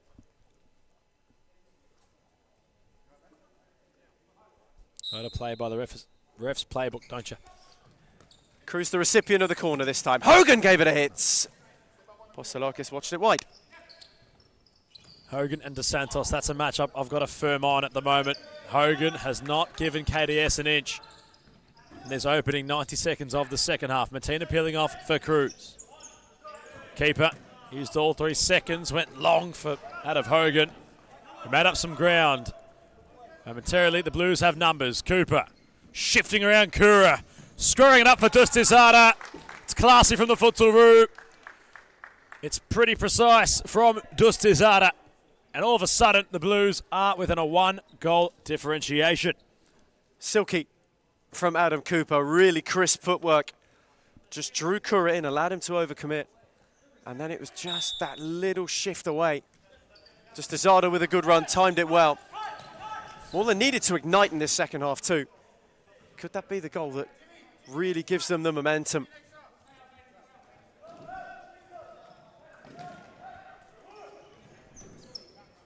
Cooper, how's he gotten out of there? We don't know. Hogan. Cruz was inches away from scoring. Hosseini loves to go pace towards his opponents. Quick recap of the action we have tonight. Ethan Rigg, Fitzroy have the bye. Aku face that of Hume, I believe, to round out round 7. In fact, I believe it's the Lily Whites up against Pascoe Vale, if I'm not wrong. Should be right. Well, at the moment, our mind on many other things, considering this contest has got us all but enthralled. And yes, no, we're right. You should never doubt yourself. Anyway, Ethan, no love lost between that of Mario Bajo's side and the Chachis. Not in terms of animosity, but the Hounds always seem to have something to do against the Lions. Been a bit of a bogey team for Pascoe Vale since their time in the top flight. You go back to opening night, season 2 last year. Thornbury stunned Pascoe Vale. Claimed a massive 3 points, really announced themselves to the league. And since then, they've always just been a thorn in the side. It's always a closely contested fixture. Stellitano. Tanger with Hogan. Power. Not sure why he let the... Well, not sure why he tried to control the ball there, considering it was certainly going to give his team momentary relief. Perhaps thought about trying to keep possession instead. Hogan down the line. Power was the idea. Quick on to Cooper. Arn. Shifting central. Power cuts it off, sends it wayward. Carlton not in damage control yet, Ethan, but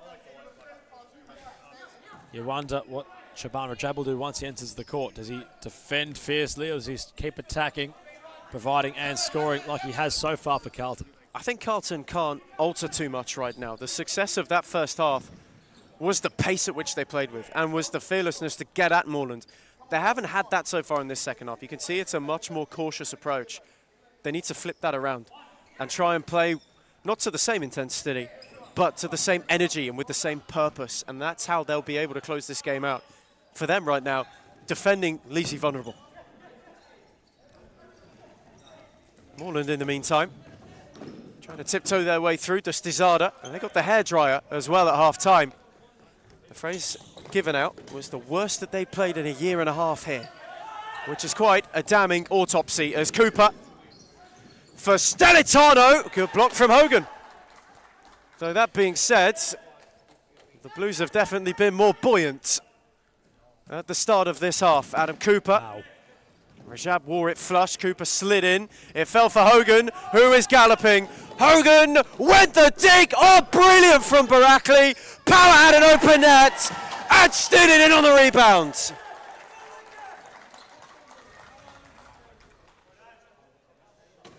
At what cost? Shaban Rajab remains on the deck. He doesn't seem... Oh, no, he's fine.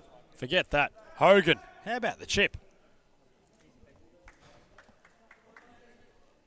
Under all the pressure, mind you, of Apostolakis bearing down on him, Barakli getting behind the keeper and trying to keep it off the line. He'd done well, had Erkan, to head the ball onto the crossbar and back out into play. Power followed up. That's what good players should do. And Carlton, Ethan, as we might have alluded to, haven't gone into their shells. They've taken the game on still and given them some reward. They lead by 2 goals again in this clash, which keeps seesawing. Here is Rajab rolling away from Bayrakli and force Apostolakis to save down low. That's exactly what they needed. Having weathered a bit of a Moreland storm, the Blues had an opportunity where they were close and then, well, Carlton again ensuring that this doesn't flip against their favour. Rajab tried to work an angle on Apostolakis. Such an importance on this fixture. Fitzroy having the bye. Moreland, if they are able to turn this round, all of a sudden would end the evening level on points with the reigning champions. For Hart, there's an avenue to bunch up the bottom of the table if it stays for them this way. How this might put pressure on the Hounds. But in fairness, are up against the side they've had a decent record against in recency. Stellitano, well denied by Martina, who then got in ahead of Dustizada. Hogan went searching for power. And Carlton won a corner. Shaban Rajab and Lucas Hogan both had a shout. Rudy Wickett did too. Dos Santos. Stellitano. Away from Crivelli. It's going to save from Martina. Saw it late. The goalkeeper extended his foot.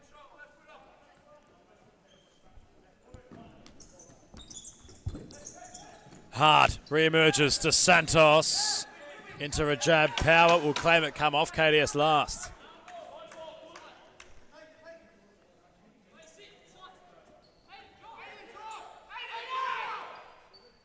Stellitano. Power being urged by his teammates to drop. Barakli. Stellitano. To Santos. Wanted hard in the middle. To Santos. Central, Dexter Hard. Getting much of the ball in that region. Stellitano off his left. Rajab clears. It's a good clearance from Rajab as well, off balance. Dos Santos was just trying to drive him to shank it. Had he done, it could have been troublesome. He did really well there, Shaban Rajab. He's been very good tonight on the defensive end. Santos, Dexter Hard found it. Stellatano fell for him. Hits the post. And Rudy Wickett knows he has to get some control back in this game despite leading 6-4 on the scoreline.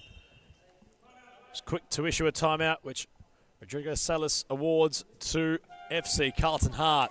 They have struck 6 against the Blues, who trail by 2 goals. 6-4 the score. Timeout break.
Martina, the ball in his hand.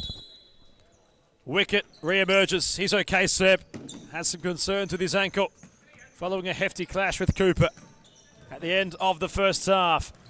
Bit of power possessed with that of Aiden, trying to bump off the Santos struggle for the ball. SC Carlton Hart earn it deep inside their offensive half. Cravalli with the side possession. Hogan. Wickett.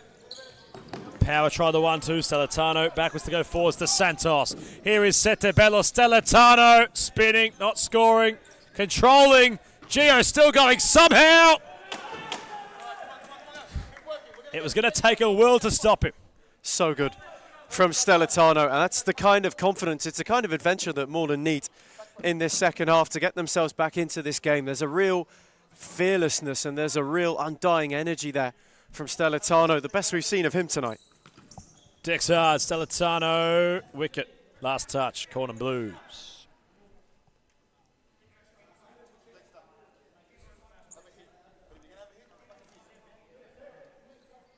No hesitation, the idea from Gab Zabais towards Dexter Hart if he is to shoot. Dexter Hart across the face of goal. It's inviting. Barakli. Might have just been the man who was supposed to be at the back post. De Santos. Stellatano hard onto his left. Cruz closes him down. Barakli. Stellatano. Got of the way. The ricochet was wide. It's good keeping from Martina. Blues are mounting. Can they make it work in a tangible manner? Barakli, 1-2. Stellatano. Martina's hands. Thought about power. Martina. Lofts it long. Cruz might just get on the end of this. Carlton get a corner. That's really well done by Martina as well. It's just the maturity and the composure in his distribution to go and pick out Cruz instead of power. Barakli got out of the way in time. Not sure that was his idea. Perhaps with Irks, he might have been wanting someone deeper. Cruz, Hogan, Power, Barakli courageous in the one-on-one. Power goes back towards Hogan. Nice control from Lucas, although Cruz couldn't find Cravalli on the far flank. Carlton still keeping Moreland at bay. Though the Blues are building. Kura gave it away. That's a nice flick from Barakli. Stellatano. 3 to go around. Cravalli was 1. Now Dexter Hard. Barakli rather blazed away with that one. Much to the disappointment of Gab Zabaios.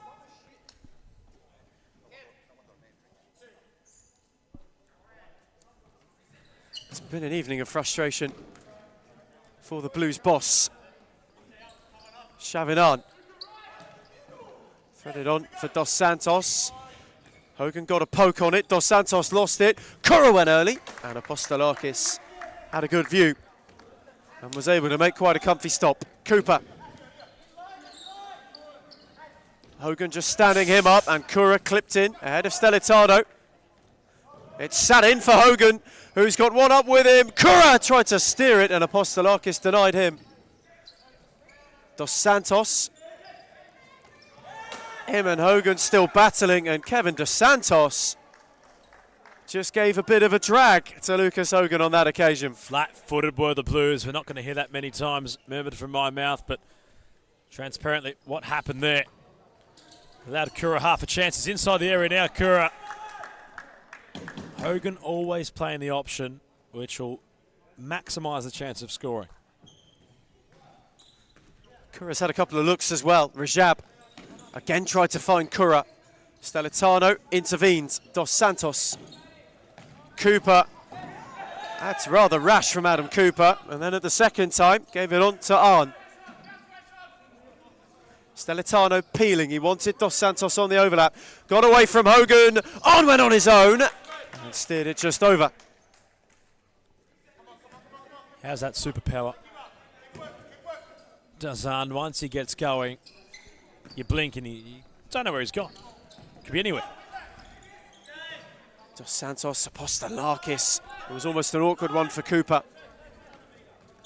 who's beyond Rajab, who slid in well.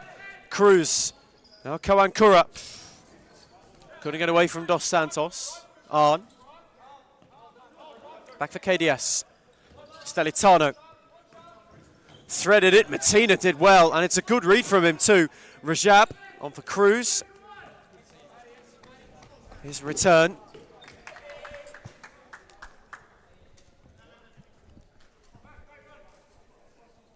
Carlton still just causing Moreland much frustration.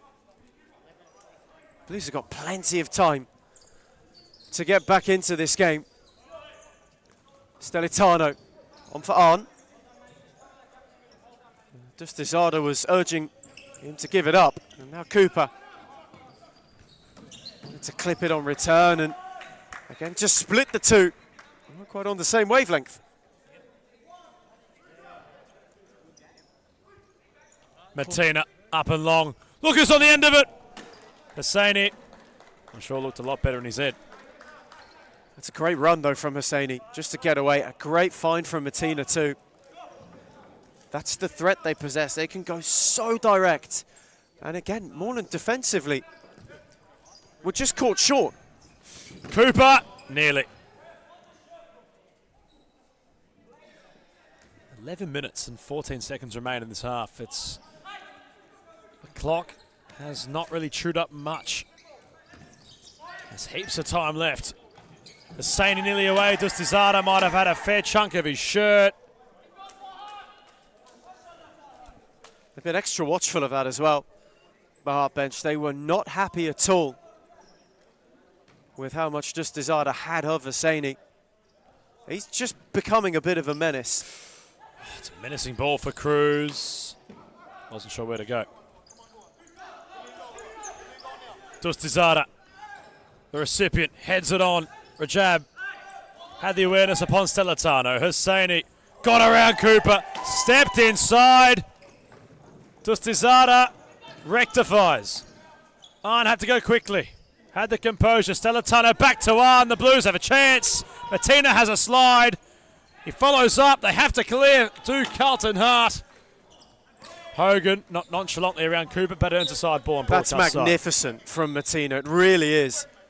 That first read is such a good one. It's a great challenge to deny Arn. His touch is a little heavy. And then the follow-up, just to go and press Stelitano. He doesn't give him the easy ball. He doesn't give him the easy shot, and it allows Rajab to get back.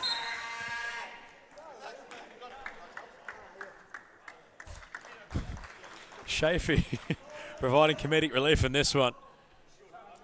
Everybody in unison having a bit of a chuckle for out of his war cry on the bench. Rajab feeling the effects of that late challenge.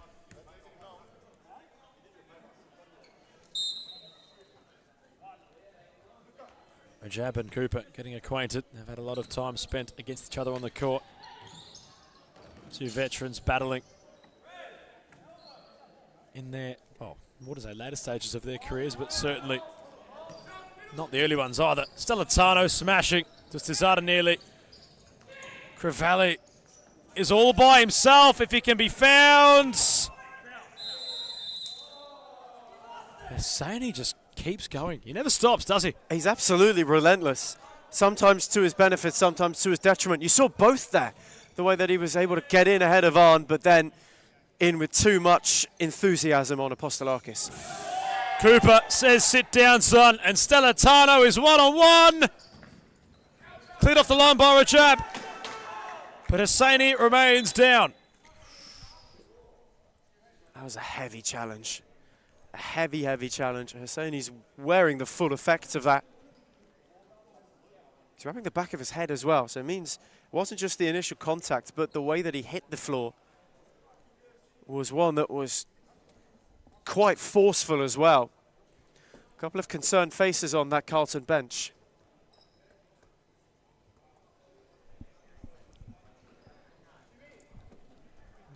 Lucas Hogan and Crivelli over just to ensure that he's all right.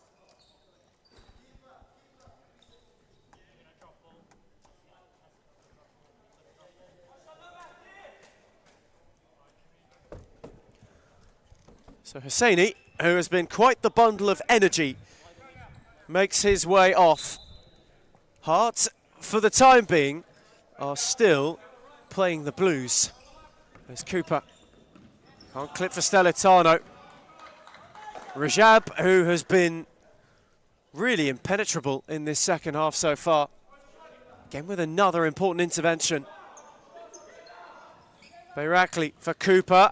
That's a good challenge from Kura. Every single tackle being lauded and applauded on the Carlton Heart bench.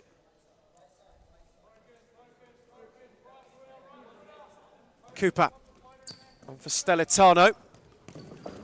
Rajab lunge, he's got to be careful. Bayrakli went tumbling too. There's Crivelli, and it cut out by Cooper. Erkan Bayrakli's really not all right here either. Can't move. No, Erk's tried. No, he can't. No way. He tried to soldier on as if nothing had happened, but each time he did, Ethan, the wince you could see in his face painted a whole different picture on how he can move right now. And certainly it was quite a gingerly gallop back to his feet the first couple of times. Somehow Bayrakli has stayed out. So he wants to give it a try. See if he can run it off, though Kabzabayos is giving plentiful instruction to Dexter Hard as does Dizada. Drives wide of the near post.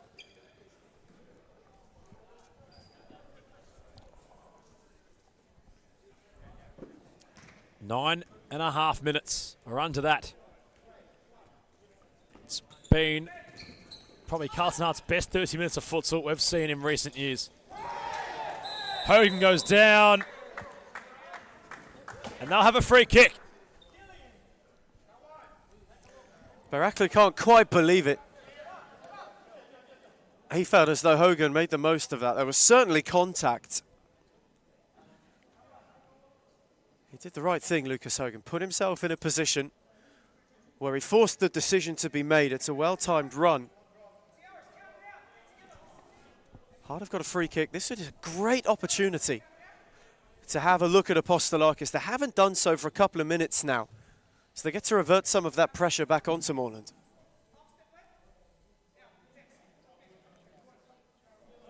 Apostolakis organising the wall. Rajab and Crivelli behind it. Imagine they were to find 3 goals heading into our last 9 minutes of play. FC Carlton Heart sensing an opportunity from this free kick. Rajab hits the wall. Bayrakli collateral damage. Crivelli, first time. Kura, cross the face, Hogan. What did it hit? Was that the post? Off Lucas Hogan and wide. It was hit with that much pace, though. It looked like it bounced right back at him. Off the post. It's a great ball from Kura. Really fizzed across. Nobody in a Morning shirt could go anywhere near that. Otherwise, it could have ricocheted into their own net. Such a teasing delivery for Hogan. If he was a bit earlier, that finds the net. Apostolakis launches for Barakli. Good in control. Erkan looks up to the sky to say that should not have happened. Martina. Rajab. Flicking down the line. Kura. Unconventional control of the ball. He thought he might have been in. Rolled just out of play. A little bit of more than desperation creeping in. The Blues still have 2 to go and get, and that's only to restore parity. They need a treble to go over the top as Cooper tried to thread for Dustizada. Adam Cooper got the return. Martina came a long way, and Crivelli helps him prevent the corner.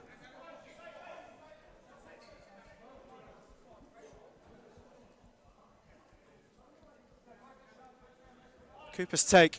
Barakli darted. Dexter hard out of hits. And Martina made another smart stop and was quick to go and give it to Rajab. He tried to thread it for Dustizada. Through Dustizada and wasn't able to. Great touch from Shaban Rajab. Mind you, the throw from the keeper of Martina. Carlton have not spared any opportunity to buy any meterage further up the court. Case in point, Hogan deflecting off to Dustizada for a corner. Which Rajab was the recipient of. Speared his effort wide. It's just smarter futsal though from Hart. Taking the territory, it allows you to subtly build momentum. And a lot of times Moreland haven't realised they've been pinned back. And the Blues have got it to do. This is an opportunity that they cannot squander. If they're serious about title contention in its early stage, if they're serious about putting the pressure on. Stellitano gets the shout from Apostolakis just to drop off. On to Kura, who's just caused a couple of problems. Rajab. Crivelli, whose touch was heavy, allowed on to go and win it, now hard. Stellitano, Dos Santos. Rajab just shut the door to Arn initially. Now Stellitano finds him. Chavanon's got Hogan to go at. And shifted away. Dexter hard. Lovely ball. Stellitano got a yard. And Martina makes another good save. There's the change. Cooper has the flight kit on. Ripping it on as if it was Superman's jacket, cloak, whatever you call it, Ethan. Maybe not the analogy we need right now, but they've gone fifth. Have the Blues. So Santos hard. Cooper. Stellitano. And Arn just lost it. Martina will have a go, you know, and will hit the railing. That was not a bad effort. Again, it's a culprit. Mo Tamil. Via, dare I say, Pasco Val. Second season last year. Same thing happened. Scores were locked at 2-2. Dos Santos of Moreland just survived the scare. Arn again gets his footing wrong. Crivelli clears. That looked like it might have been pretty close. Luca Martina certainly thought that it might have been. Stellitano, Dexter Harder steered it over. And Gabriel Zeballos can't quite believe it. That was the opportunity they were craving and carving. And they couldn't finish it. Again. Martina hits the railing again. Rudy Wickett looks up. He has his hands almost in a prayer type. What would you call this, Ethan? Symbol, signal, whatever you might call it, saying why? Stop hitting the net, please. Dos Santos. Arn. Hard. Martina. And Arn's follow-in was blocked by Rajab. Hogan chaotically. Martina take two then. That one's a lot better. And it's just wide. Well short of the railing. Just didn't have the trajectory. Cooper, Stellitano. Shavin. Oh, no, well finished. Postage stamp. And they're back within one. You're not saving that. Nobody's saving that. And that's what he can do. His footwork. First touch, fantastic. And how much power you can generate off half a step. That's really intriguing from Arn, the way he was able to put his foot through the ball off half a step. His first touch, supreme for that to be the case. A nervy 7 minutes left for FC Carlton Hart. Cooper still has the fly kit on. Rajab makes Hogan work. Lucas keeps it alive. Went lateral for Rajab. Cruz. Power won't arrive. Stellatano. Dos Santos. Cooper re-emerges. He's the fly man. He's found by that of Stellatano. Arn, from the same position he scored from, flashed it wide. And the shout from the Hart bench was from Rudy Wickett. He said, don't complicate it, which is exactly what they did playing out. Rajab's ball a little too heavy. Hogan's return also was quite fierce. Cruz did the right thing to drop off, otherwise they were in trouble. Dispossessed Cruz looking for power. Arn. On goes Cooper again. 6 minutes left on the clock. Cooper. Stellatano. Martina made the save. He might want to go for goal. Aimed at the wrong keeper. Here is Cooper. Arn. Stellatano on his lonesome. Lonesome. That's the one. Corner Blues. You can see just how much more cohesive Moreland look at the moment. With Cooper as the fifth, it frees up Stellatano, who's having a dangerous few minutes. A little bit of desperation, though, starting to creep in. Moreland, they just have to be a bit more patient. Stellatano, Cooper. KDS, hard. Nearly half a sniff for that of Power, chasing what was a vacant ball. And Hogan sent it long quickly. Arn had Power on his tail. Cooper. Nearing her last 5 minutes. Stellatano, Arn back to goal. Dos Santos off his right, had it blocked. Smart from Cooper, just to give the shout to Postelakis that he was staying out. Knew that Hart were limited with options and had to go long. And then all of a sudden, it just that allows that attack to quicken up. A scramble on the goal line nearly. Hogan slides. Cruz went over the top. Cooper had to flick away with his head. Critical from Adam Cooper, who in turn is just ensuring a slight delay of the Carlton corner. Power, Cruz, deflected, found Dos Santos, who is driving, and now Chavinon is in behind, and Moreland are level. They have ripped it right back. The buffer of three broken, and the Blues are going to make this a showstopper.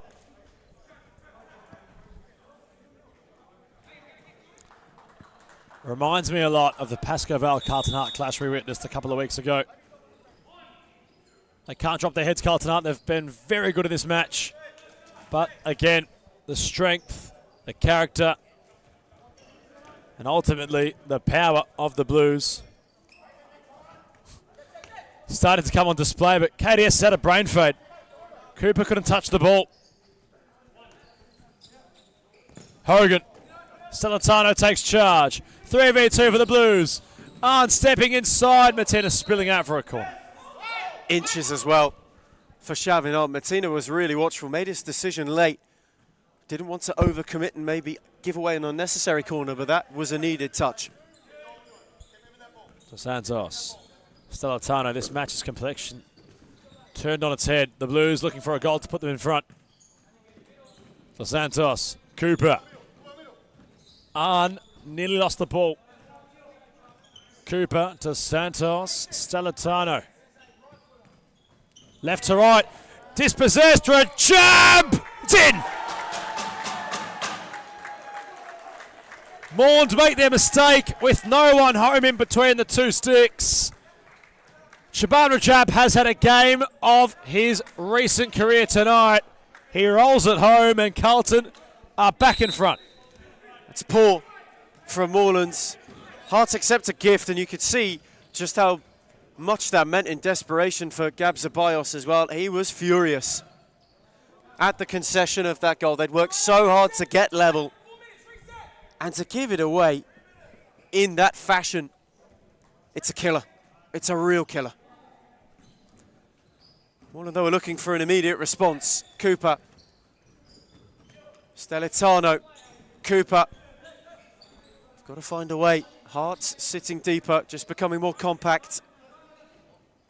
Giovanni Stellitano. On. Rajab away.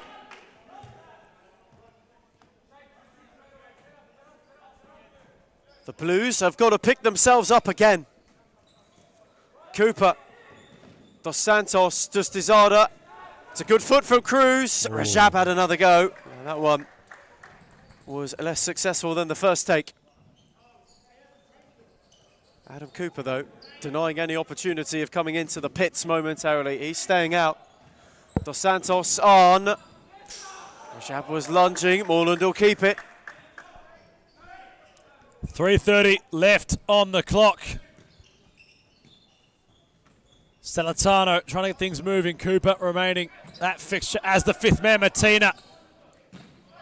And we'll go into the book.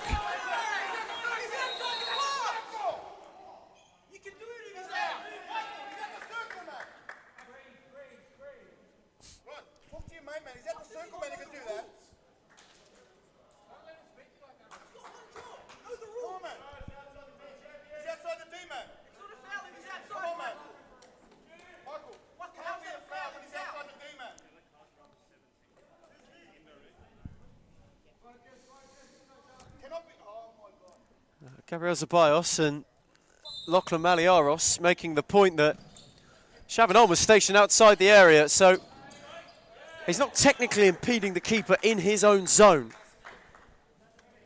That must have been mighty close. And they're still going. They're really not happy about this.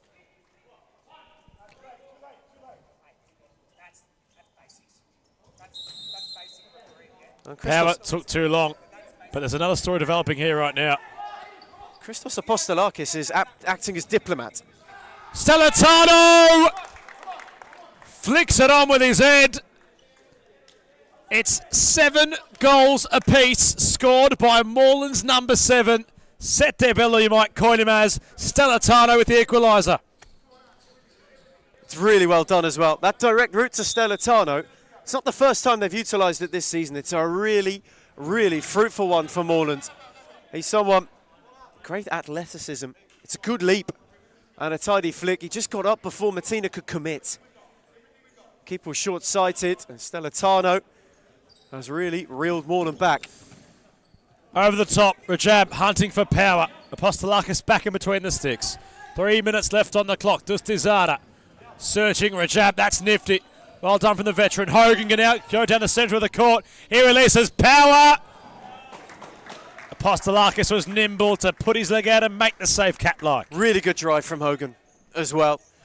Could so easily have tried to slow the game down there. This is where Hart was so good in the first half. They've quickened the tempo up again. Cruz bounces off decks hard. Apostolakis did not want the concession of a corner. Cadius. On. Thought about going around Cruz. Wants to go through them all. He has Stellitano. This will put the Blues back in front. In fact, in front for the first time. Ethan, confirm or deny? Would have been the first time this evening Moreland have led this game. When's the last time we've said that? Wow. Hogan looking to ensure that Hart can go themselves back in front. Hosseini, who's been most energetic, this time gave away to Dos Santos, who came screaming through to challenge Cruz. 7 apiece, eh? 7 apiece. 14 Who would have goals thought it? scored. Astonishing start to this round. And there's still just enough time for someone to go and pinch a winner. 3 points precious for both. Shavma Apostolakis play it through. Cooper, Stellitano and Martina. And Dexter Hart this time. He was inside and he finds a yellow card. When will they learn? Have you changed the rule and we haven't been notified? Have you changed the rule and we haven't been notified? That one is correct. Leave it as it is. He's the other one inside. wasn't? That one is correct. And the other one wasn't? But you have a yellow card for that. I'm not saying that. I'm not saying that. So you just did it? I'm not saying that. I'm just saying that. Yes. But the other one wasn't. The other one wasn't. Same thing. Very poor choice of words. Very poor. Okay, so you better communicate with your refs then, because you're getting all your messages mixed up. It's a hard interpretation, isn't it? And that's fine. It's not made that's fine, but no one. It's outside of the goal. When can you make moving towards the ball? No? No answer?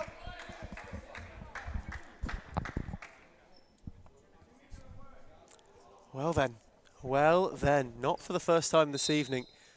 That Moreland bench in conversation, and poor old Benny Howe, who is up next to referee. He's just trying to eat his sushi, poor Benny Howe. He's not even in action right now, but he's been, well, fifth assistant. He's the fifth official. He's subject to a Moreland inquisition, courtesy of Maliaros. An instant classic in Darebin. Might have a grandstand finish to boast. 14 goals scored, evenly split at 7 apiece. The Blues, with a win, go on equal points with Fitzroy. Carlton, it would kickstart their hearts this season and have them in the winners' column for successive weeks for the first time since their championship winning campaign. Stellatano around Hosseini. On the backtrack was hustling. On. 90 seconds. A timeout in Sal Milner's hand. Matina, nobody home. Would want it back. You gave it to me. Simple as that. They didn't want the timeout. And now they'll seem to have it. Rodrigo claiming our fourth official, because it was handed in, it had to be issued. The Blues are not a happy bunch right now. They want this game to be a victory. They've issued a timeout. Carlton Hart will reside. Ethan, we might not go to a break. There's a lot to unpack here. It's getting very tense from the Moreland camp. Lots of belief from those in white and blue. Breathe for a moment, but dissect what you can. It's the officials under the pump right now, as it is not only for those both sets of playing groups currently competing in this clash. Moreland right now, they are a really, really disgruntled set. Unhappy with the two bookings, unhappy with the timing of the timeout. They wanted to wait a bit longer. The bottom line is they've got to go and win this game if they want to be level at the top of the table. Hart know what they have to do. Close it out. If they get a look, go and pinch it. Will be Moreland's ball. Dos Santos in the mix. Apostolakis there. Adam Cooper is itching to be reinstated. And so then, here is the grandstand finish of Sunday's opener in Darebin. One either way could swing it, and it could win it. On, he wanted to be the man. Dexter Hart, Adam Cooper is going to make the venture. Stellatano acting as a makeshift fixer. Cooper speared it. Matina, Dos Santos was on him. Oh, Stellatano steered it into his own net. Oh my goodness. The whistle had gone. The yellow card was issued. What? It may be the only reason that he went to that. That is quite something. He's seen the funny side of Stellatano, but my word, there would have been nothing funny about that. Rudy Wickett with a wry smile. Though you can imagine he must be wondering, why wouldn't you play an advantage? Hosseini couldn't get the return from Hogan. Goodness gracious me. What an end we've got. Final minute then. Who wants to go and win it? Hard to kickstart it, to give themselves more than a faint pulse. Moreland to be back to where they've been building and back towards where they believe they belong. Cooper. Bayrakli's touch was heavy.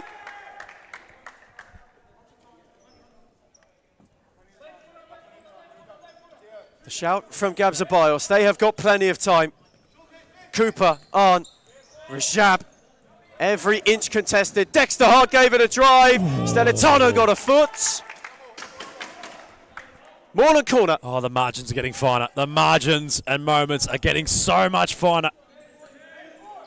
Hard from it. Everything amplified. Cooper, Stellatano. Again for Dexter Hart. Cooper. Arn rushed it, and he knows it. The shout is to stay high. Cooper's staying out, and that is why Martina must be cursing the railing. Happened 3 times in this half alone for Martina. Unwanted hat-trick for him. Cooper. Stelitano. It was behind Bayrakli. Got a touch. Gabs Abayos, head in hands. He looks to the heavens. Sings out in prayer for a miracle. Bayrakli. Cooper. One last look maybe. Corner. 8 seconds. 8 seconds left on the clock. Now or never then. Cooper. Stelitano. They're going to get one more go. Rajab on the dive. Cooper. Stelitano. Cruz going to get his feet. That'll do it. That'll do it. A classic. Moreland can't believe it. Applause, handshakes, high fives amongst the hard bench, even though this was a game they had signed, sealed and delivered with 5 to play. The Blues battled, earned themselves a point. It's not enough though to go level at the top with Fitzroy, and that is why, despite rescuing it, there's Moreland melancholy. Full time in Darabin from the opener, an instant one, a beauty. Carlton Heart 7, Moreland 7.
And so, the evening's second installation. Thornbury will have watched the early kick-off and be absolutely buoyant with what they had seen. A late Moreland rally rescued a point, and it ensured that the Hounds were able to stave off being dragged further into the relegation mire by Carlton Heart. Pascoe Vale, on the other hand, they are hoping that new threads bring new fortunes for the Lions, who so far have only roared on occasion in 2026. The Hounds, however, have got two massive additions coming down from New South Wales, from FC Karat Sydney, Earth Satarat and Ion Charin, both making their series futsal debuts in a must-win already early in this season.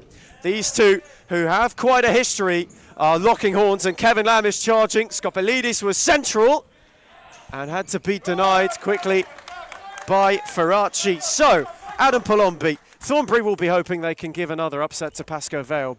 The Lions, though, they will want a lot more in store, because this hasn't been the start of the year that they would have liked. Not exactly, Ethan Rigg. If we think back to the start of the second season of last year, Thornbury handing that of Pascoe Vale what was a shock loss. 4-3 the final score. I don't mind taking the game through the Lions, through the Hounds. And if we've seen some upsets tonight, Carlton Heart getting a point against the Blues, not many would have predicted nor tipped that to be the case. So let's see what the Watsonia affiliated club can do on a court here, being Thornbury. Skopelidis was dragged back by Sapina, gives away a free kick. Just one new addition, Nick Kirkby, the man in between the Pascoe Vale sticks this season. No stranger to this court. And Sakawal Jarin within firing range. Pascoe Vale wanting the perfect start. Man who made the move from Fitzroy in the summer just gone. Well, Jarin has given it a good whack wide. And Ferracci, well, he had to watch it go wide of his post. I'm not going a second longer on this broadcast if I don't acknowledge Pascoe Vale's new kits.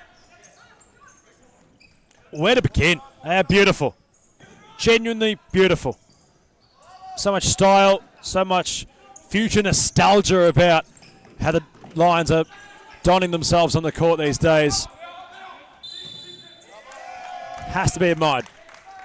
And already, they're hoping that a new kit is going to bring about some new energy. They've got a really good effort here. So 2 touches for Ferracci, while Jarin and Newen conversing. Another important turn, although they were in the away strip this evening. A nice return to black and white stripes for one of series' most storied clubs.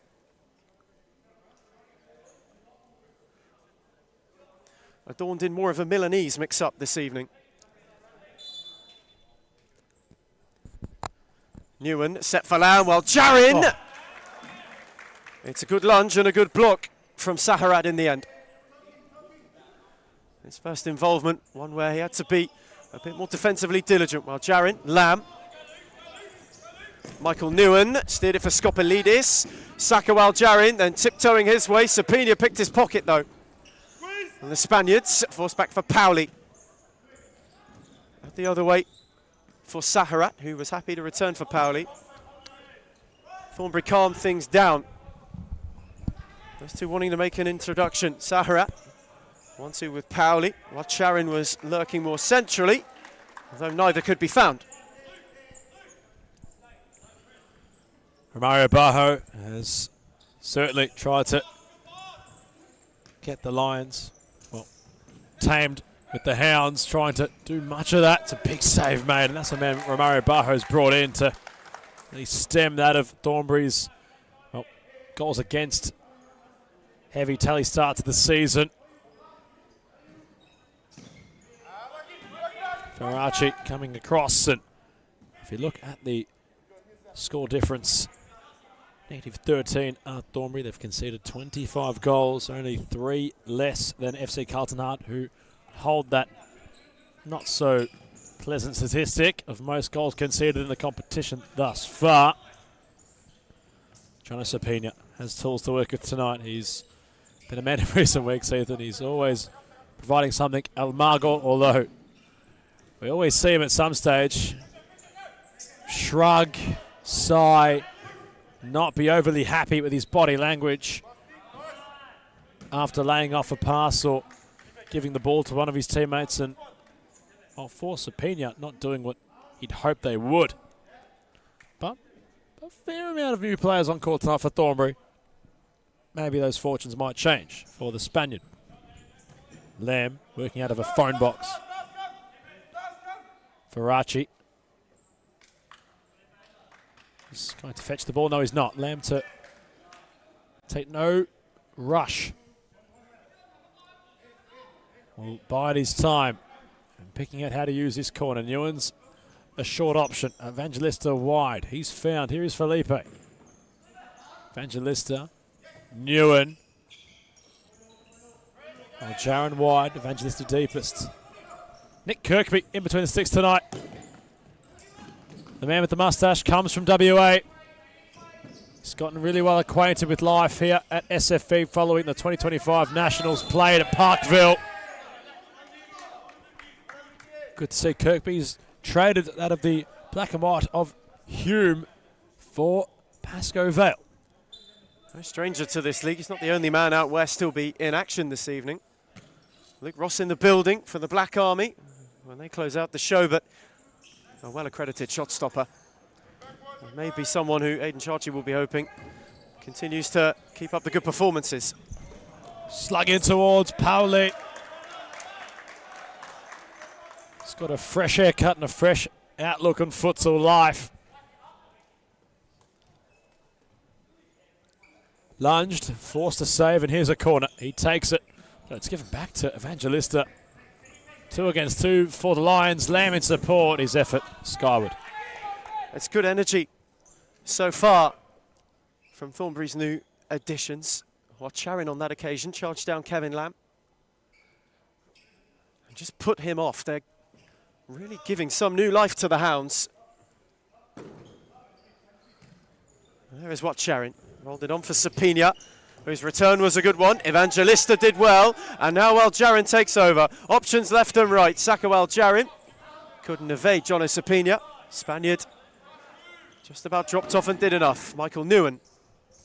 While Jarin, tidy footwork for Evangelista, who only found Charin. Saharat, Sapina. Threaded for Pauli, who couldn't get it controlled. Evangelista's ricochet was favourable for Pascoe Vale. And now Kevin Lamb can launch away from one. And winning a corner.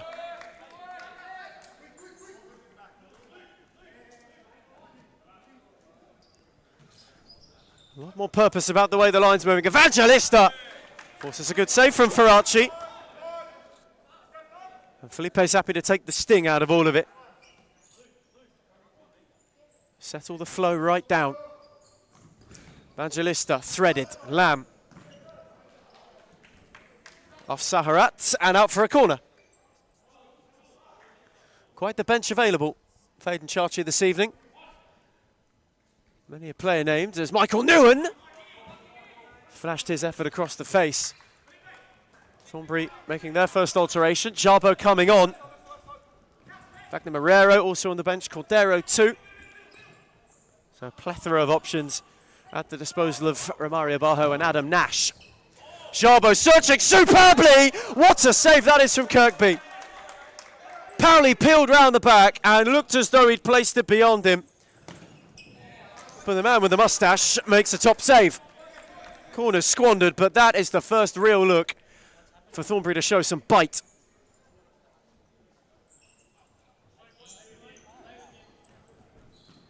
Well, Jaron. Jarbo had a lot of him. Kuradate. Evangelista. Wanted to let fly off his left. Faraci. Well poised. Well placed. The goalkeeper got low. Sahara for Pauli. His shot dragged wide. Kirkby hasn't had a test yet. Man from WA was a Nationals runner-up in 2025. It's a key cog in that WA side of last year in Parkville. So far, neither side able to break the deadlock.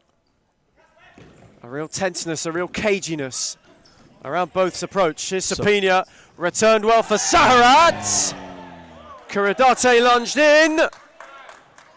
And it'll be a corner. Thornbury wanted more. Sapina enjoying the chemistry built with Saharat in early days. As we alluded to it previously, Ethan, he won't be very discreet about how he feels on court. Sapina.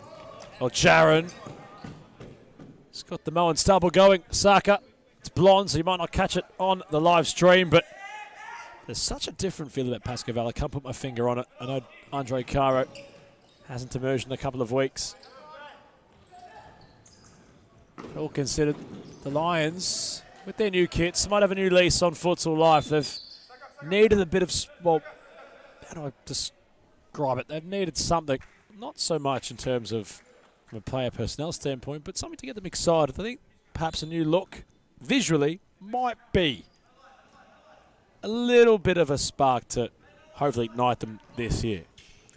They're searching for some real aesthetic inspiration. Could be. Yeah, that's one way to put it. Sounds good. They've certainly got that now in terms of looks. They'll be hoping the performance is one which follows suit.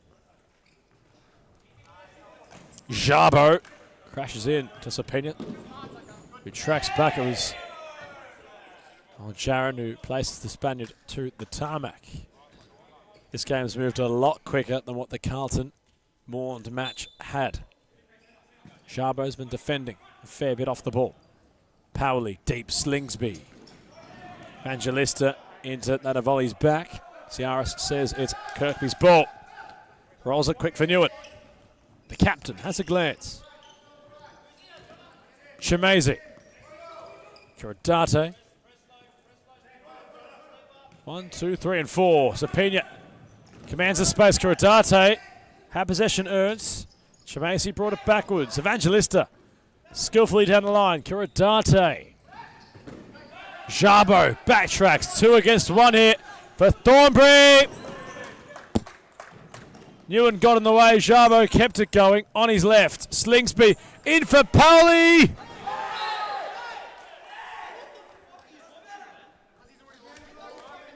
Excellent from Michael Noon initially in that 2-on-1. Just delay, and then committed. Romario Barho not happy about the amount of attention that was paid to Powley. Thornbury thought they might have had a penalty. Someone waved away. Benny Howell, referee on the broadcast side, just giving the explanation to the Lily Whites manager. Newitt. Chimese. Evangelista.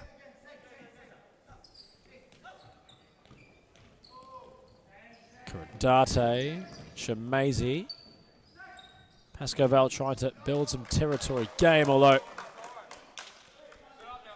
it's what gives Thornbury a slight edge. They're like Burnley, a Sean Dyche Burnley. Ethan Rigg would love that comparison. And he's right here next to me, Ethan.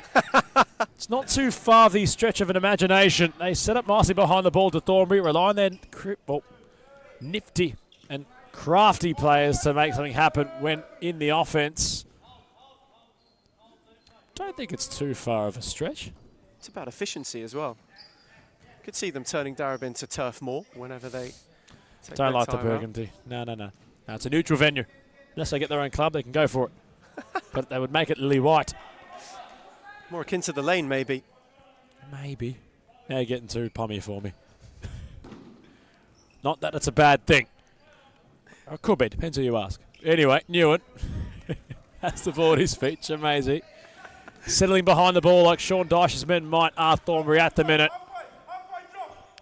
I wonder what Romario Barho thinks of the comparison to Sean Dyche. A long way away from each other, but they play a similar brand. Marrero. Slingsby keeps Kirkby awake and alert. Had a bit to do, the man from WA. And that one, not quite as luscious a lob. That's the lot of Kuradate. Kevin Lamb for Michael Newen then. Pascoe Vale have just yet to really hit their stride. Thornbury too. You can tell that there is just a little bit of fine-tuning that needs going on. Here's what Sharon, who had started brightly. That's quite a nice ball from Herrero, who steered it for Jarbo. Now watch Sharon again. Slingsby was the overlap, Kuradate blocked. Forced back to Ferracci, who threaded it for Jarbo, just had too much on it. That's not a bad idea though. Kevin Lamb. Kuradate couldn't get the return. What Sharon picked his pocket and then got it back from Slingsby and scored. Thornbury pounce. The Hounds let out of the kennel and they take the lead against the Lions. And look how they have pounced. Well done in the end from Slingsby to acknowledge the overlapping run. Well, Sharon had found his own ball, earned his own possession and scored following some really decent hustling off the ball. Lily Whites go bang, 1-0. Skopelidis wanting instant reply was sawed off. So Eon Watcharan on his debut makes his mark. And as is sometimes the case in this fixture, Pascoe Vale have got it to do. As Evangelista wins a corner. And you think immediately, back to opening night. Season 2, 2025. Lily White lift-off in the best way possible that evening. And right now, the muzzle is off the Hounds. They are barking and biting, and Pascoe Vale are wounded. While Jarin, cut up by Cordero, while Jarin's follow-up. Got under it, had the power, nor the placement. It's Cordero. That option's dropping off. Saharat. That's a lovely flick. Marrero. Warded away from Evangelista. This is much more patient from Thornbury. Saharats. Away from Aljarin. Lamb came to press. Cordero. Marrero. Oh, stayed alive for Saharat. It's gorgeous futsal as well from Thornbury, who are toying with Pascoe Vale at the moment. Cordero. Had a clip too many. Skopelidis. Well, Jarin helped it on its way for Lamb, who's gone the long way. Cordero had a healthy chunk of him, but not healthy enough a chunk to give away a free kick.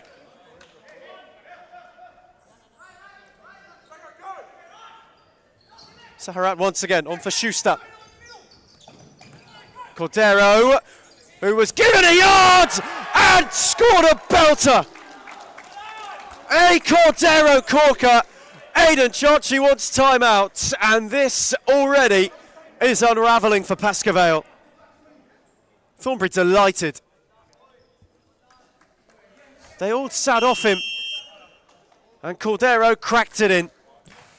We get a timeout. Pascoe Vale need it. Thornbury lead 2-0.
Well.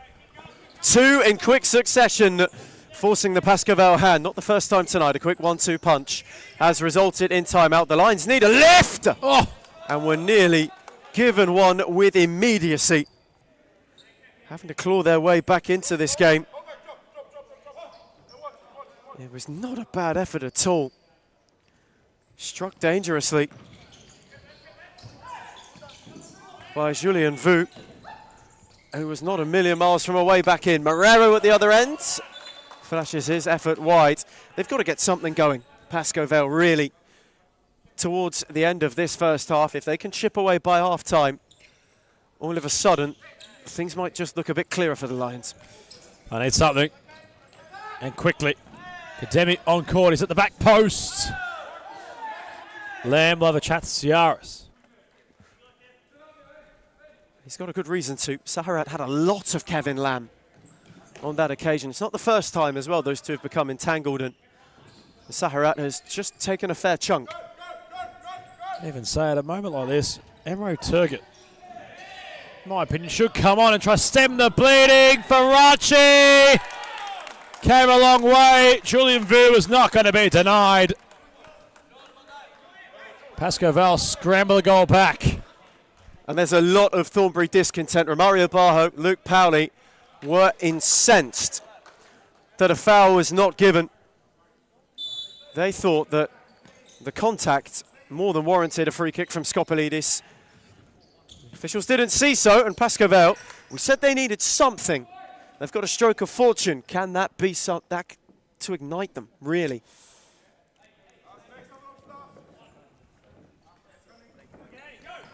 Time will tell. Meanwhile, Skopolidis nearly. Faraci in the way. Cadero, full of confidence following the goal he scored, ran out of court.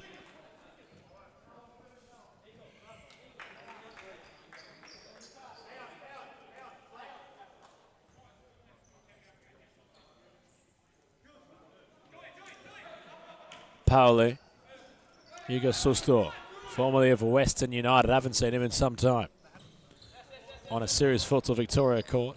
Sustor, Pauli, Sapina rides the Lamb challenge. Pauli, Vu sends the club vice captain to the ground.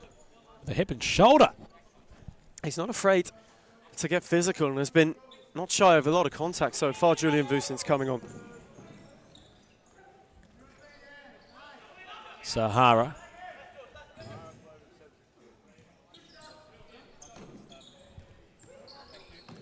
Sapina. Academic trying to get the ball off the Spaniard. Sustor. Or Sharon. Sustor, Pauli let it roll. Sapina awaits the cavalry further forward. Pascoe Vale get the ball back through Skopolidis, who wants to go for goal. Faraci watched it sail, deflection, takes it out for a corner. Really good from Skopolidis. Pascoe Vale have needed somebody to be that direct, almost aggressive pressing presence. And he showcased some of that just then. That's what they need more of to get back into this game. Newen had to stretch. Ball goes out of play. The captain couldn't keep it alive.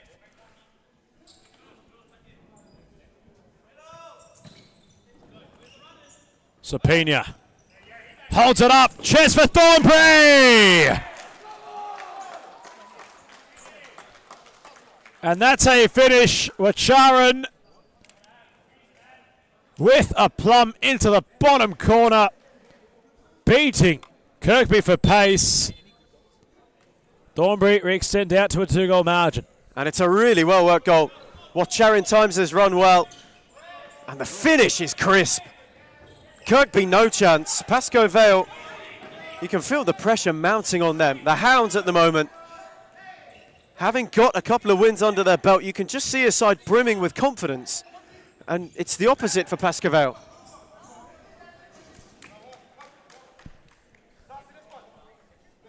Newen flashed wide. They just have not created a lot of opportunities.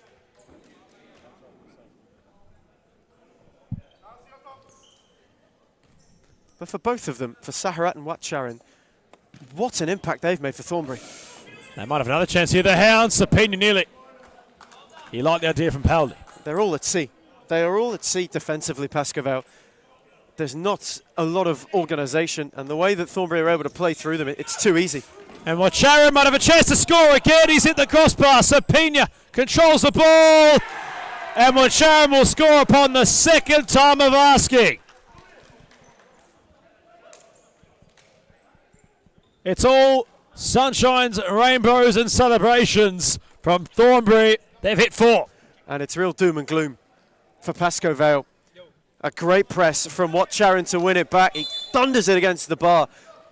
Nobody picks up Sapina. He's got all the time in the world to drop it off. Pascoe Vale are at real risk of implosion here if they don't get it together in some way. Thornbury, on the other hand, they've been excellent, taking the chances that have come their way. It's quite astonishing, really, isn't it? The way that this has unravelled quickly in this half. Newen condemning nearly. Oh, Thornbury seemed to enjoy scoring 4 goals against Pascoe Vale. It's happened again. If we can get the stats up quickly, that's where we might need the stat man, but have a look at, well, in recency, Thornbury certainly are Pascoe Vale's bogey team. There's no denying that now. But there's lots of futsal still in this game. A 3-goal margin is not all doom and gloom. And considering the Chartreuse would want to turn this one around, have to start late in this first half. There's still 6 minutes left on the clock. Pascoe Vale needs to find the answers against the side who are a thorn in their side. As well, Jarin couldn't get beyond Watcharan. Pascoe Vale have a corner.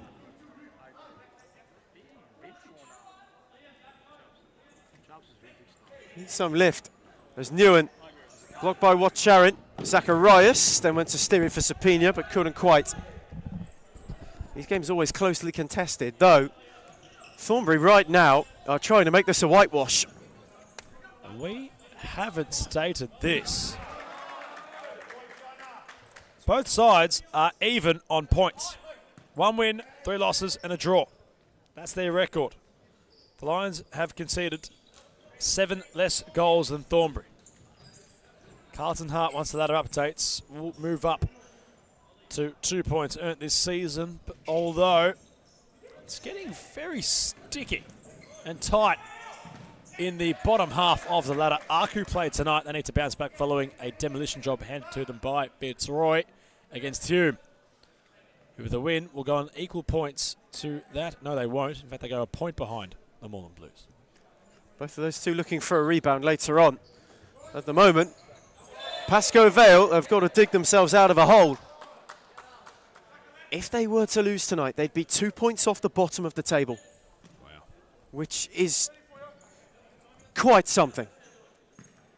We talk about wanting to start a season strongly. This would be the opposite if it stays this way. And Thornbury look like they're in the mood to inflict further pain. Powley, Jarbo. Couldn't get away from Newen. But if they are to lose, an early season relegation battle is not just the real possibility, it's the reality. Some frustration showing for the Lions. Newen, Evangelista, whose return split Newen and Wild Jaron.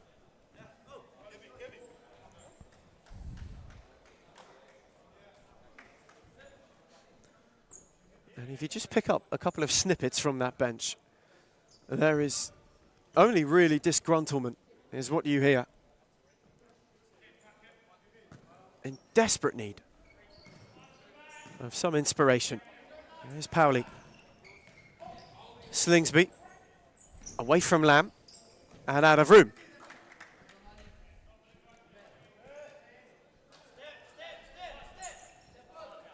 But this just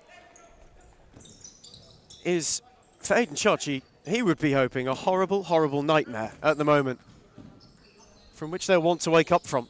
Ferreira, Lamb, Slingsby and Jarbo try to sort it out. Powley then lost it, then went and got it off Wild Jarin, and now the counter's on. Slingsby in ahead of Kirkby. Set back for Powley. Evangelista blocked well. Lamb, that's better. On for Wild Jarin, who had a burst, and Faraci was firm. There's something so classy about Faraci. Goes about his business with such grace, Ethan. He's not really frazzled often. Gets his point across, although never seems to get animated, never seems to get upset. It's business as usual from Faraci. On the topic of shot stoppers, Noah Filic. Perhaps not replaced, but another option was Kirkby, and Sapinia's one-on-one with the shot stopper, who stands tall. Romario Barho wanted Slingsby to keep going. He wanted him to give the option instead of make life easier for Kirkby. That's why he's so frustrated. He knows how good a look that was. If they got the numbers forward, they very easily could have had 5.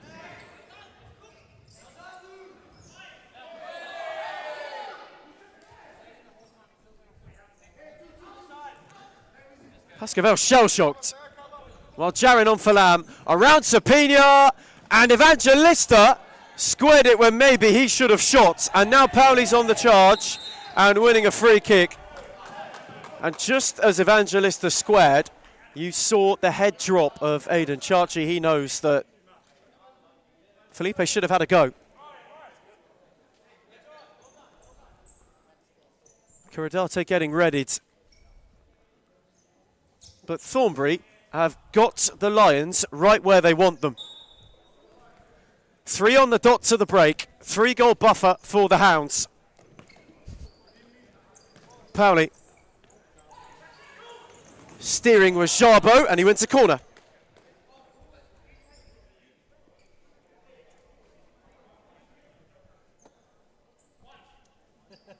Can they add another? Pauli. He fired it into Felipe Evangelista. Pauli. Slingsby. Who's pressed by Wild Jarin. And ran out of room. Sakawal Jarin maybe the one to provide some spark. Pascavel would certainly be hoping. Kevin Lamb. Curadate. Couldn't go around Saharat. No foul given though. Thornbury wanted one. Lamb. Rouletted into trouble. And Jarbo. Wow, that is with some force. And quickly over. Were Cordero. Sustor. Adam Nash really hurdled over that bench to ensure that Kevin Lamb's well-being was okay.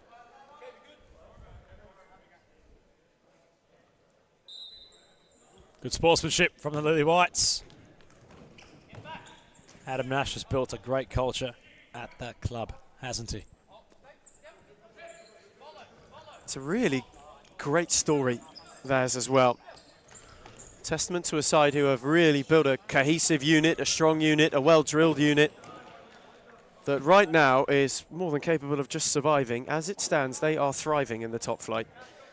They've got a great opportunity to end the night in the top 4 if results go their way, which for Thornbury would be quite something. They haven't been there since they beat Pascoe on opening night in their first ever series game. Oh. Charin couldn't find a way round. Then got it back from Marrero. Tried to catch out Kirkby and couldn't. Evangelista. Couldn't steer it for Curadate. Charin. Slingsby. Again footy on Charin, who was hustled by Curadate. Lamb then went and won it. And now Curadate. Marrero was on the 1-2 and was fouled by Kevin Lamb. And that for Pascoe Vale is 5 fouls. So they've got to be really cautious now to the end of the half. 5 fouls for the Lions.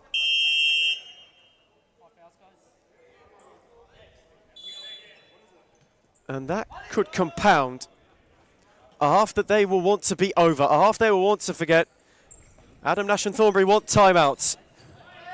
Around 90 seconds left in the first half, while Jarin's got to be really cautious.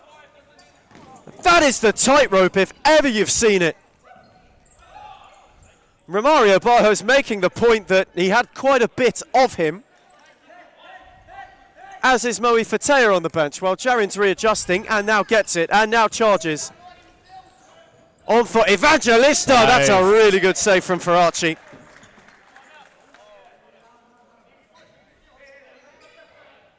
While Jarin in a hurry. Clipped off Curidate. Faraci had to be alert. Marrero battled and battled well. Sapina on the switch. Had Saharat, who was in and was denied well by Kirkby, who was loving that. Thornbury timeout then. They'll get it.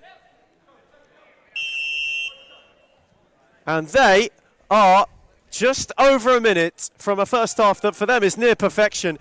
Pascoe Vale have really, really got to get themselves off the canvas. As we go to timeout, Thornbury United 4, Pascoe Vale 1.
And so then, maybe an opportunity for Thornbury to round out what has been a half they could not have dreamt of.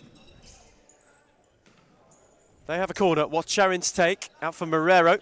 Saharat. Happy to set it back for Faraci. Just how good have they been in this first half? This has been, if anything, a real statement from them. The Lions have been languid, on the other hand. Oh, Marrero. Nearly. Steer it. Nearly. Thought about it. And when Dangerman Saharara is lurking, why not feed him in? Chamazi just had a brief opportunity. Miscommunication between Watcharin and Faraci. Pascoe Vale have got to find something here. 36 seconds, and oh my word, Vu's hit the post. And now the counter's on. Watcharin, it was behind Marrero. Oh, so close to chipping away and getting an all-important late one back. Nguyen.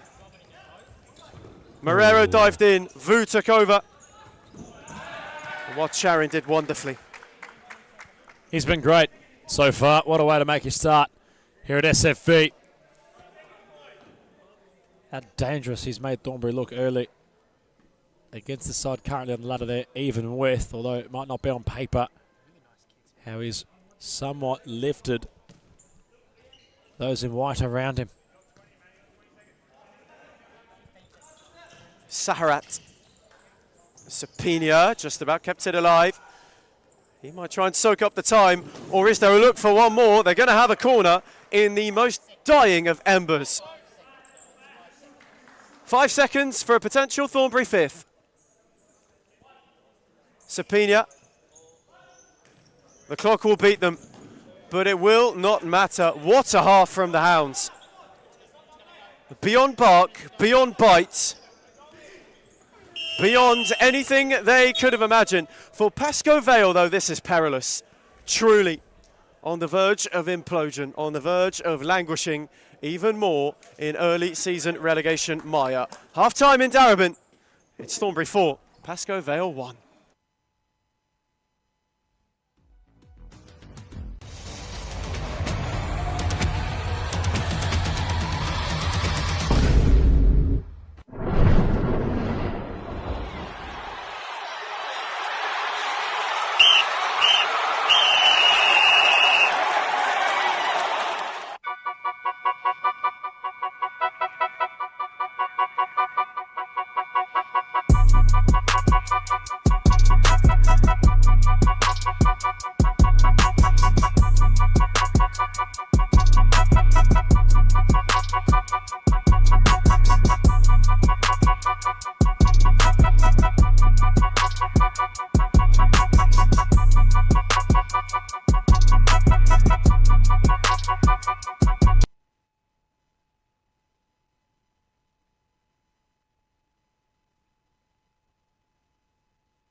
Not too far away from returning here at DCSS. Thornbury with a 3-goal lead. The body language on the lines tells a story. Ethan, are they looking prepared or are they looking dejected? It's hard to tell. I think Felipe Evangelista is almost the perfect portrait of it. They look dejected. It looks like a side who you would imagine would have been giving the hairdryer at half-time as well. But from the way that first half transpired, every time in particular you saw the likes of Evangelista, Michael Newen, Kevin Lamb come off, it was disbelief. That would have been something to spark Pascoe Val in this contest. If they had scored from kickoff, it was an effort which Newen's space has been left unmarked in. The captain had to venture forth to try and get a goal at one end. He relinquished his position at the other, and it was a 2v1 for Thornbury. They couldn't capitalise, but have a corner to the Hounds. Vu wants to go, has the run. The keeper committed. Faraci came a long way, and Kademi had the composure to place it into the vacant net. That's a really good finish. It's a really, really well taken goal by Kademi.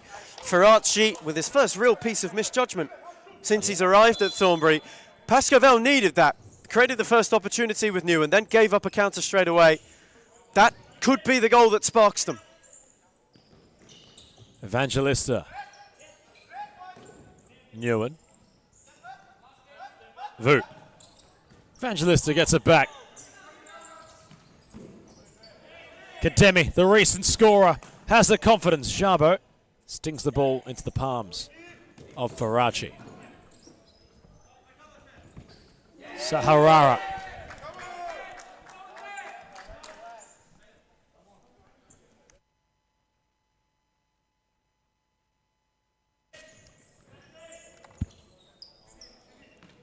Well, Sharon. Nearly for Sapina. Saharat, Ethan, what have you made of his game so far tonight? He's looked tidy for the most part tonight. Well, I think what Sharon has stolen the headlines with his performance. Saharat has just ticked over nicely.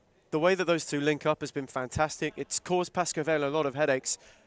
I think if you're Romario Barjo and Adam Nash at the moment, you have got to be delighted with the way that both of them have started their lives at Series Futsal and at Thornbury as well. It's been a very, very good performance, a promising debut from the pair of them. Jabo had to hammer away. Sapina. I'll start to Michael Newen, and safe to say we've missed Romario Barjo on the touchline. Sometimes he's there and we don't hear him. Other times you won't miss him. He's been in fine vocal tonight as Evangelista. Steered it to a vacant area and a vacant back post. In full honesty, credit to Romario Barjo. He's, from what we first saw of him in the Series Futsal Premiership, he was one of those managers you'd think was always going to have a go at the refs, have a go at his teammates. Not so much teammates, but always be loud and vocal and abrasive and abrupt. He's really gotten his game together, and he's selective with when to take that approach. I think Adam Nash has really gotten the best out, not just those who play for Thornbury, but those who manage the side as well. Faraci had to get low, adjusted very quickly, the keeper. I agree. I think Romario Barjo, over time, you've seen him grow a lot, managerially, but also as a man manager. Someone who now is someone who's aware of when to go, when to be a bit more vocal and a bit louder, and when maybe to rein himself in and just allow things to play out. Faraci scrambling. Rolls it. Jabo. Sapena, lovely control. Had two to get around. Terry Cruz, Sapena holding all comers within his arms. Evangelista running and goaling. You best believe the Brazilian is. How classy and cool was the finish from Felipe Evangelista to draw Pascoval within only a 1-goal buffer. Evangelical from Evangelista. Twinkle-toed, the coolest and calmest of chips. A little bit of Brazilian brilliance. And it has really inspired Pascoval in this second half, where we said they were imploding or on the risk of implosion in that first half. The second has started in a way that they couldn't have dreamed of. Sometimes you see things, from Evangelista. You see certain moments in matches and moments in time, and they really leave their mark on you. And that finish from Sapena was Sapena, no, Evangelista, superb. Sapena might have to provide one of his own. Thornbury did have a 3-goal cushion. It's now only the 1 goal they lead by the Lily Whites. Here is Sapena, has Jabo. Kirkby getting amongst it, makes a save. It's better from Thornbury, and the response they really needed in this second half. Pascoval have produced a couple of things special to get themselves right back into it. The Hounds have got to answer. Ooh, that was, well, not caught off the boot of Saharat. We'll try again. Gets connection this time, although, well, Jaron is the block. Hugh Marku, quick match preview. Ethan. Marku really far from their best against Fitzroy last time out. 11-0 in the end. That was a complete head rush, head loss. Kuimu had spent some time with his side following the match ending. Getting his message across, was not happy, Kuimu. The results haven't been going that of Arku's way. Hume's a test. They've got their own reasons to win, but a full emphasis on how a younger side are to line up tonight against the likes of Hume. Aku also in the Cup the week before lost to Moreland too, but it was a much improved performance. It was back to what we've seen from them at the start of this season, and the Aku we know. That Fitzroy game, they will be hoping to right the wrong of that and showcase it was just a blip on the radar. Such a talented young side. They've had players out with injury. They've had a couple come back. It's a must-win for both of these teams because Hume have been the hot ticket at the start of the season. They suffered defeat in the Cup to Carlton Heart. But for them, if they want to be serious about contending for a top 3, a top 2 finish, this is a must-win. You have to knock Aku off and you have to do it convincingly. So both of these teams have got a lot to play for this evening, and you feel that really fixture-wise you saved the best till last. It's going to be a fantastic game. Some nerves settling in around the Thornbury bench. Paco looking as if they're nearing completion of the comeback. Well, we asked you, Ethan. Well, I asked you, rather. Was it either a look of dejection or a look of knowing the situation from Pascoval upon the second half starting again? But it was a look of, okay, well, we know what it is. We have to go out and do it. And they're 2/3 of the way there from making that at the scoreline level. And they look like a different team as well at the moment to Pascoval. The movement's better, the ball speed is better, everything seems crisper. Jabo wanting his left, he prefers. Free kick in favour of Thornbury. Promising position. Who's getting behind this one?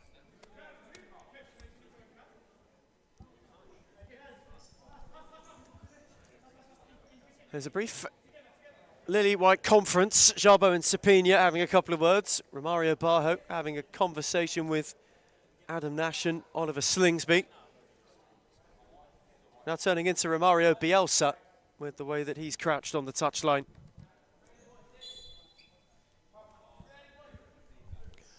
Pauli will set his sights for goal. It was towards Saharat, who couldn't get his footwork in the way to deviate the ball around Kirkby. For a Dante, not around Pauli. Free kick goes the other way.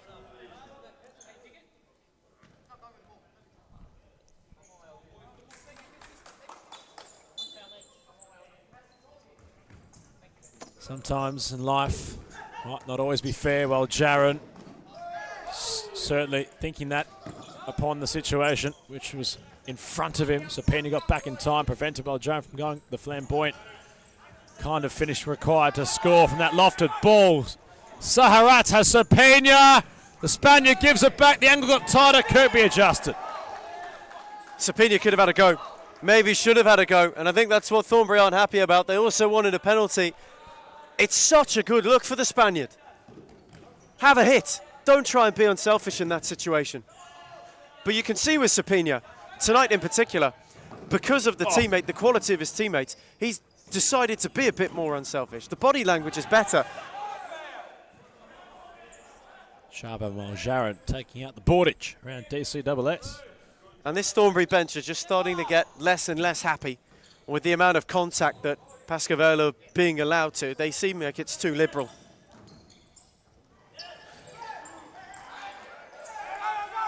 There's Jabo. Tried to steer it for Sapina. Skopalidis intervened. Kuradate. Temi had a good hit. And Faraci did well. Jabo. Chachi crying from his technical area for a high press. It works. Ferrer. Here he comes. Kuradate. Ferrer. Skopalidis ahead of Ferrer. Aljaran. Kuradate. Here is Saka Aljaran. Loves to run at players, this Saka. Unconventional from Faraci, but it worked. And he's lifted in this second half, Saka Aljaran. He looks way more energetic, he looks way more direct, and that's when he's at his best. Skopalidis has the effort blocked by Slingsby.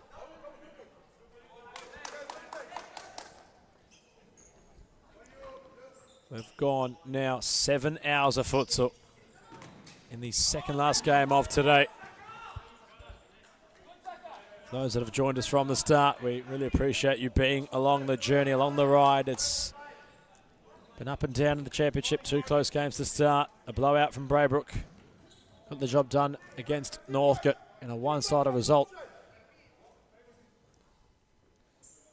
7-3 the final score, and well, I know Ethan Riggs doubled in the championship so far this season. We'll get on that in a little bit, but as this game's in a bit of a holding pattern, Ethan, the difference between those that can and those that can't really starts to show. Slingsby, you feel, had to score in this one, however. Brilliant save from Kirkby. And he's been one who's caused this Pascavel side to lift. Been so assured. Again. He's had to get low. Good old Kirkby. The man with the moustache has provided his labour here at SFV for some time now on sporadic appearances, but always has a game to remember. And you can hear on the Pascavel bench as well, they are just getting more vocal. The belief is back with this side now. The first half looking more like a blip on the radar rather than the status quo. And while Jaren's going to keep that in, Thornbury thought it was out. Sakawal Jaren sorts it. Kuradate came crashing, and the ricochet finds Slingsby, who can go the other way. Well, Jaren dived in to good effect as what Jaren was wanting to break away. 2 completely different tales on 2 touchlines. First half, Thornbury were buoyant. Now they are flabbergasted. And where Pascoe Vale were on the verge of revolution, they are now on the verge of resolution. Ferreira steered it on. Kuradate. Skopelidis. Back for Kazuma Kuradate. Jarin with a good challenge. Ferreira kept it going. Now Sakawal Jarin. Couldn't get it beyond Pauli. Kirkby, who's been a calm presence. And that's a super ball for Skopelidis. Slingsby stood him up.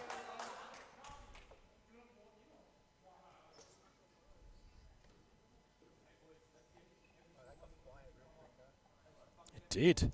Josh Fusco said it best. It got quiet really quick. The noise just escaping out of DCSS. Kuradate trying to thread the needle. For it, the idea. Nelby and Chachi as well on the Pasco Vale bench has been adamant, sending the message to every one of those players that are waiting to come on. What you've seen so far in the second half is the benchmark. You have to raise that. Marrero made good ground to get to the ball.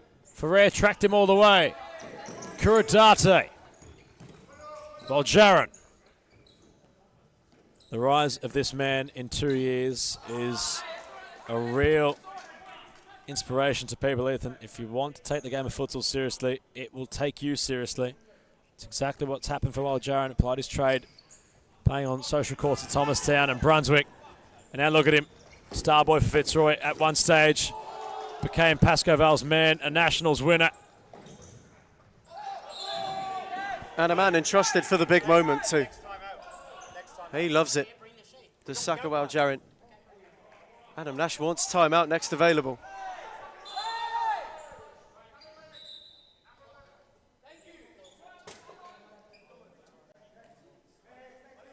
This game's just starting to bubble a little bit as well. Tense moments, only a goal in it. Pasco Vale trying to complete the comeback to then try find a goal that will put them in front, while Jarin loves the big moments. Saharat got in the way. Here is Sakawal Jarin. Slingsby says not today for now. Powley got his shot away. Kirkby comfortable height for the keeper. It's Jarin, who has been one of many lifting lions so far. Skopelidis. Away from Zacharias, while Jarin speared it for Ferreira, who kept it alive. And then sized up Powley, couldn't go round, and Thornbury will get that timeout now. So in the second half, where they led by 3 at the break, Pasco Vale have drawn 2 in. As we get a timeout for the first time, it's Thornbury 4, Pasco Vale 3.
Returning from timeout, the Hounds and the Lions locked in a really tense one.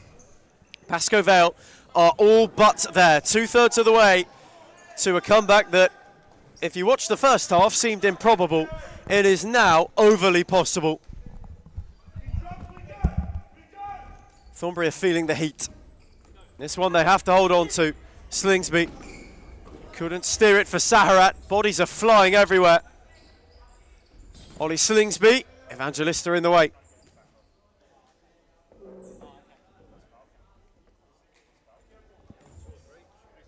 Very well blocked.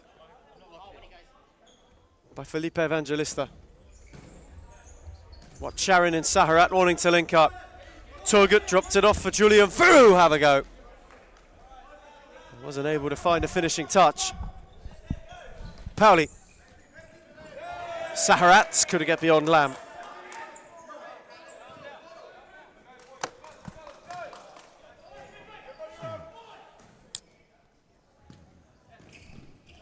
Pauli.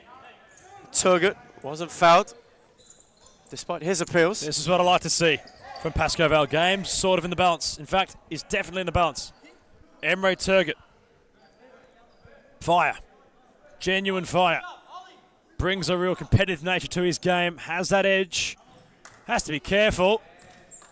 But usually, he's okay. When the match is in the balance, you want to play like that on the court.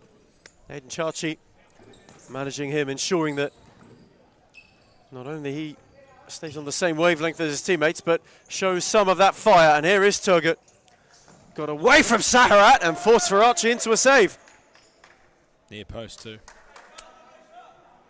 Explosive from Emre Turgut. Vu's corner for Evangelista. And ricochet will find its way to Saharat. And now Slingsby, who gave Pauli one to go and chase. Julian Vu was in retreat.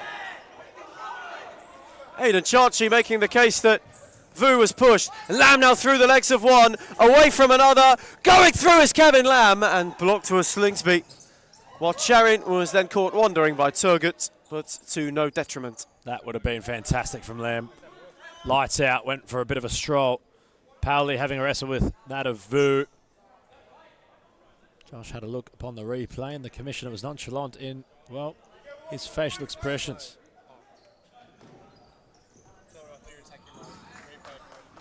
Faraci went long. He was looking for Sapina. Thornbury have really stalled in this second half. They still lead. They still lead this contest. So perhaps not coming out the blocks like they might have in the first half.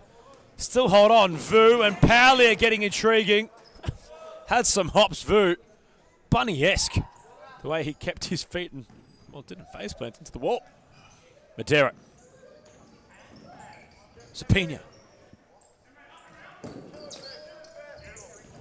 Saharat trying to go around Evangelista. Madero inside the centre. Not found. As Lamb will get this reignited for Pascoe Vale. Felipe Evangelista. Had Turgut on the switch. Cordero read it, and now Saharat. Cordero tried to spear it and catch out Kirkby and wasn't able to. Keep going, boys. Get him transition there. Keep going. Kevin Lamb. Left shoulder loop. Watch the line. Pauli, the one presented as a challenge. Turgut then went to him. Evangelista. Sizing up Sapina, happy to slow things down. Turgut. Dropped it off for Vu. For Kirkby, he'd already touched it. And Thornbury are going to get a good look. Pascoe Vale starved themselves of any option and ability to play out. And the Hounds have now got an opportunity to undo so much good work from the Lions.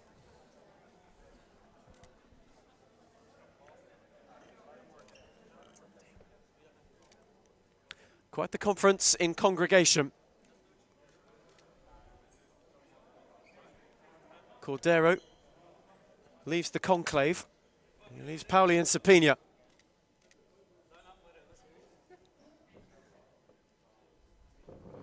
In deep discussion.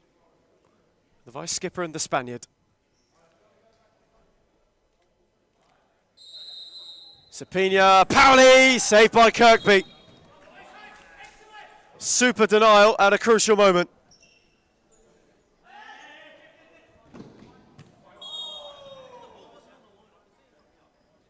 And Saharat taking one without the ball on the line. Pascoe Vale can start all over again.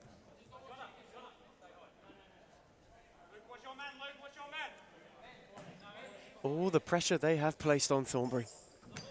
They will want it to bear fruit. That's a poor giveaway, though. Pauli went early, and Sapina was the one there to block on that occasion, inadvertently, albeit.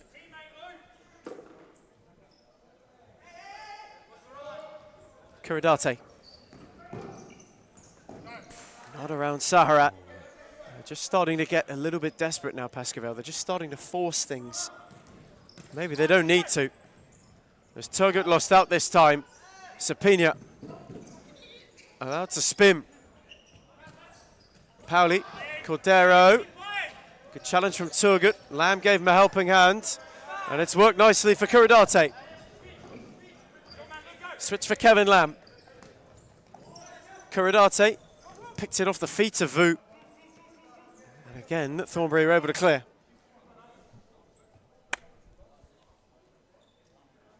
Nick Kirkby has had a couple of tests. He honestly hasn't looked like his usual self tonight, although hasn't really made a fundamental error. Kuridate getting bullied by Saharat. Sapina was looking to storm through.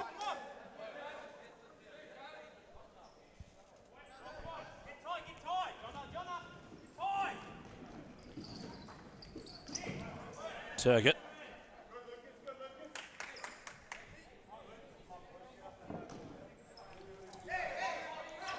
Kademi. Kuridate trying to peel off. Faraci, Sapina, away he goes. Almago not around Kademi. Lem, Sapina crashing into lights out Kevin. 9 minutes left on the clock, 4-3 the score. A lot of feeling in this game as well, especially in this second half. You can see the desperation of both of these sides really kicking and showing through now. Everything is a contest. Every ball is there to be the most pivotal part of this game. The margins are getting finer and finer and finer. The railing, the culprit in this match. Hit the, was Matina in the Carlton Moreland game. Hit the railing 3 times, the goalkeeper in the second half. Imagine what that could have done in a sliding doors world. Madero, it took a while. Pauli was there.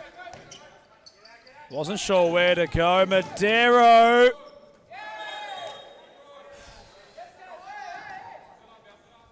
Faraci spares his blemishes. Thought for a moment, Ethan, that was a corner. Faraci just about did enough to prevent that from going out for a corner. Cordero had to be really careful in that situation.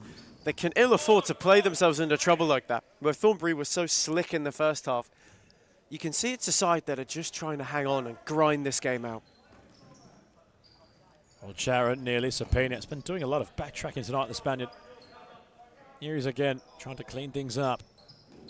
Has 2 shirts, confront him. Jabo. There he is. There it is from Sapina. The arms go up. Took him, what was it, 32 minutes of futsal, but he's shown a little crack. Sapina flicking to himself. Couldn't go back to the keeper. Scopolides with a hustle. Kuridate, big slide, still going for Faraci. Boy, did that get messy. Body's hitting the canvas. Watch Aaron, the first slide. Pauli and Kuridate both taking a tumble, while Jarin caught it on the volley, though didn't catch it with much on target. You can feel how tense this game is getting. Sapina throwing the arms up for the first time. He's not happy with how this second half is unfolding for Thornbury. And you can just feel a bit of angst in and around the Hounds now.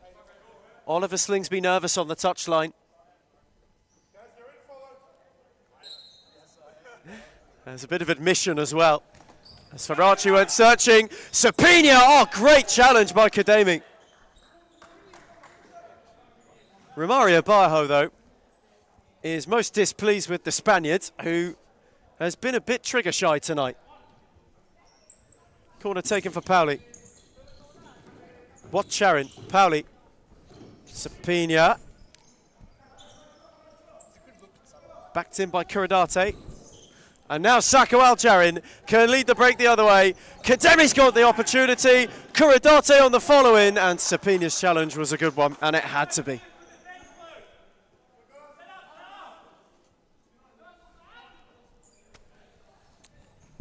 Pascovel corner, set for Aljarin. Kademi. Kuradate, lovely turn. Now then, Pascovel wanted a penalty. They felt as though Sapinia impeded Kuradate. Jabo is under immense pressure. His clearance only as far as Kademi. And Kuradate got his footing wrong at the wrong time.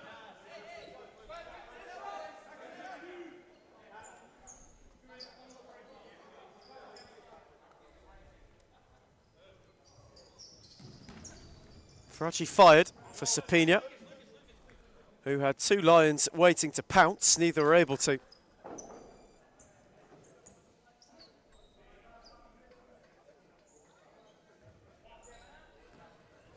A real tactical think now from Mario Bajo. Aidan Chachi looking far more confident than he did in the first half. Sapinia. Watcharin, not beyond Kuradate.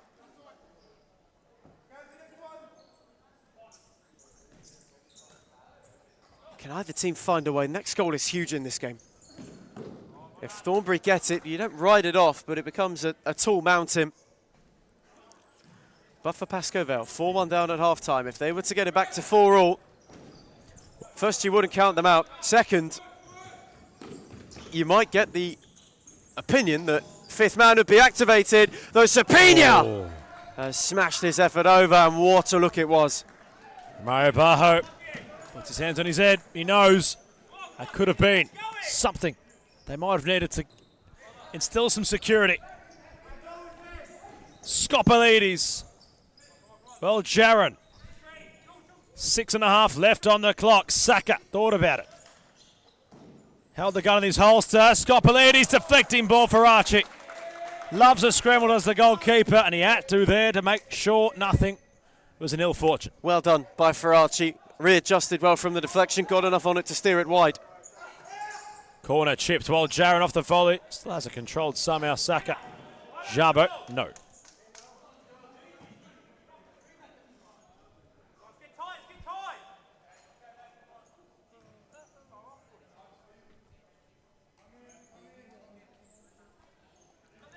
Oh, Jaron. Kademi's a long way out. It bounced before reaching Faraci. He managed. Sapina. Has he controlled that? Steers it towards Saharat. No, he doesn't. Out of play. He did well there, Sapina.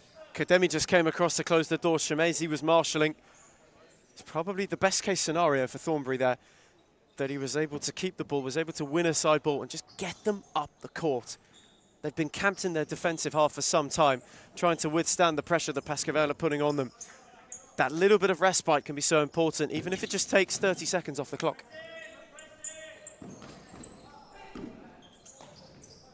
Faraci measured. Sapina, lovely control. Chance for Thornbury! Shabo into the path of Kirkby. He kicked it at the keeper. Astonishing for Shabo. He's wondering how he didn't score. Kirkby really was just in the right place at the right time. Even an inch either side and he scores. Wow. The keeper can count himself lucky, so can Pascovel. They were carved open. Shabo trying to spin. Kademi does well. Skopalides not around that of the new debutant. Well, Charon does well. Gets it back from Sapina. The back heel while Charon was late on what Charon.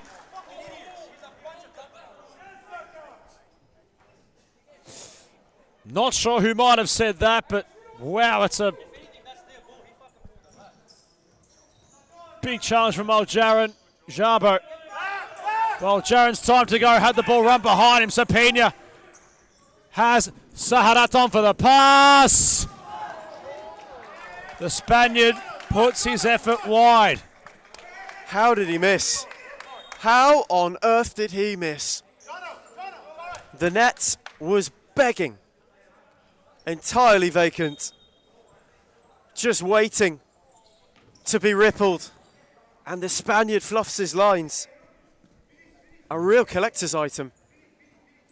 Can't believe it, Sapina. He cannot believe it. How huge could that be in the context of this game? Two really good looks for Thornbury in a matter of minutes. Both have been squandered. Skopolidis, press what Charin, Saharat, steered it on for Jabo, who hits the post. Adam Nash also can't believe it. Kirkby just about got it off. Sent it for Skopolidis. Kademi, the keeper, was allowed to touch it. Watch Charin. Got the intervention. Referee on broadcast side, Benny Howe, just obliging Romario Barjo a little bit. Sapina, while Charin's return was too heavy. Feel the tension. Feel the tension. Skopolidis, well, Charin. Lost out to Jabo, who steered it on for Sapina. He couldn't round well Charin. Somehow it stayed alive. Sapina kept it going and couldn't steer it further. And now Kademi, whose ball for Skopolidis was too heavy. That's such a good moment for Pascoval to go and break that goes begging.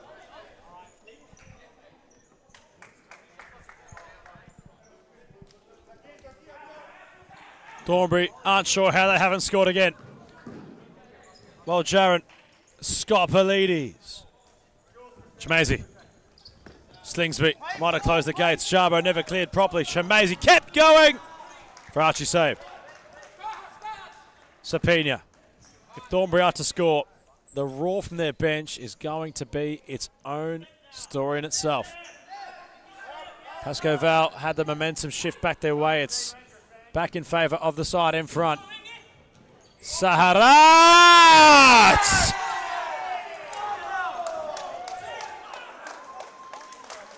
There's the moment from the debutante. The number 7 rises to the occasion. It will be a timeout for Thornbury, but how about that from the man on debut for the Hounds? Brilliantly taken, and it's been coming as well. They've created so many opportunities. That roar more of relief than jubilation for the Hounds, who have been under immense pressure this half. They finally have got that insurance goal. We're going to cross to a short timeout break. What a finish it was from Saharat. 5-3 the score. Thornbury in front. Timeout break.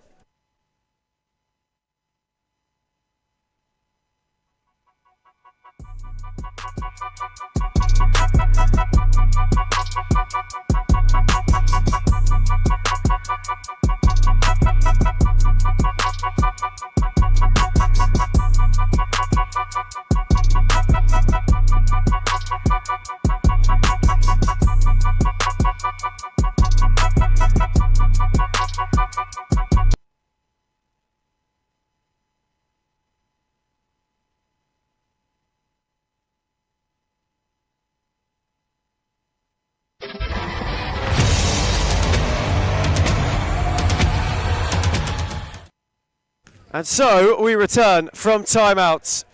3:41. Thornbury have to hold on for. They are 2 ahead. Pascoval have to push. This, for the Lions, has everything relying on it. They are in desperate need of a way back into the game, a way to put Thornbury back under pressure. Morero's won it, and now Slingsby is in. He tried to square it again. It was behind Morero, and Lamb let it run by. Extra couple of touches from Slingsby would have put Kirkby in a couple of minds. The keeper was planted on his line. Kuradate. Lamb, every moment now is a fine line. Pascoval have to be perfect from here on out, you feel. One more from Thornbury, and that could be that. Sapina had 2 to go with, and Romario Barjo wanted him to give it up. Evangelista. Time no longer a friend of the Lions. Slingsby in a bit robustly. Felipe Evangelista stayed down. And we will have a halt.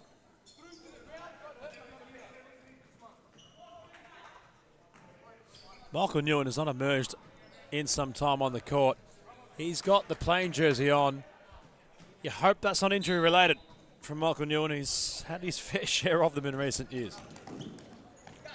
Just clutching at the moment. There's Michael Nguyen on the touchline. Now Pascoe might need him. They do have a free kick though. A really good opportunity to get this game back to a tense one. To get back within one. Felipe Evangelista, who has been in real need of a drive. Evangelista! Belter! Right when they needed it! And Pascoe Vale's pulse is still going. It moved the frame of the goal. His effort moved the frame of the goal. Bang! We're back on it. One goal the difference. Tension still rising. Paoli couldn't trap it. Away goes Evangelista. Herrera was in the wall. His effort simply too good. Herrera on that occasion in the wall, Ethan, he, on the replay, almost got out the way of the ball. You don't blame him. It was hit so firmly, so powerfully from Evangelista, the goal scorer. How do you block those as a keeper or man on the wall? Marrero had the snapshot. On the other side of it, though, Romario Bajo won't be best pleased about that. He would have wanted it to wear it flush. Typical Romario. Albion Chachi having a bit to say. Albion not too pleased. Aiden getting his brother to relax. There's still time for Pascoe Val to turn this around. 2 minutes and 8 seconds left on the clock. Lamb, Evangelista. Kuradate. Had a draw already tonight here at SFE in the Premiership.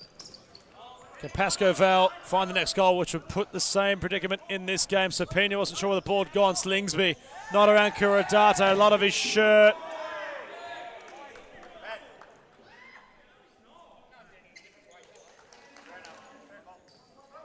Lamb.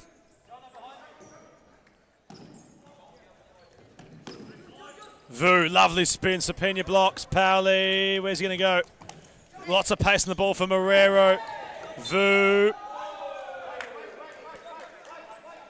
That's what the pressure does. That ball from Paoli, usually such a smooth customer in that kind of situation. He almost kills Marrero with it, really. It's far too heavy, and it allows Vu to steal in and win a free kick. And Felipe Evangelista, who's already got one from this kind of range. Saharat is the wall. Evangelista tries to fizz it in towards Vu. But Sharon gets it. Oh, nearly it opened up for Saharat on the switch. That's how fine the margins are at this time as well. Now, Pauli's got to come off here. He's in a bad way.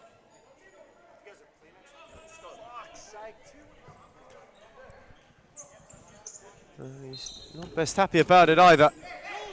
Here's Paoli. Might be a tooth.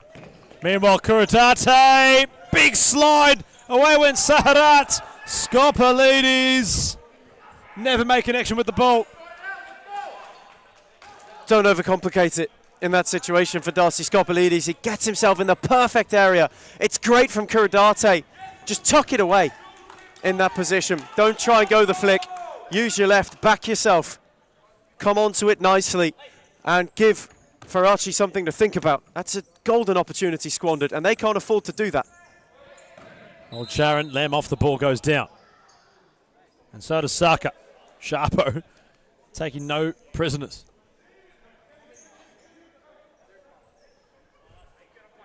Thornbury have 4 fouls. Pascoe the 1. They've got to be careful here, Thornbury.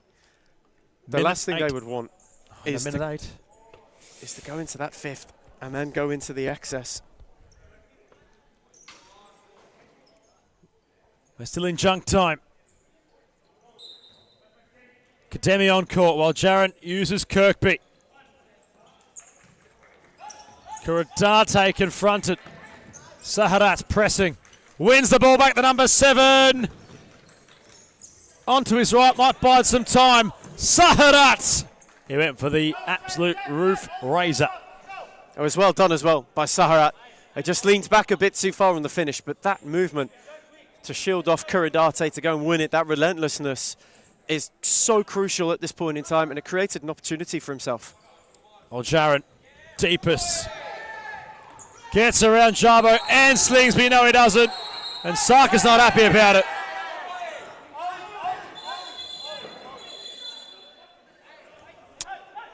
And this one has had the benches empty. Sarka not pleased at all, considering it was Jabo first, it was Slingsby second. And Slingsby just wouldn't let go of him either. Sakawal Jaron's got every right to not be best pleased about that. The reaction was strong. It's been bubbling. It has been bubbling for some time.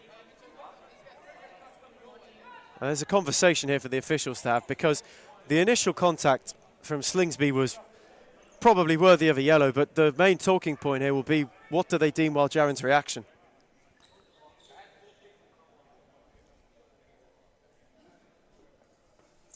Would be a bit stiff if the colour of a card issued was the same colour Pascoval's kits are tonight.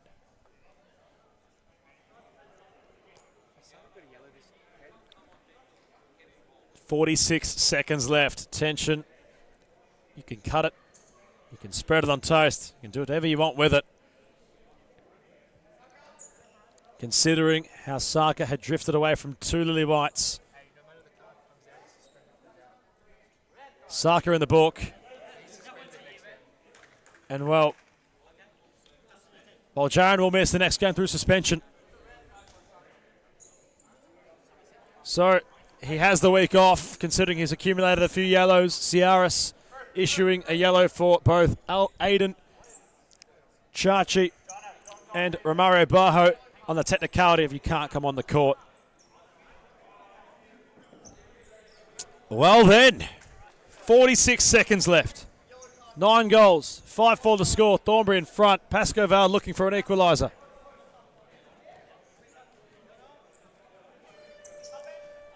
And 5 fouls for Thornbury as well. Adds to the drama. Thornbury have to be clean. Considering how Sakawal Jones been moving with the ball at his feet. That's going to be after. That's from what Adam Mash just said. Will have to be the call. His players cannot dive in. Saying it's one thing, doing it's another. Especially if, well, Jaron is able to wriggle away from one. That will then draw a lot of attention.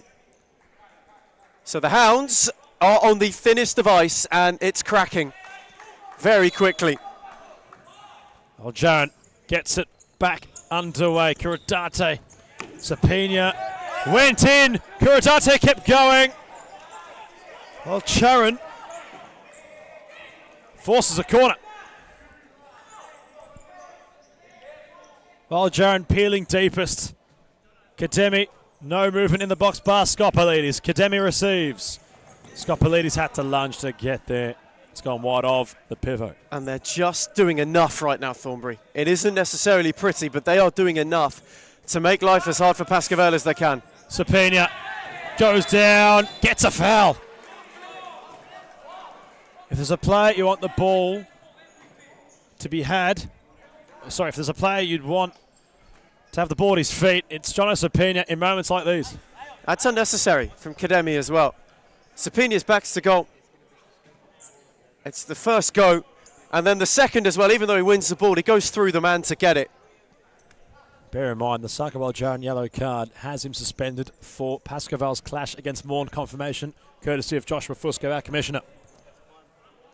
5 for the season. What a big loss he would be in that clash. Meanwhile here, Jabo rolls it. Kirkby stops that of Jaron from sealing, signing and delivering the 3 points. 28 seconds away are Thornbury. 5 fouls, they have to be so clean, they can't give up possession, so Pena bounces off his chest.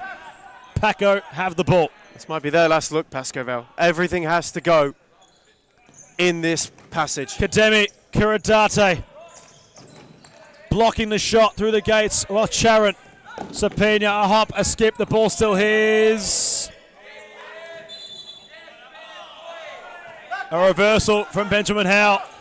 Kademi, Scopelides. We know what he's capable of, but tonight Darcy hasn't shown it, and his reaction shows that he knows that. It's not been his night. That might sum it up for Pascoe Vale as well. Close, but not quite close enough. Thornbury are nearly there. They'll get one last glimpse. 4 seconds on the clock. Bodies will immerse that of Faraci. Kirkby sends it long while Jaron off the volley. 2 seconds. It's boot to ball action. Kuradate, well, Jaron arrived. Kademi!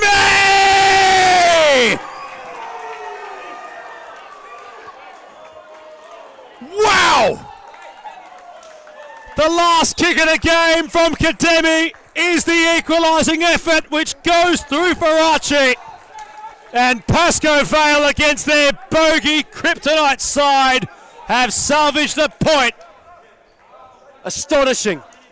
Unbelievable from Kademi. As sweet a volley as you can get.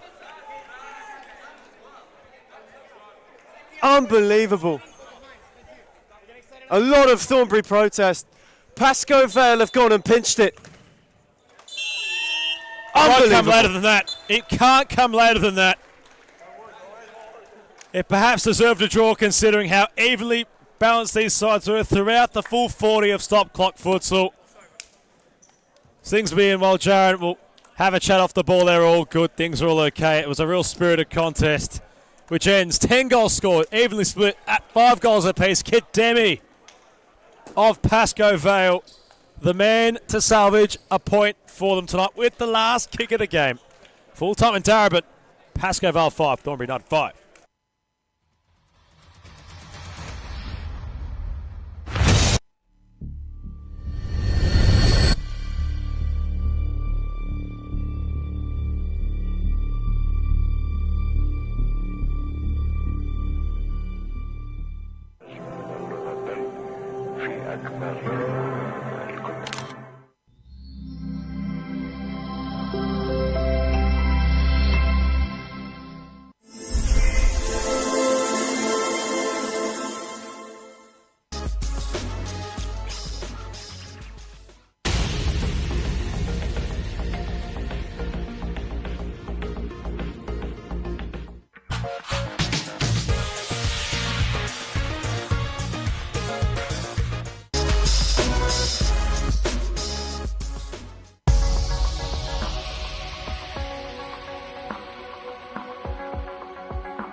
And so, the evening's final instalment is upon us.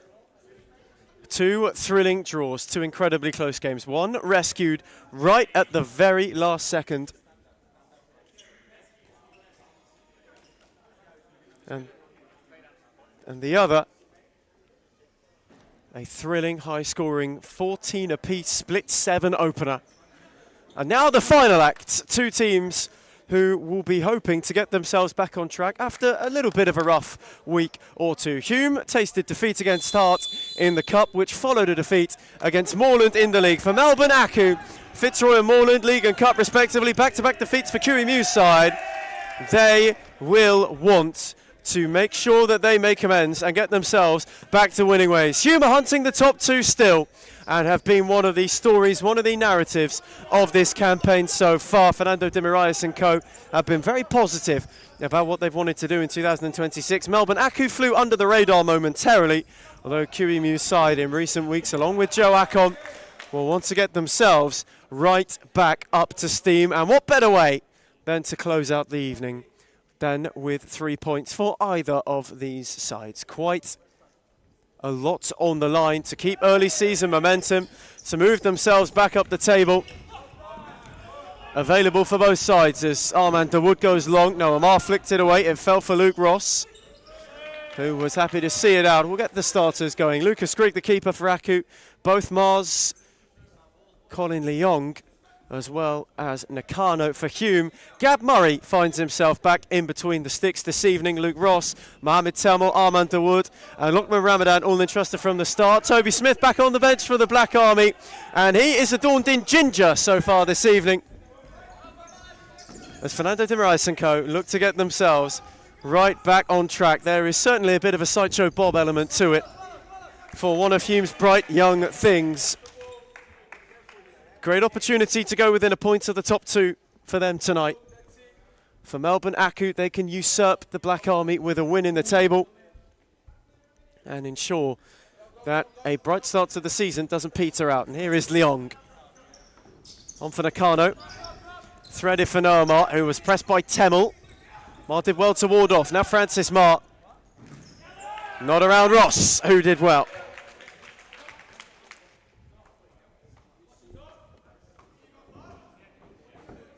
We couldn't have 3 draws in a night, could we?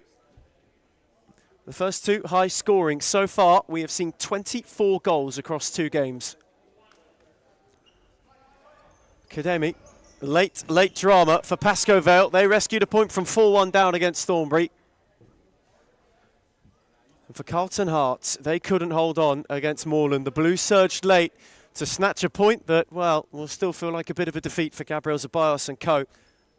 And it opens the door, potentially, for one of these 2 to gain ground on an opportunity for the top 2 to keep themselves in the top 3, top 4. And here is Luke Ross. One more on is Ramadan. Grigg was momentarily off his line, though Ramadan's touch let him down. His roll to the back post for DeWood was cut out by Nakano. Now Noah Mar on for Francis Mar.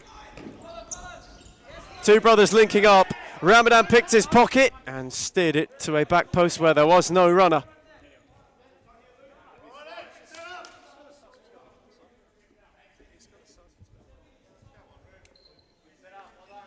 This is the closing act of the day. A plethora of options on both benches. Both Angelatos is not starting. On the Hume bench, we mentioned Smith Jr., Kelshaw, Hamza Swade, Clanaris, Nicholas Parthamos, all awaiting introduction. As Temmel battle with Francis Mar. Ramadan rolled it, but rolled it away from Luke Ross.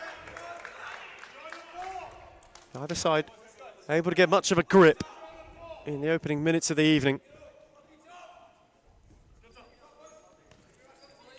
Francis Mar on the switch for Nakano.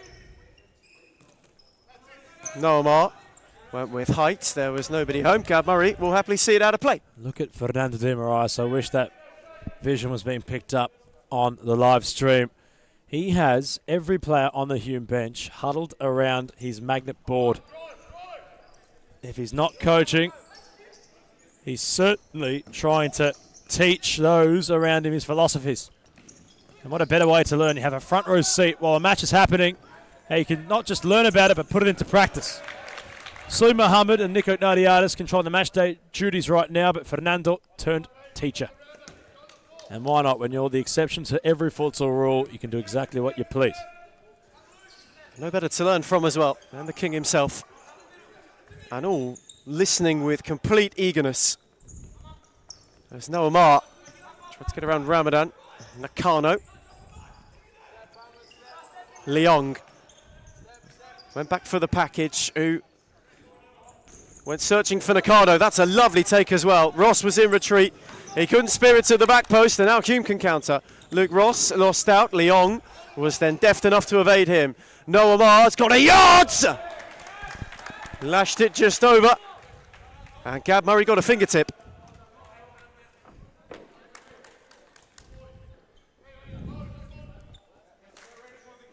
Aku corner. As they look for the opener. Leong's take. No Omar. That's a good read from Ramadan.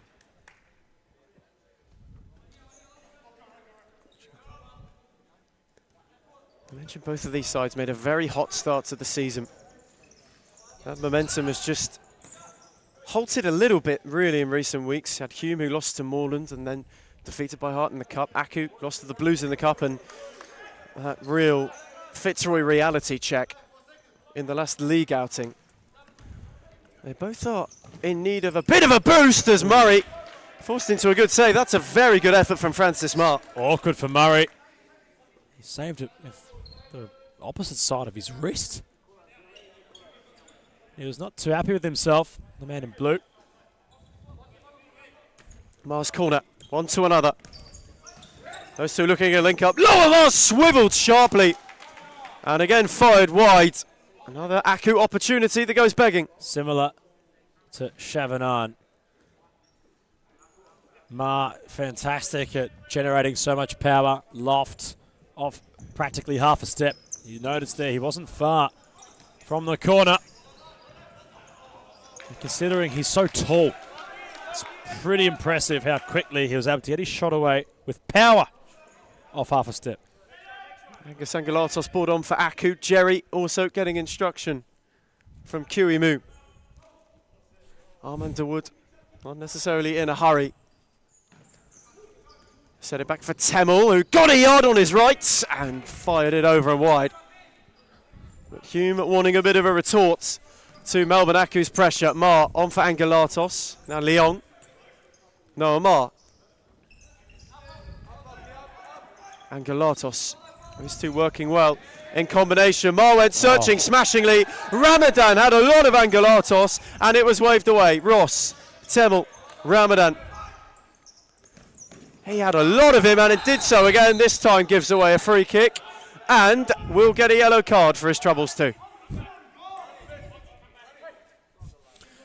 Ramadan ran straight to the bench. Got a bib on. Malx Yaris is like, we've been around the block too many times together. For you to try those tricks. Come here, you're in the book. Here's a card.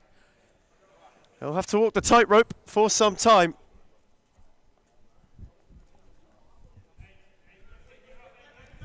Ramadan with an early booking. And Melbourne Aku have got a free kick in a good position. It is Noah Marr's take, and Murray makes another save. Quite a quick start to this game for Kiwimu and Joe Akon's side. Created a plethora of opportunities. Can they make one count? Can they put Hume on the back foot? No, Marr. Steered it in for Angelatos. Couldn't get away from Parthamos. Dawood was darting. It's a good challenge from him. Two state championship winners, Parthamos and Dawood. New generation of Hume. Marr, Francis Fanoa, and Dawood made a good block. And then Francis Marr went and won it back. Angelatos found him. Again, Angus Angelatos. Again, he's forced back for Noah Marr. Hume holding Aku out at the moment. That's a good block from Dawood. Marr, one Angelatos, this time to another. Two sets of brothers out on court for Aku right now. Noah Marr with a loose touch. Luke Ross was ripped down, and Noah Marr will get a yellow card. Michael Clenaris enters. The shout from Fernando de Moraes is just keep it simple. He wants movement and control.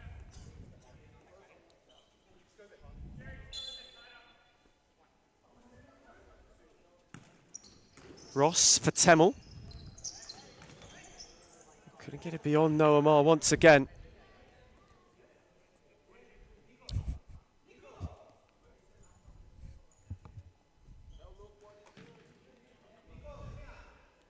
And Hume just having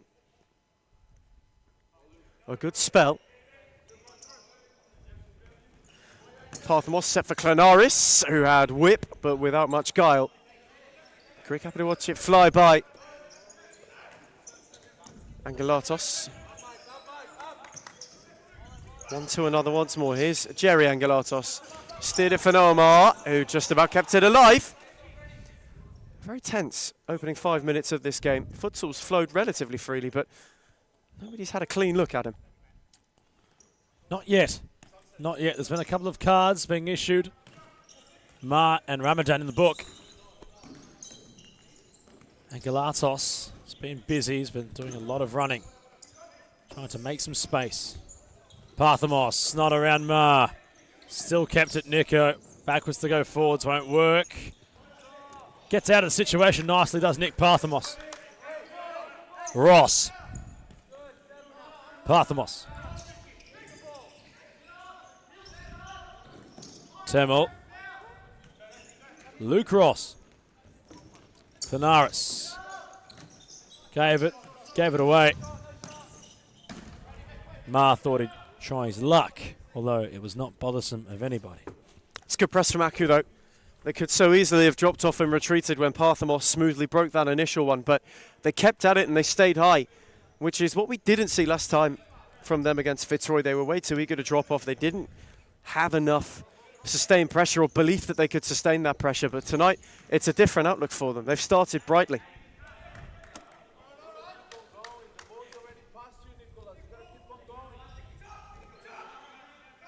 Jerry Angelatos for Angus. Nakano.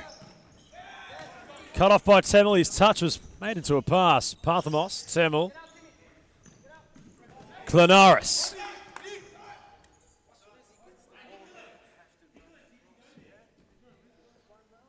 Fernando de Moraes rather, asking Nick Parthamos to get more movement going. Pass and move, pass and move. Here's Parthamos. Clenaris. Temmel. Ross. Parthamos. Hume trying to find some rotations.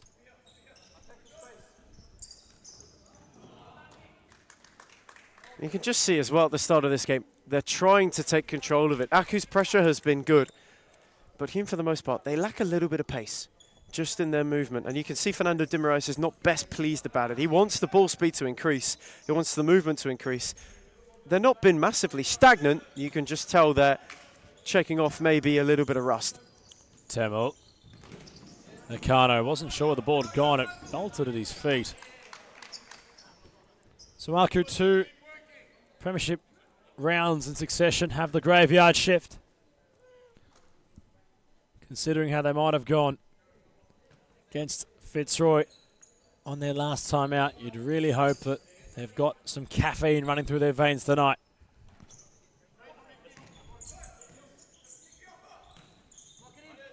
Fitzroy enjoying the bite. Luke Ross. Has that hit his hand? Benjamin House saying it was the shoulder. Jerry Angelatos going on a journey. Chance for the debutants, who follows up. They get around him, and why shouldn't they? That's one way to mark your debut. Upon the first time playing for your new club. His first ever hit the post. His second would not be denied. Aku's new man able to score. And why not get around him? I'd love to cry out who it is, but we're not sure. His name not on Weefroth. He's wearing Rose Rosland's number 30. Aku's mystery man, the goal scorer. for now. On debut. Very well done as well. Excellent bit of pressure. Just to be able to wield off. And they're in again, Aku. Potentially an opportunity for a quick fire double. It's just so quick how they're able to open this game up. They've been able to open Hume up. We resorted to the Aku social media pages for a lineup. That hasn't given us much clarity either. So as it stands, our mystery man on debut, the lone goal scorer for Aku. Ethan Rigg will provide some investigative journalism. Nonetheless, Gary Murray beaten. Aku with some identity. And an idea early in this one.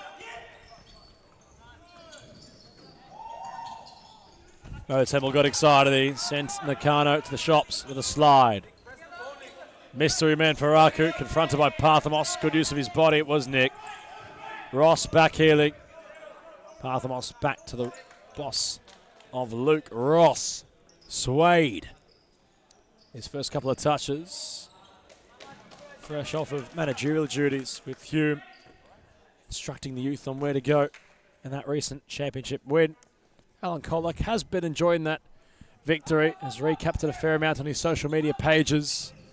Certainly is happy with what he's building with the Black Army. He's been there since the start. Nakano blocked by Swaden. Well, why not celebrate a state victory on social media? You certainly would, wouldn't you? A terrific performance from Hume as well for that state victory. A sign of this side and what they've been building. A sign of the project starting to come together. Richly deserved to sing when you win. Well, there's always many tough days in futsal, but when you are to win something, you are to celebrate it. And Kolak is certainly enjoying that recent victory. Nonetheless, business will resume, and you have to roll with the punches. Right now, the punches might be Aku who have thrown them first. 1 goal lead. Hume looking laborious.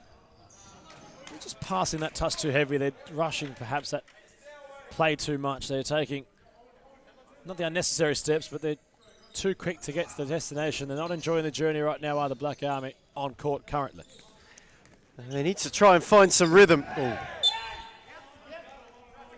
find a real sense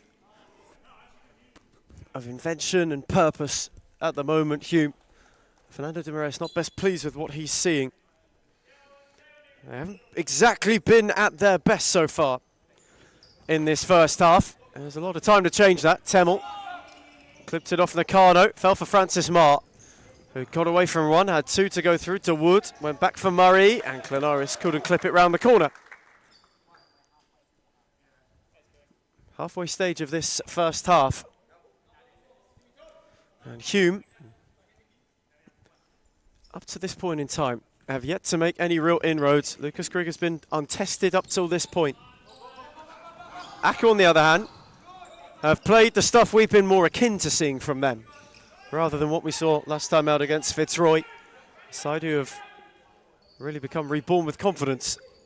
There's Temmel to Woods, lost out for Nakano, who went and won it back. Aku have an opportunity. Nakano, on for Francis Marr. Now Leong, patient. Clenaris goes to press. Back for Lucas Grigg, who was hustled by Clenaris, and his clearance was blocked.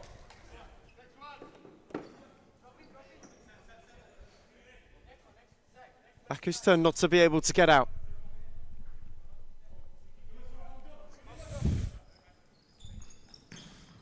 Speared long, taken down well. Hamza Swade, see it out. Did well to keep it alive and win it for Hume. He was in rather a precarious situation, was Hamza Swade on that occasion. This half's absolutely flown by, already 10 minutes played on the last kickoff of this evening. Some games, well, with the stop clock, it's strange, Ethan. If the ball remains in play, whole match will take just under an hour. In fact, less, will take 50 minutes. The ball is to always go out of play. You can really believe that you might be here for more than an hour and a half, perhaps potentially 2 hours. How long was the Carlton Bullin game? Because it didn't feel long, but certainly went for some time. It was one of those where the futsal was of such a high quality, such an entertaining quality. That game really didn't feel as though it took its time, though it was certainly in excess of an hour. Oh, push closer to an hour and a half. Yeah, easy. I'd even say just under 2.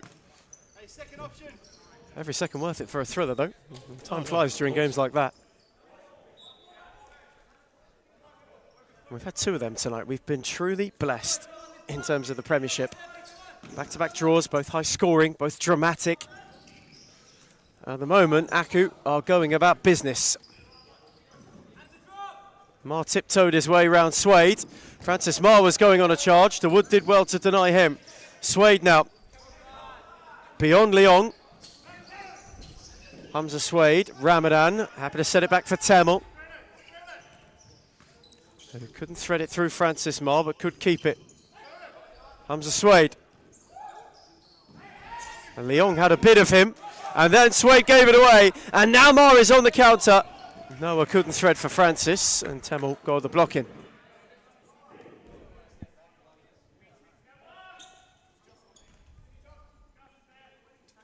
Leong. And Suede goes to press him. And Galatos. The Wood was hot on his heels. Francis Mar flicked over Ramadan and took a tumble, and Luke Ross was quick to shout out what he thought of that from the touchline. Been a handy addition, the man from WA. Certainly has helped this Hume side as Hamza Suede out a yard. Great challenge from Angelatos. Angus then tried to clear it. Tamil took over. DeWood. Suede kept it alive. Tamil. Ramadan. Whipped to nobody bar Lucas Grigg, who was quick to fling and direct to fling. Toby Smith Jr. getting ready for his introduction. Luke Ross also bib off. When was the last time we saw Toby Smith Jr.? It's been some time. We haven't seen him since the relegation playoff second leg, where he helped Hume secure safety for another season in the top flight. Though Nakano is on the march and blazed over. It's good to have him back. There's something different about him, though, I can't tell. He's there reminiscent of the way he takes the game on. Crafty, flamboyant. Red hot. Always a spring in his step, you notice, with Smith Jr. A player that wants to make things happen. Lacks a, or doesn't lack rather, has a real end product quality about him. Always wants the ball at his feet as well, so intriguing. Meanwhile, Ramadan received the back heel from Ross. Mar on his tail. Sees the ball out of play.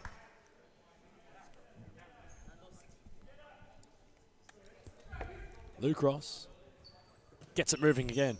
Ramadan. Nakano said, let's go and get this ball out of here.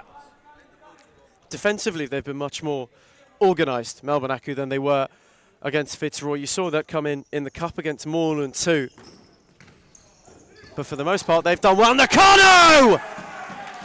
Huge pockets were picked, and Melbourne Aku have blasted themselves to a head. Out of nowhere.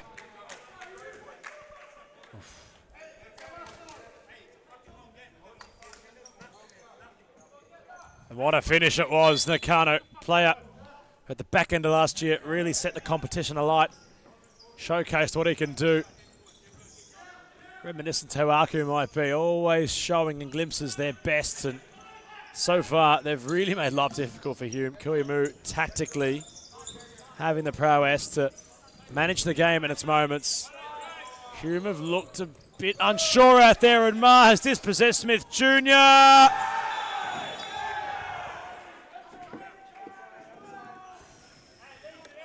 Decision to be made by Benjamin Howell. And Smith Jr. protesting. There wasn't too much to protest. Noah Ma's in a bad way. He's got up and is rather ginger. Aku might want timeout too. Joe Akon just sauntering over and issuing.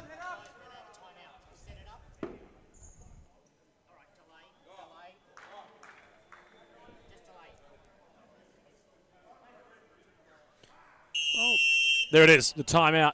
Kulimu issues it upon the resumption of play. A free kick right outside the arc. And a chance for Aku to fire 3 in a matter of moments. They have a 2-goal lead against him. Across to a timeout break.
The return from timeout. Salim Mohammed making a beeline towards, it could be anywhere, but the TD has gone for a bit of a stroll. Angus Angelatos behind the dead ball. In fact, it's Ma. Not sure what they've tried there, Aku, but it didn't really work, eh? And Sulaiman Mohammed is headed for the dressing room. Just took the step in. That's a piece for Aku. It was just too quick for Angelatos. Couldn't get there on the swivel. Hume left him completely unmarked, though. It's been a weirdly flat start from the Black Army to this game. It's not showing what they've done in recent weeks. Kalshaw on court. Angelatos measured for Jerry. Wanted to find that of Noah Ma to no avail. But on the flip side, Aku have been fantastic so far. This is the energy that we're used to seeing from this side. And despite the 1 week where it didn't quite go their way against Fitzroy, they look restored, really, and revived as an outfit. They look way more comfortable and confident tonight.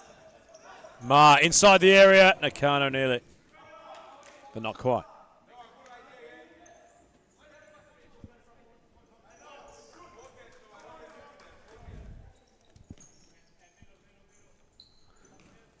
Kalshaw for Ross. Set it on for Ramadan. Lost out to Angelatos. Noah Ma. Jerry for Angus, who went searching for Nakano. Ross was 2-on-1. And in the end had to clear his lines.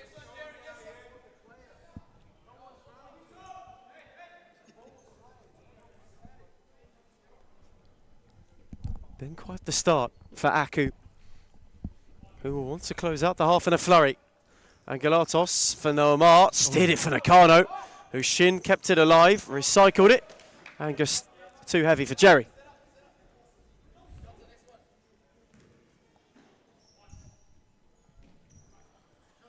Smith Jr. came on and nearly made things worse for Hume. Gets here to the free kick. Was only centimetres away from being inside the area. Kalshaw. Smith Jr. Jerry Angelatos forces Smith Jr. to go back to the keeper. Cam Murray out of play. Fernando de Marias is not happy. He's saying you've passing the ball and running away. Hume lacking what they've shown in recent weeks to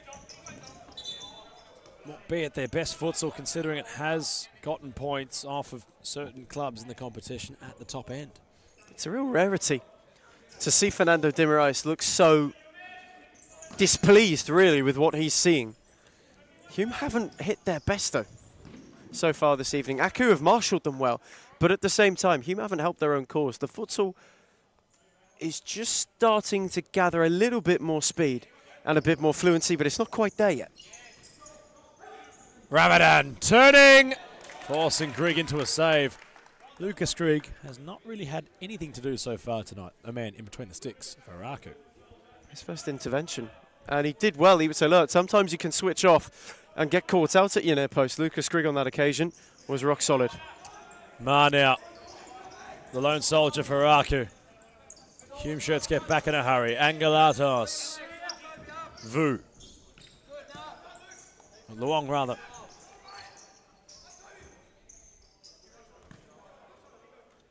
Angelatos. Jerry, where's he going? He wasn't sure.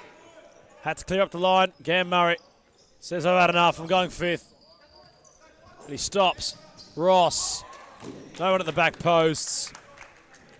Strange viewing from the Black Army currently. Kelso wanted that ball to feet from Smith Jr., who just clipped to the back stick almost instinctively.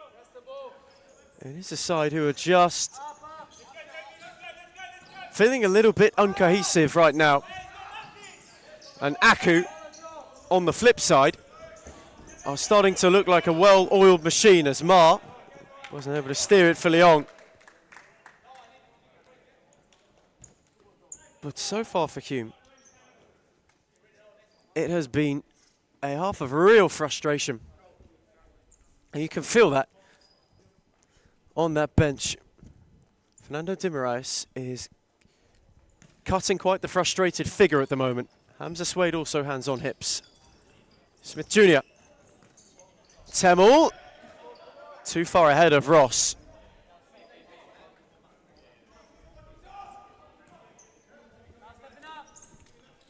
Leong, Francis Ma. No Ma. Steered down the line for Angelatos, who had Temel to go around. Tobias Smith Jr. then dropped off. Leong took over. No Ma. That's clever and tidy. And a good press of Ada, and Leong wants calm. And this is why. Aku are just patient and precise. Ma came across, and no, Ma went round two, and Murray had to deny him, and now the counter could be on. Smith Jr. had no further runners. Ma, Angelatos, forced to clear his lines.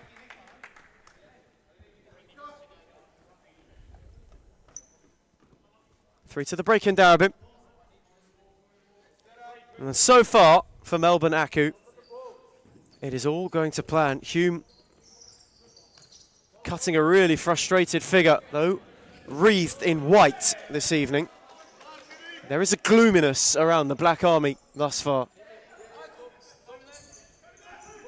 There's Leong.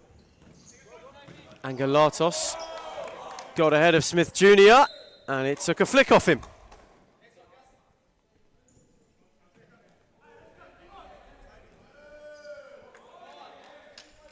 Another goal before the break for QEMU's side. We'll make this a real uphill battle for Hume to find a way back. Leong, Francis Ma. Temel kept it going. Ma's second challenge saw it into touch. Smith Jr. Forced back from Murray. He wanted to return it to Toby Smith Jr. Ma came across again to get a foot in.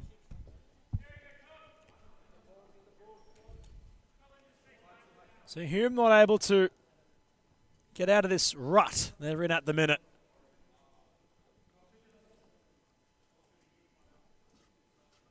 They're trying to find what's needed to help them escape their own current situation on the court. Angelatos nearing a half opportunity. Temel got desperate, won the ball. Smith Jr. wanted the overlap from Danas to arrive. The back heel won't find him.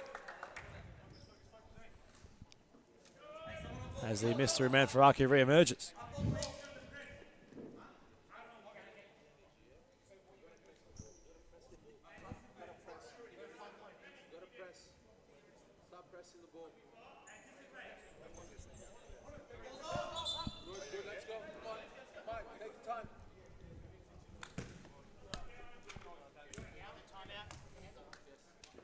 Tim Marias looking to issue a timeout right before half-time. That's what he's going to get.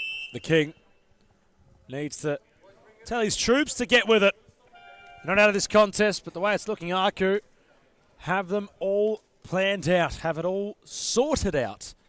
They lead by 2-goal advantage as we cross to another timeout break.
Luke Ross, last 2 minutes, has the ball bounce and go back to Gam Murray. Swade, Clanaris, Temel. Aku forcing Hume so far in their own defensive half. Swade wasn't sure where to go. Aku, Ethan have been fantastic. They really have, and their press has been superb. They haven't let Hume out. They've hardly given them a minute to breathe. You've seen Noah Marr when he's been on lead it well. Francis Marr at the back has controlled things. Angus Angelatos has looked to get busy. Jerry's been tidy on the ball. It's a complete 180 for QEMU's side from what we saw against Fitzroy a couple of weeks ago. Marr, deep now for Aku, will launch it long. Minute 30 left on the clock.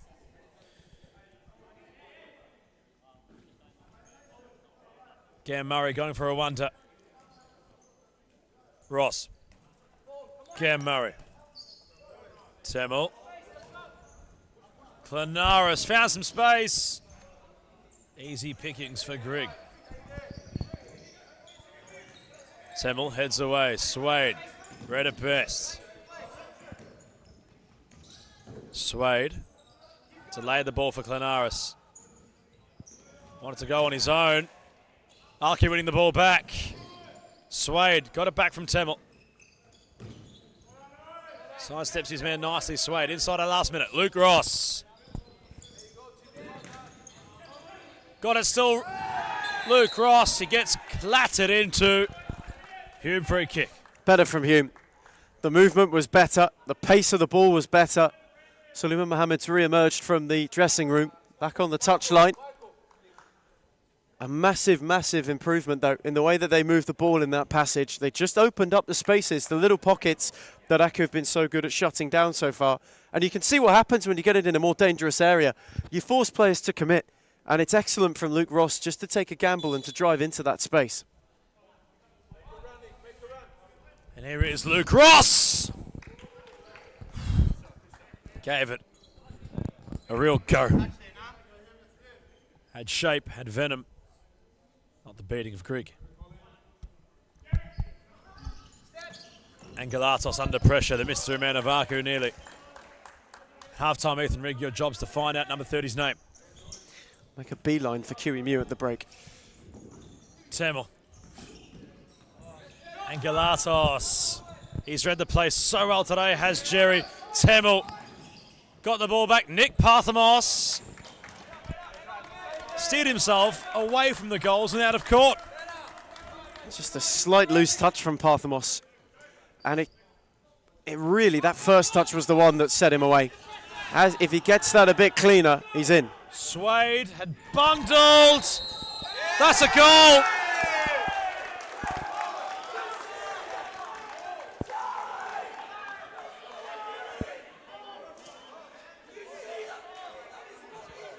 Dan Baker has gone absolutely crazy. What is going on here? We have to work out what's happened here. Dan Baker was like a man possessed. The understudy goalkeeper adamant that hadn't crossed the line. Swade had bullied his way into the box. He got his effort, which hits the crossbar and had bounced in. It's hit the underframe of the goal inside the net.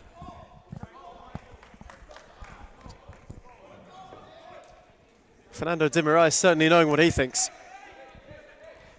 Hit the underside of the net. We want to actually try to talk to Benjamin Howe if we can here. We'd love to know what he's saying to the RQ bench right now. In fact, Michael Ciaris, can we have some confirmation of what we saw there? We can't. We tried. On the far side, I guess the official's not going to come across here, but Kui Moon not happy either.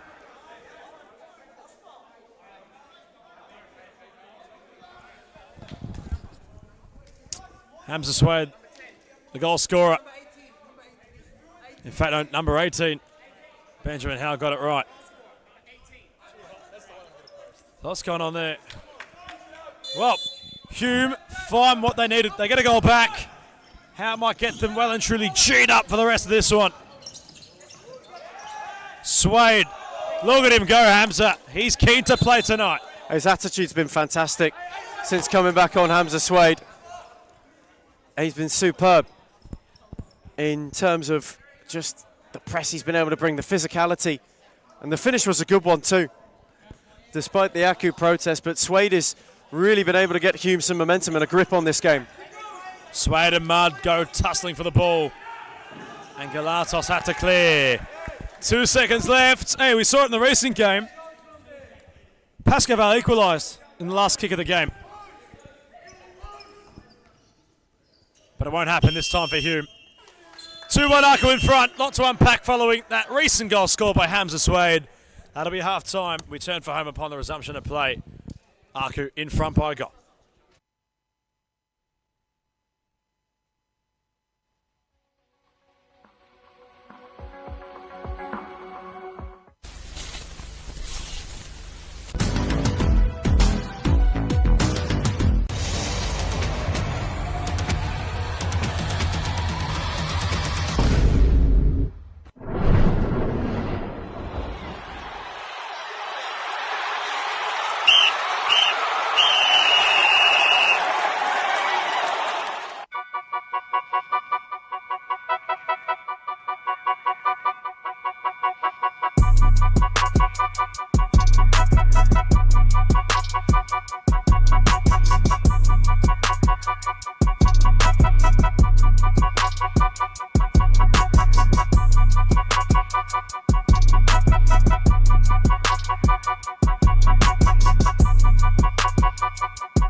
Hamza Suede to get the ball rolling again in the second half. The RQ boys at halftime, Ethan Rick, how funny they were coming across and well, diffusing, considering that it wasn't a goal.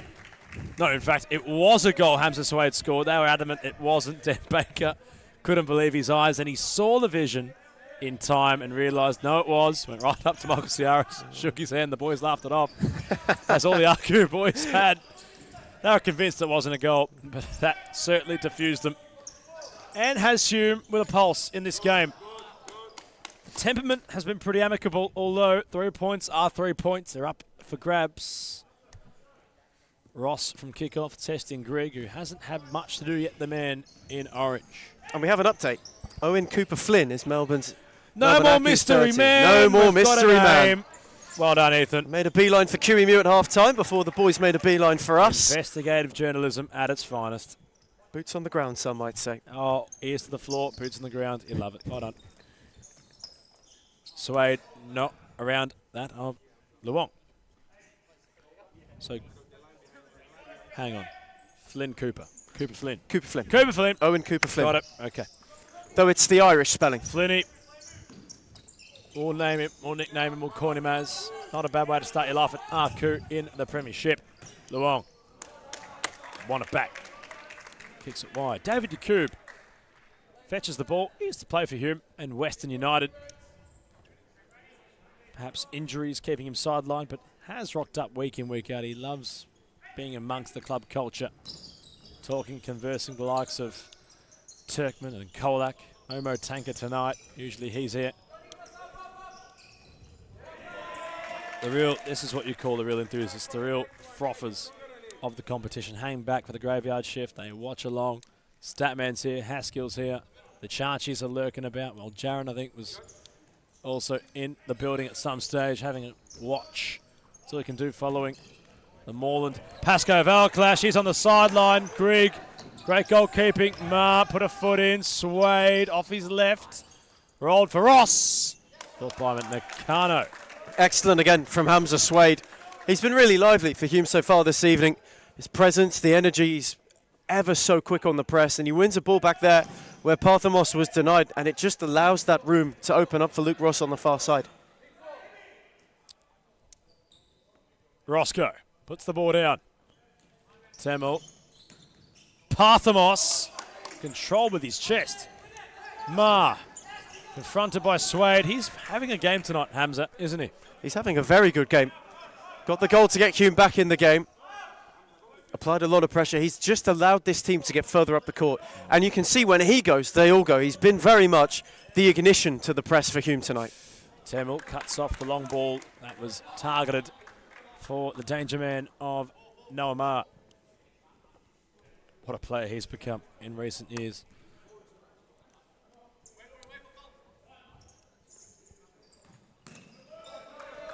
Ross cuts it off. The Mars trying to combine from the corner.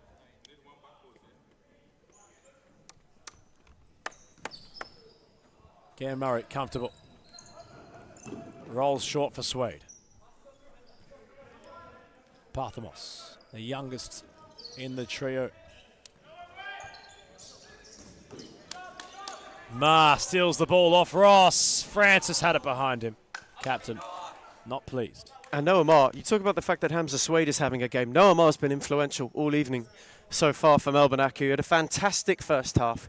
Was involved in a lot of the good that they did and has started the second half brightly. He's been a little bit wasteful with his first couple of looks, but you can see his want to be direct and to get forward. They've started a bit slowly, and that's what's going to drive them further up the court and just allow them to get that rhythm back that they hit in the first half.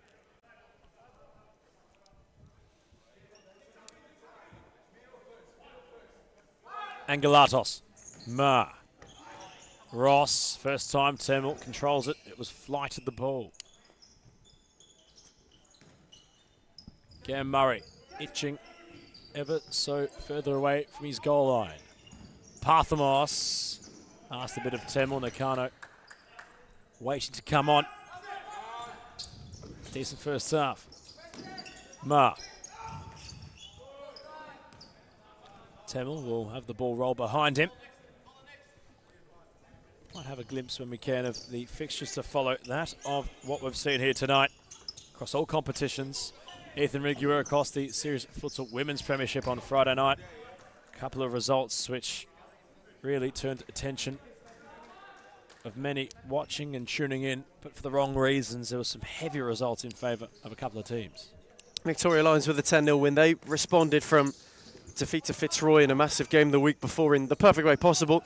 It looked like a bit of a statement, and then the Tigers themselves went and put 21 beyond Northk, which heavy result for that side. They were understaffed in their entirety. That being said, a really imperious performance from Fitzroy. Keeps them at the top of the table, gives them a healthy chunk of goal difference, and then Aku went down to 1-0, which was a little bit of a rarity. Aku have been in some good form recently. They look like they turned a corner. 1-0 they'd been struggling this season, but they got themselves right back in the mix for the top three. Fitzroy face FC Carlton Heart on Friday, the 24th of April, 6:20 kickoff. Easton 1-0 face the Vic Lions, and finally Aku don't mind a late game. Kumu certainly does not mind a late game. They play at 9:05 on April 24th against Northk in the women's competition. As for the championship, today was not without its own moments of interest. Grigg with a double save. Talking point developing here. We might recap the championship shortly. Lucas Grigg going through his captain to bleeping listen. Swade, Temmel bouncing, Ross stretching. Fantastic double save as well from Lucas Grigg. And then the go back straight away to Francis Marr. He gave him a shout. Marr didn't hear it. And on the second time, he was far less friendly with the skipper. Temmel, the skipper, thought he had a foul. Told to keep playing by Benjamin Howell. Ross.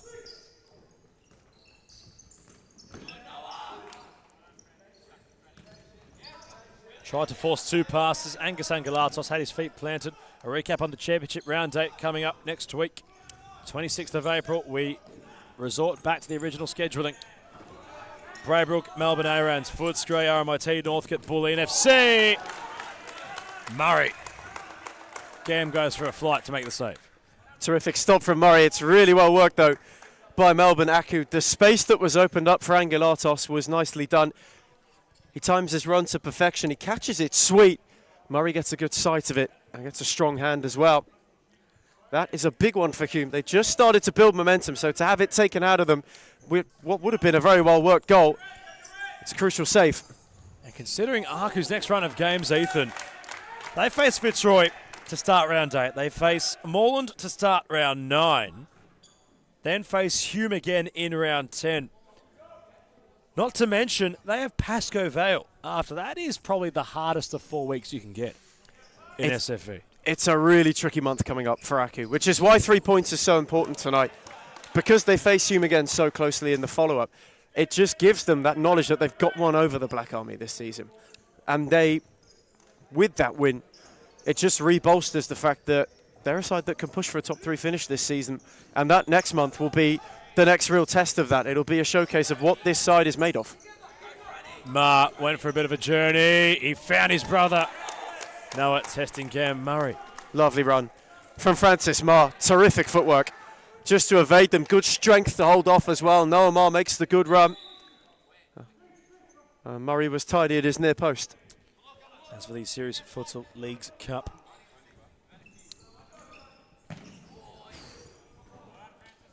that returns on the 3rd of May. It's a Sunday, and Aku have Fitzroy. My word. I don't think Josh Fusco likes Melbourne Aku very much. Back-to-back against the Tigers, that's tough reading. It's a really tricky challenge as well. That memory from a few weeks ago will be fresh in the mind too. So it's a real test. Shout out Melbourne Aku, best kids on the planet. Well, the best kits getting the toughest fixture perhaps in the next month or so of futsal. Although they do face Braybrook on the 24th of May, and they had a result in the championship, Ethan. They had gotten the job done against Northk. They were very confident heading into the match for today to be their turning point of the season. And in fact, it was quite the opposite. It was a real low point of their campaign. Braybrook winning 7 goals to 3 for a side that have really struggled so far this year. Now on a serious futsal court, having made the move up from that of state champion, or state league futsal rather, I should say. Northk perhaps nowhere near where they envisioned, and to lose to Braybrook is a real telling sign. And I think it's quite a shock to the system for Northk. Braybrook did show glimpses in the cup against Arians, and they looked as though they might have turned a corner.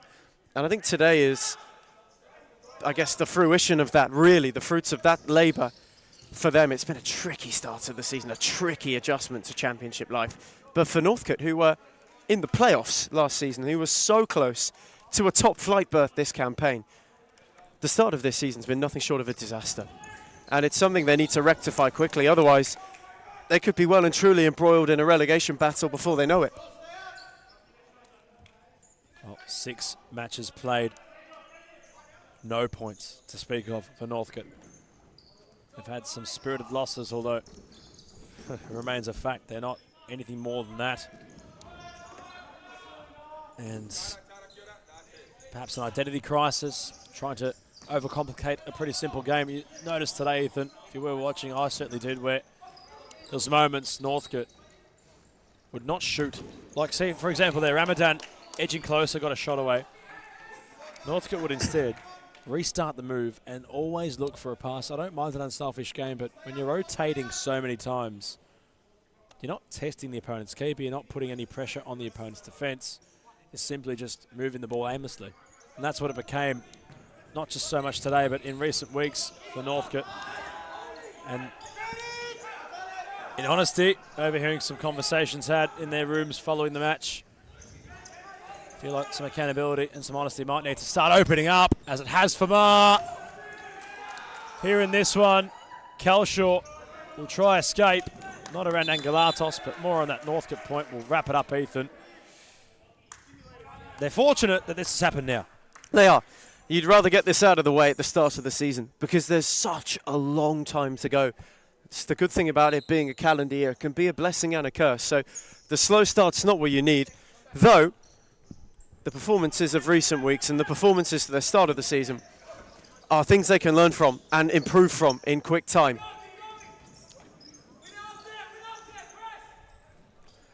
It's Melbourne Aku at the moment, keeping Hume honest. Temmel charging. Jinx, Ethan Rigg.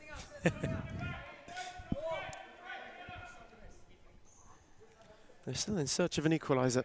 Black Army. They started this second half brightly. Aku just built up a bit of momentum. Ross. Temmel, that's a lovely switch. Luke Ross took it well. And then gave it away. Angelatos had 2, then 3, then 4 accompany him. Noamal went flying in against Ramadan. Leong. Ma. Clip for Angelatos. Kelshaw did well. And then did better to prevent the corner. Temmel. Kelshaw. Angelatos was all over him. Aku won a penalty. They won't get one. Kelshaw. On for Luke Ross at the other end. That's a good save from Greg. Strong mitt from Greg.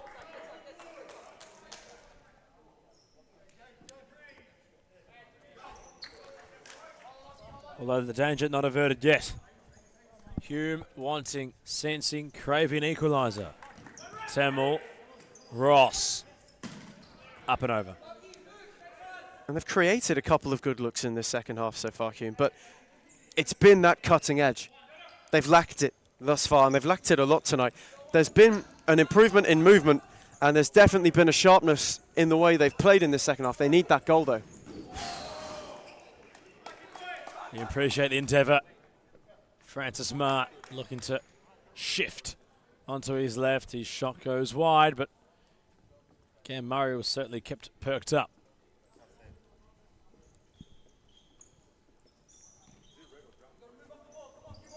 Parthamos.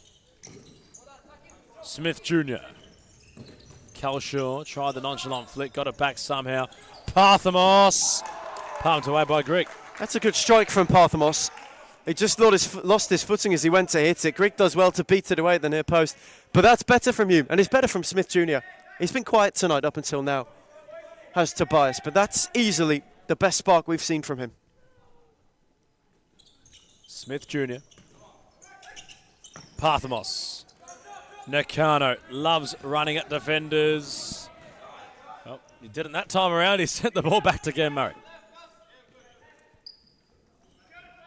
Smith Jr. Samuel. Parthamos.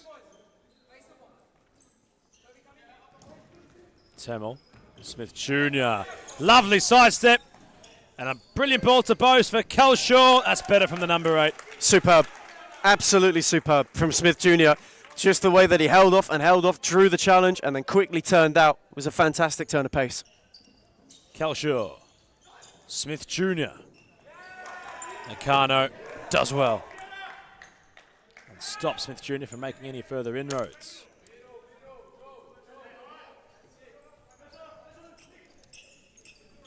Luong. Away he goes on broadcast wing. Nakano in support. Nearly for Ma. At the other end, a counter. Temel. Parthamos. So close. Inches. Really well read by Temel to kickstart the counter. Parthamos does the right thing. He holds the width. He makes the defender make a decision. Temel's too smart for that, and he's desperately unlucky. Does the right thing by opening the goal up, opens himself up. Just a bit too much. And Galazos with a scorpion trying to bring the ball forward was fouled.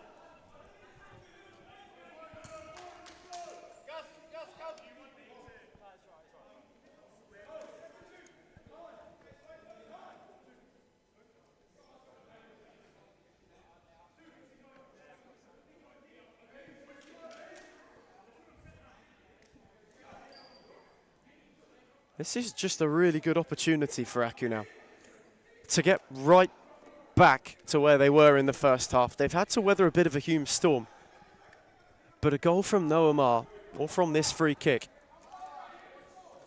would be massive. It's Noah Ma to shoot. Good Not hit. quite. Good hit. Very good hit from Noah Ma. Did the right thing as well. Drilled it low, drilled it through bodies, gave Gab Murray minimal reaction time. It just didn't have that accuracy. Smith Jr. out of play. And so, the hunt for the Hume equaliser continues. Aku have had a couple of opportunities to stretch their legs a little bit. Haven't been able to in this second half so far. It remains at a stalemate, though Aku lead 2-1.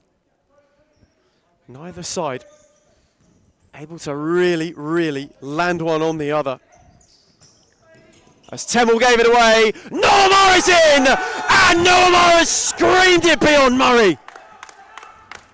A scorcher!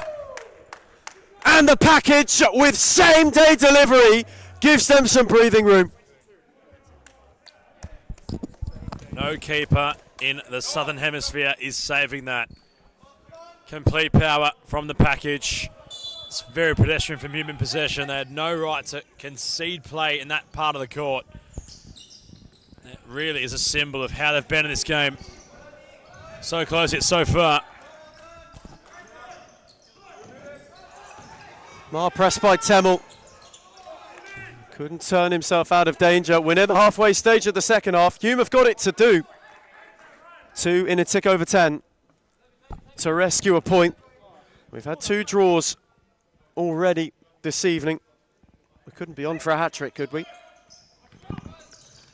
Smith Jr. on for Parthamos. Ma just stood him up. Back for Tobias Smith Jr. Temel. Lovely dummy for Parthamos from Smith Jr. He's sizing up Noah Ma. Ma got a good foot in and now is on the break. Parthamos was in robustly and Aku have a free kick. A little bit of Hume frustration starting to show. They'd had a couple of opportunities in this second half. They hadn't taken them just yet. Aku made them pay when it counted. It's just a wry smile from Joe Akon on the bench. He knows they have them where they want them. Mars free kick. Again, Murray is engulfed. This time Mar chooses to go for Angelatos, Francis Mar. Now Noah. Shifted away from Hamza Suede. And then tried to steer it for Angelatos, though he had gone early.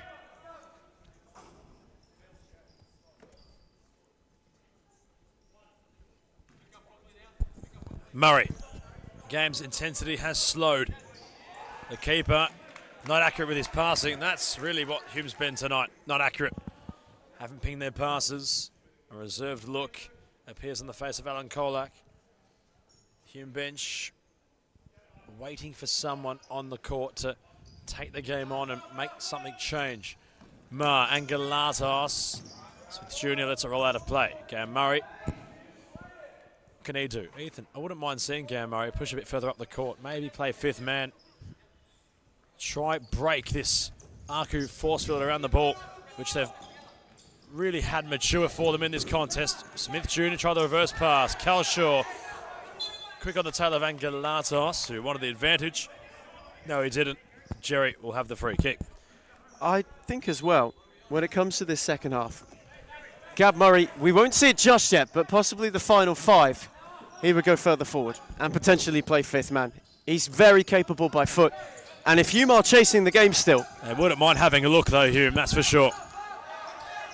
They wouldn't mind having a look, and if they could, they wouldn't mind it. You get the feeling that might be coming soon. Suleiman Mohammed is in conversation with Rodrigo. Very interesting. It hasn't transpired the way the Black Army would like so far this evening, so expect to see Murray maybe get a bit more adventurous.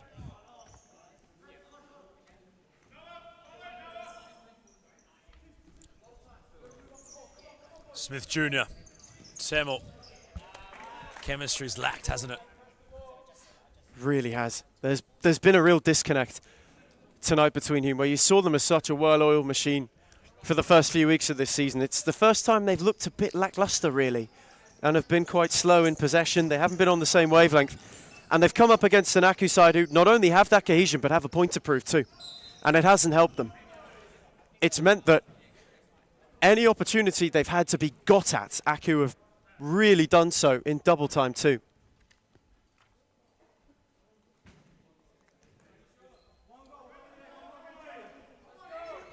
Smith Jr. Ross stumbled on the ball. Mar nearly. Angelatos skipped around Suede. Jerry Angelatos. Angus receives the ball. Temel backtracked. Joe Akon, timeout issued. Next stoppage. Big challenge from the captain. His armband falls off. Francis Mar wanting to stroll through. Got his shot away. Spectacular play from the number 26. And he's someone as well who has had almost the night of two halves. In the first half, he very much helped Aku tick over. Defensively was sound. The second half, he's shown more explosiveness. And he's shown the other sides of the game that he's developed. That was a fantastic run from Francis Mar. He's had a good night. And here he is on cue, one-on-one. Couldn't steer it past Murray. And he said enough's enough. Away we go. We'll have a look. Mar crashes into him. Angelatos plays the whistle. Calm, boys, calm. Joe calling for calm. At the other end, Angelatos has Mar on for the pass. Whistling into the wind, Joe Akon, considering this match went from 0 to 100 real quick. That was anything but calm. Both benches incensed. Both felt like they could have had a free kick. Suleiman Mohammed is fuming over on the Hume touchline. He's in deep conversation with Benjamin Howe. Aku too thought they could have had a foul, could have had a penalty. As Luke Ross went charging through, and Hume have whipped one right back. Now then.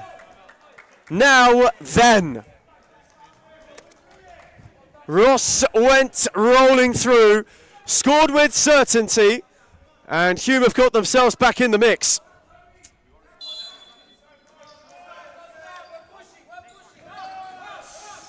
Joe Akon wanted the timeout. Benjamin Howe won't issue it right now. Has to be the next stoppage. And Galatos, interesting last 7 odd minutes left here at DCLS.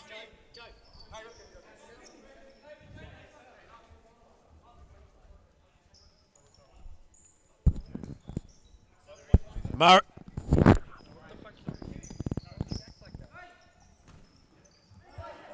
Flanaris. Ross. Galatos nearly away.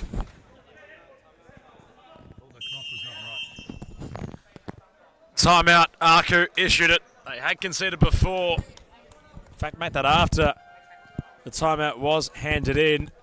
They lead by 1 goal. Hume starting to mount. Comes to a timeout break.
Not you.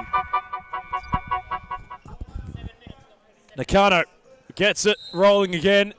About now. Aku in front by a goal. Could have been a couple more, could have been a couple less. It's been that sort of game. Hume not at their best yet, although might just get themselves right when it matters at the end of the clash on the clock. Luong, here he goes. Couldn't shrug to Woods. Where's he been tonight, though, mind you, Ethan? Haven't seen much of Arman. But when he's been on court, he's taken casualties with him. And has issued another foul, being Hume's 5th. Hume have got to be cautious. Armand Dawood, he's been used sparingly tonight by Fernando de Moraes. That's one way to put it. Does have a heavy workload, the youngster. 5 fouls for Hume. They're on the tightrope. A strange case, Armand Dawood's majority absence tonight. Maybe they were saving him as a bit of a Hail Mary. A late injection. Aku free kick. Noah Ma's take. Steered it on for Leong. Ma. Noah finds Francis. Ross went diving in. Ma kept it rolling. Him and Dawood then became entangled. It was set back for Nakano. Ma. Around Ross. Francis Ma. Nakano. Ma. They're trying to draw Clanaris, trying to draw Hume into a foul. Francis Ma. Nakano. Leong. Oh, 1-2 was luscious, just too heavy. that would have been nice. They're really finding some fluidity between themselves, both Luong and Nakano.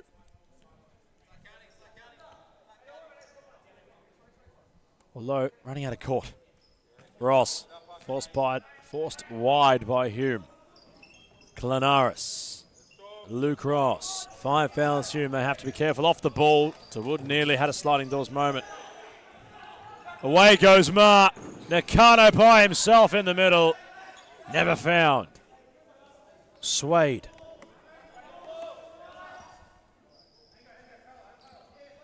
Asks where his teammates are. Clanaris, Ross, out of play. That's been another issue tonight as well. Hume in possession have been quite wasteful. They've been very forceful as well. Luke Ross giving an example of it there. they just don't wait for the option to drop off. There's a real urgency, but a hurriedness instead of an intensity to their game. Cardo looking for Ma.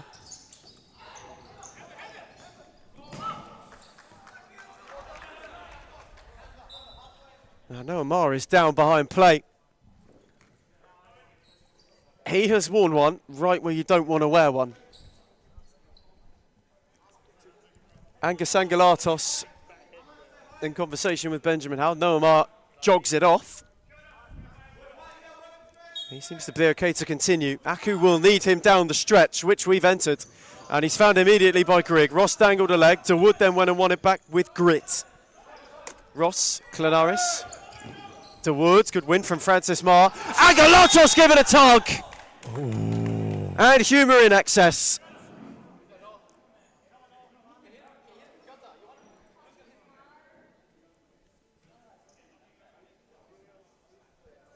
Angelatos hit the deck hard.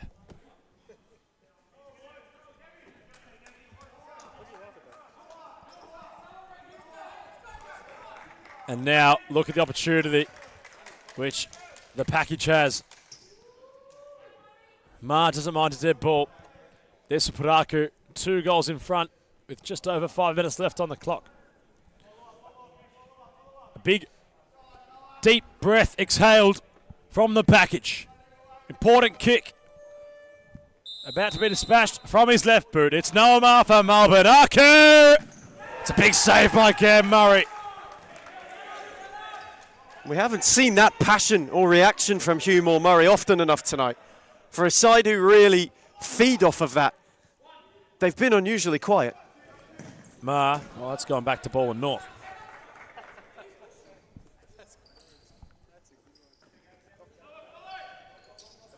Swade off his chest, confronted by the package. Out of play, Aku's ball.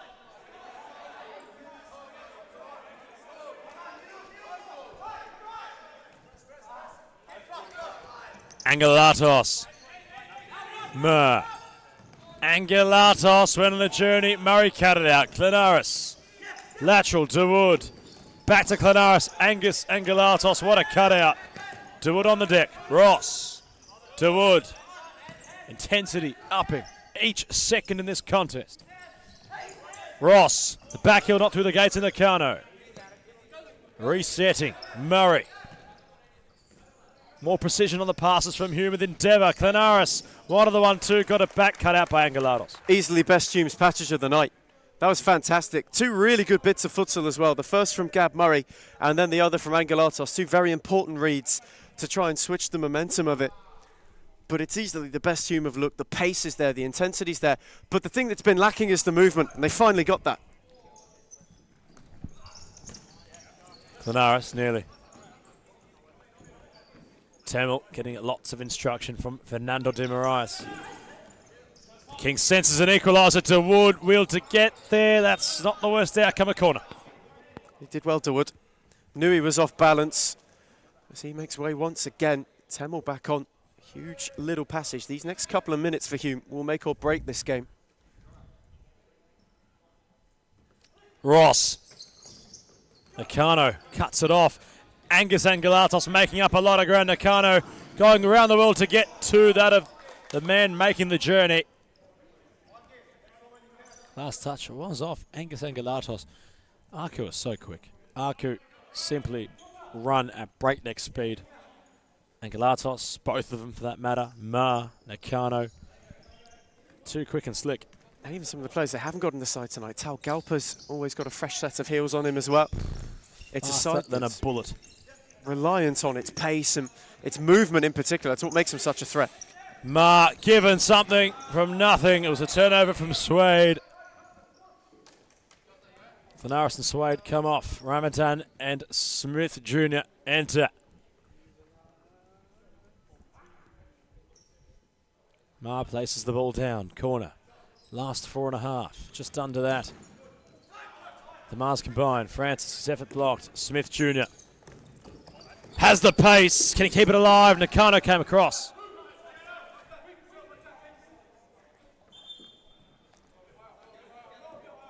Corner. Smith Jr., Temel, Parthamos in the mix. Ramadan, technical for a big player, although it's passed, not so much. Temel keeps it in. Cam Murray, out of play. That is the flip side of where Hume have been tonight. Just that touch from Ramadan. Too heavy. Parthamos has made his move early. He just needs to drop that off for him. Temel does well to keep it alive. But then a bit of a rarity from Murray, who was loose by foot. Temel. Smith Jr. Luke Ross has the fly kit on, and away go Hume. Fifth foul conceded and all. They have the fifth man put on the court. Ross with a smashing ball. We wondered if it'd be him or Gab Murray, and Luke Ross showing exactly why he's got the fly on. That's brilliant. And they're unlucky not to get themselves a better look. It's a fantastic ball. Parthamos. Temel. Finds Ramadan. They'll take the foul, Hume. It allows Ross to come back on with the fly kit. So the back army really hunting. Still in desperate need of an equalizer. Melbourne Aku holding out for the time being, though. Hume have gone fifth man. They're in excess of 5 fouls. They've got to be near on perfect. Parthamos steering. Noamar's got an open net, and Ross denies him. Superb from the boss. Temel will take his time to take it up and thread it for Ramadan, who steers over. It's much better from Hume. You can see with that fifth man already, they're able to be way more incisive. Aku having questions poised. Oh, Smith Jr., superb. And Noamar then handled it. That was brilliant from Tobias Smith Jr. Not only to keep it alive and then to evade Nakano. Quick glance at the clock from Fernando de Moraes.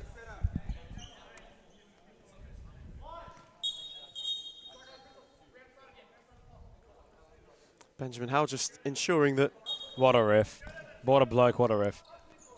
all are on the same page. It's Temel, Parthamos, Temel, Ross, Hume taking their time.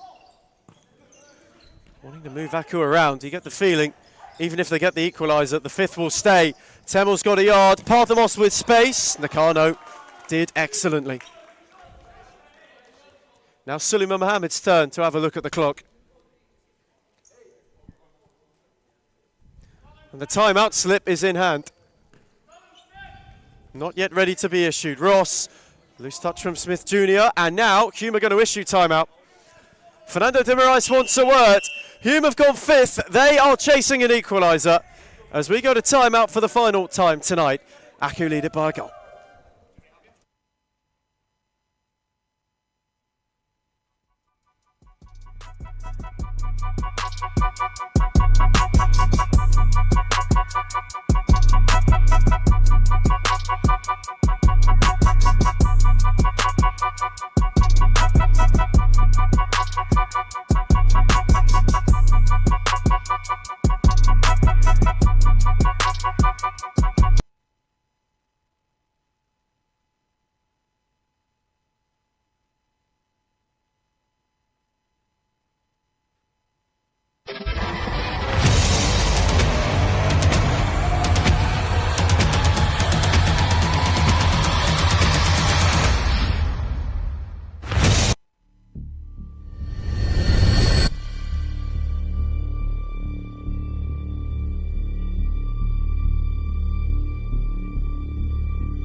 So time ticking down in Darebin on Sunday.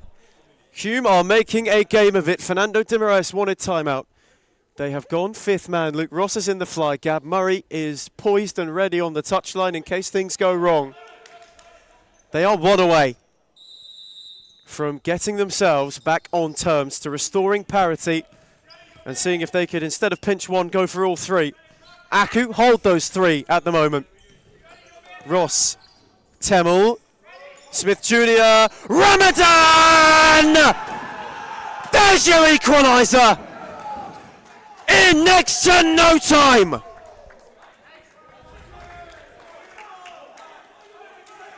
All the pressure pays off. And now Hume have got a tick under 2 to go and win this game, or so do Aku. We are back where we began. Let's not forget, Ethan, Hume have 6 fouls accumulated. They might be playing 5th man, but you can't forget, if they are to concede a foul, it gives Aku a golden chance. They must be cautious. They're still on the tightrope. Luke Ross has stayed 5th man. You were under the assumption anytime in the final 5, if they got level, he would stay out there. Not a chance they would rein in the momentum. So who wants to go and win it? Who wants to go and close out a Sunday showstopper as the only team to take 3 points from this round of fixtures, which is quite remarkable in and of itself. Hume hunting. Aku, who have seen all of their momentum dissipate, have now got to drag themselves off the floor and find a way. Pensive, Kiwi Mew and Joe Akon. As are Suleiman Mohammed and Fernando Timiraes. Parthamos.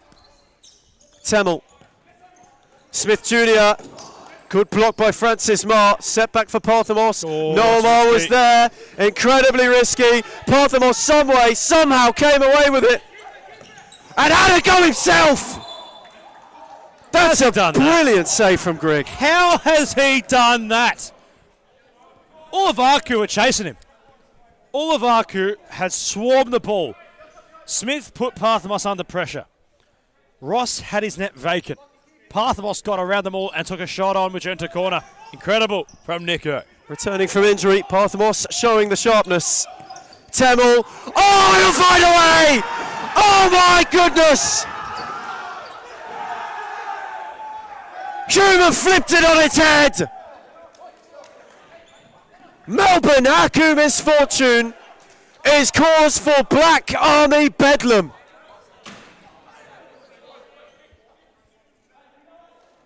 Kuimu can't believe it. He cannot believe it.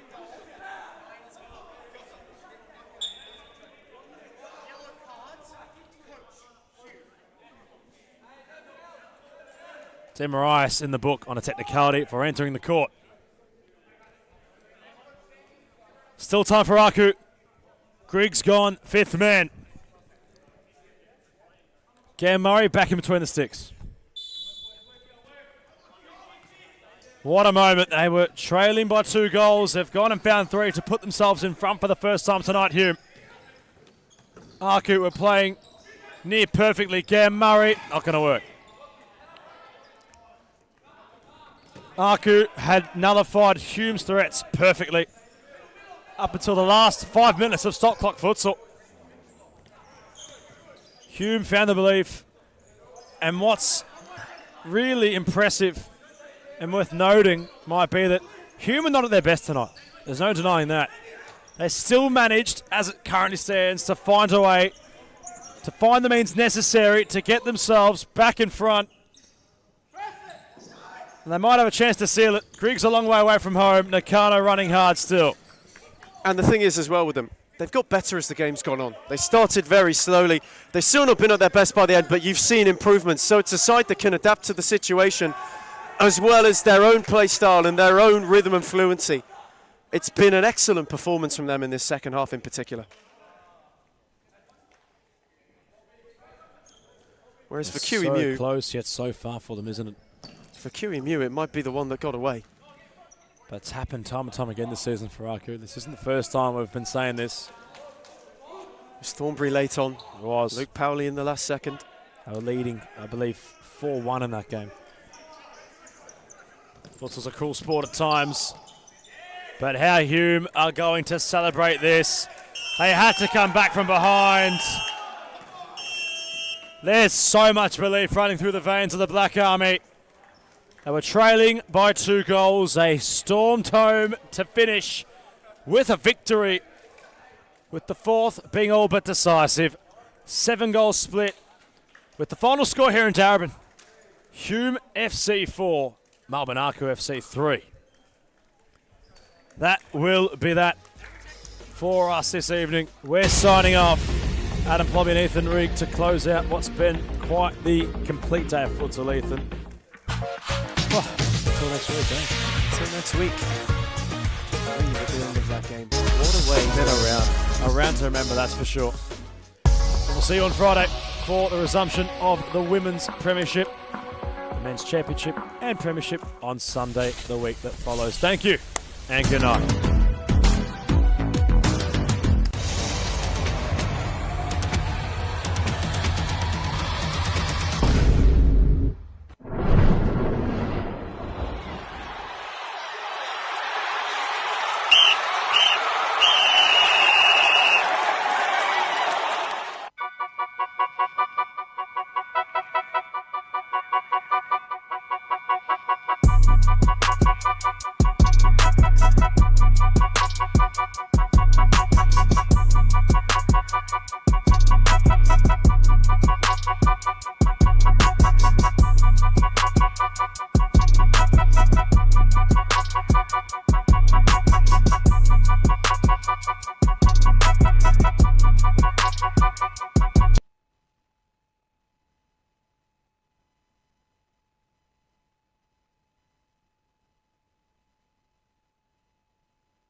Equalizer.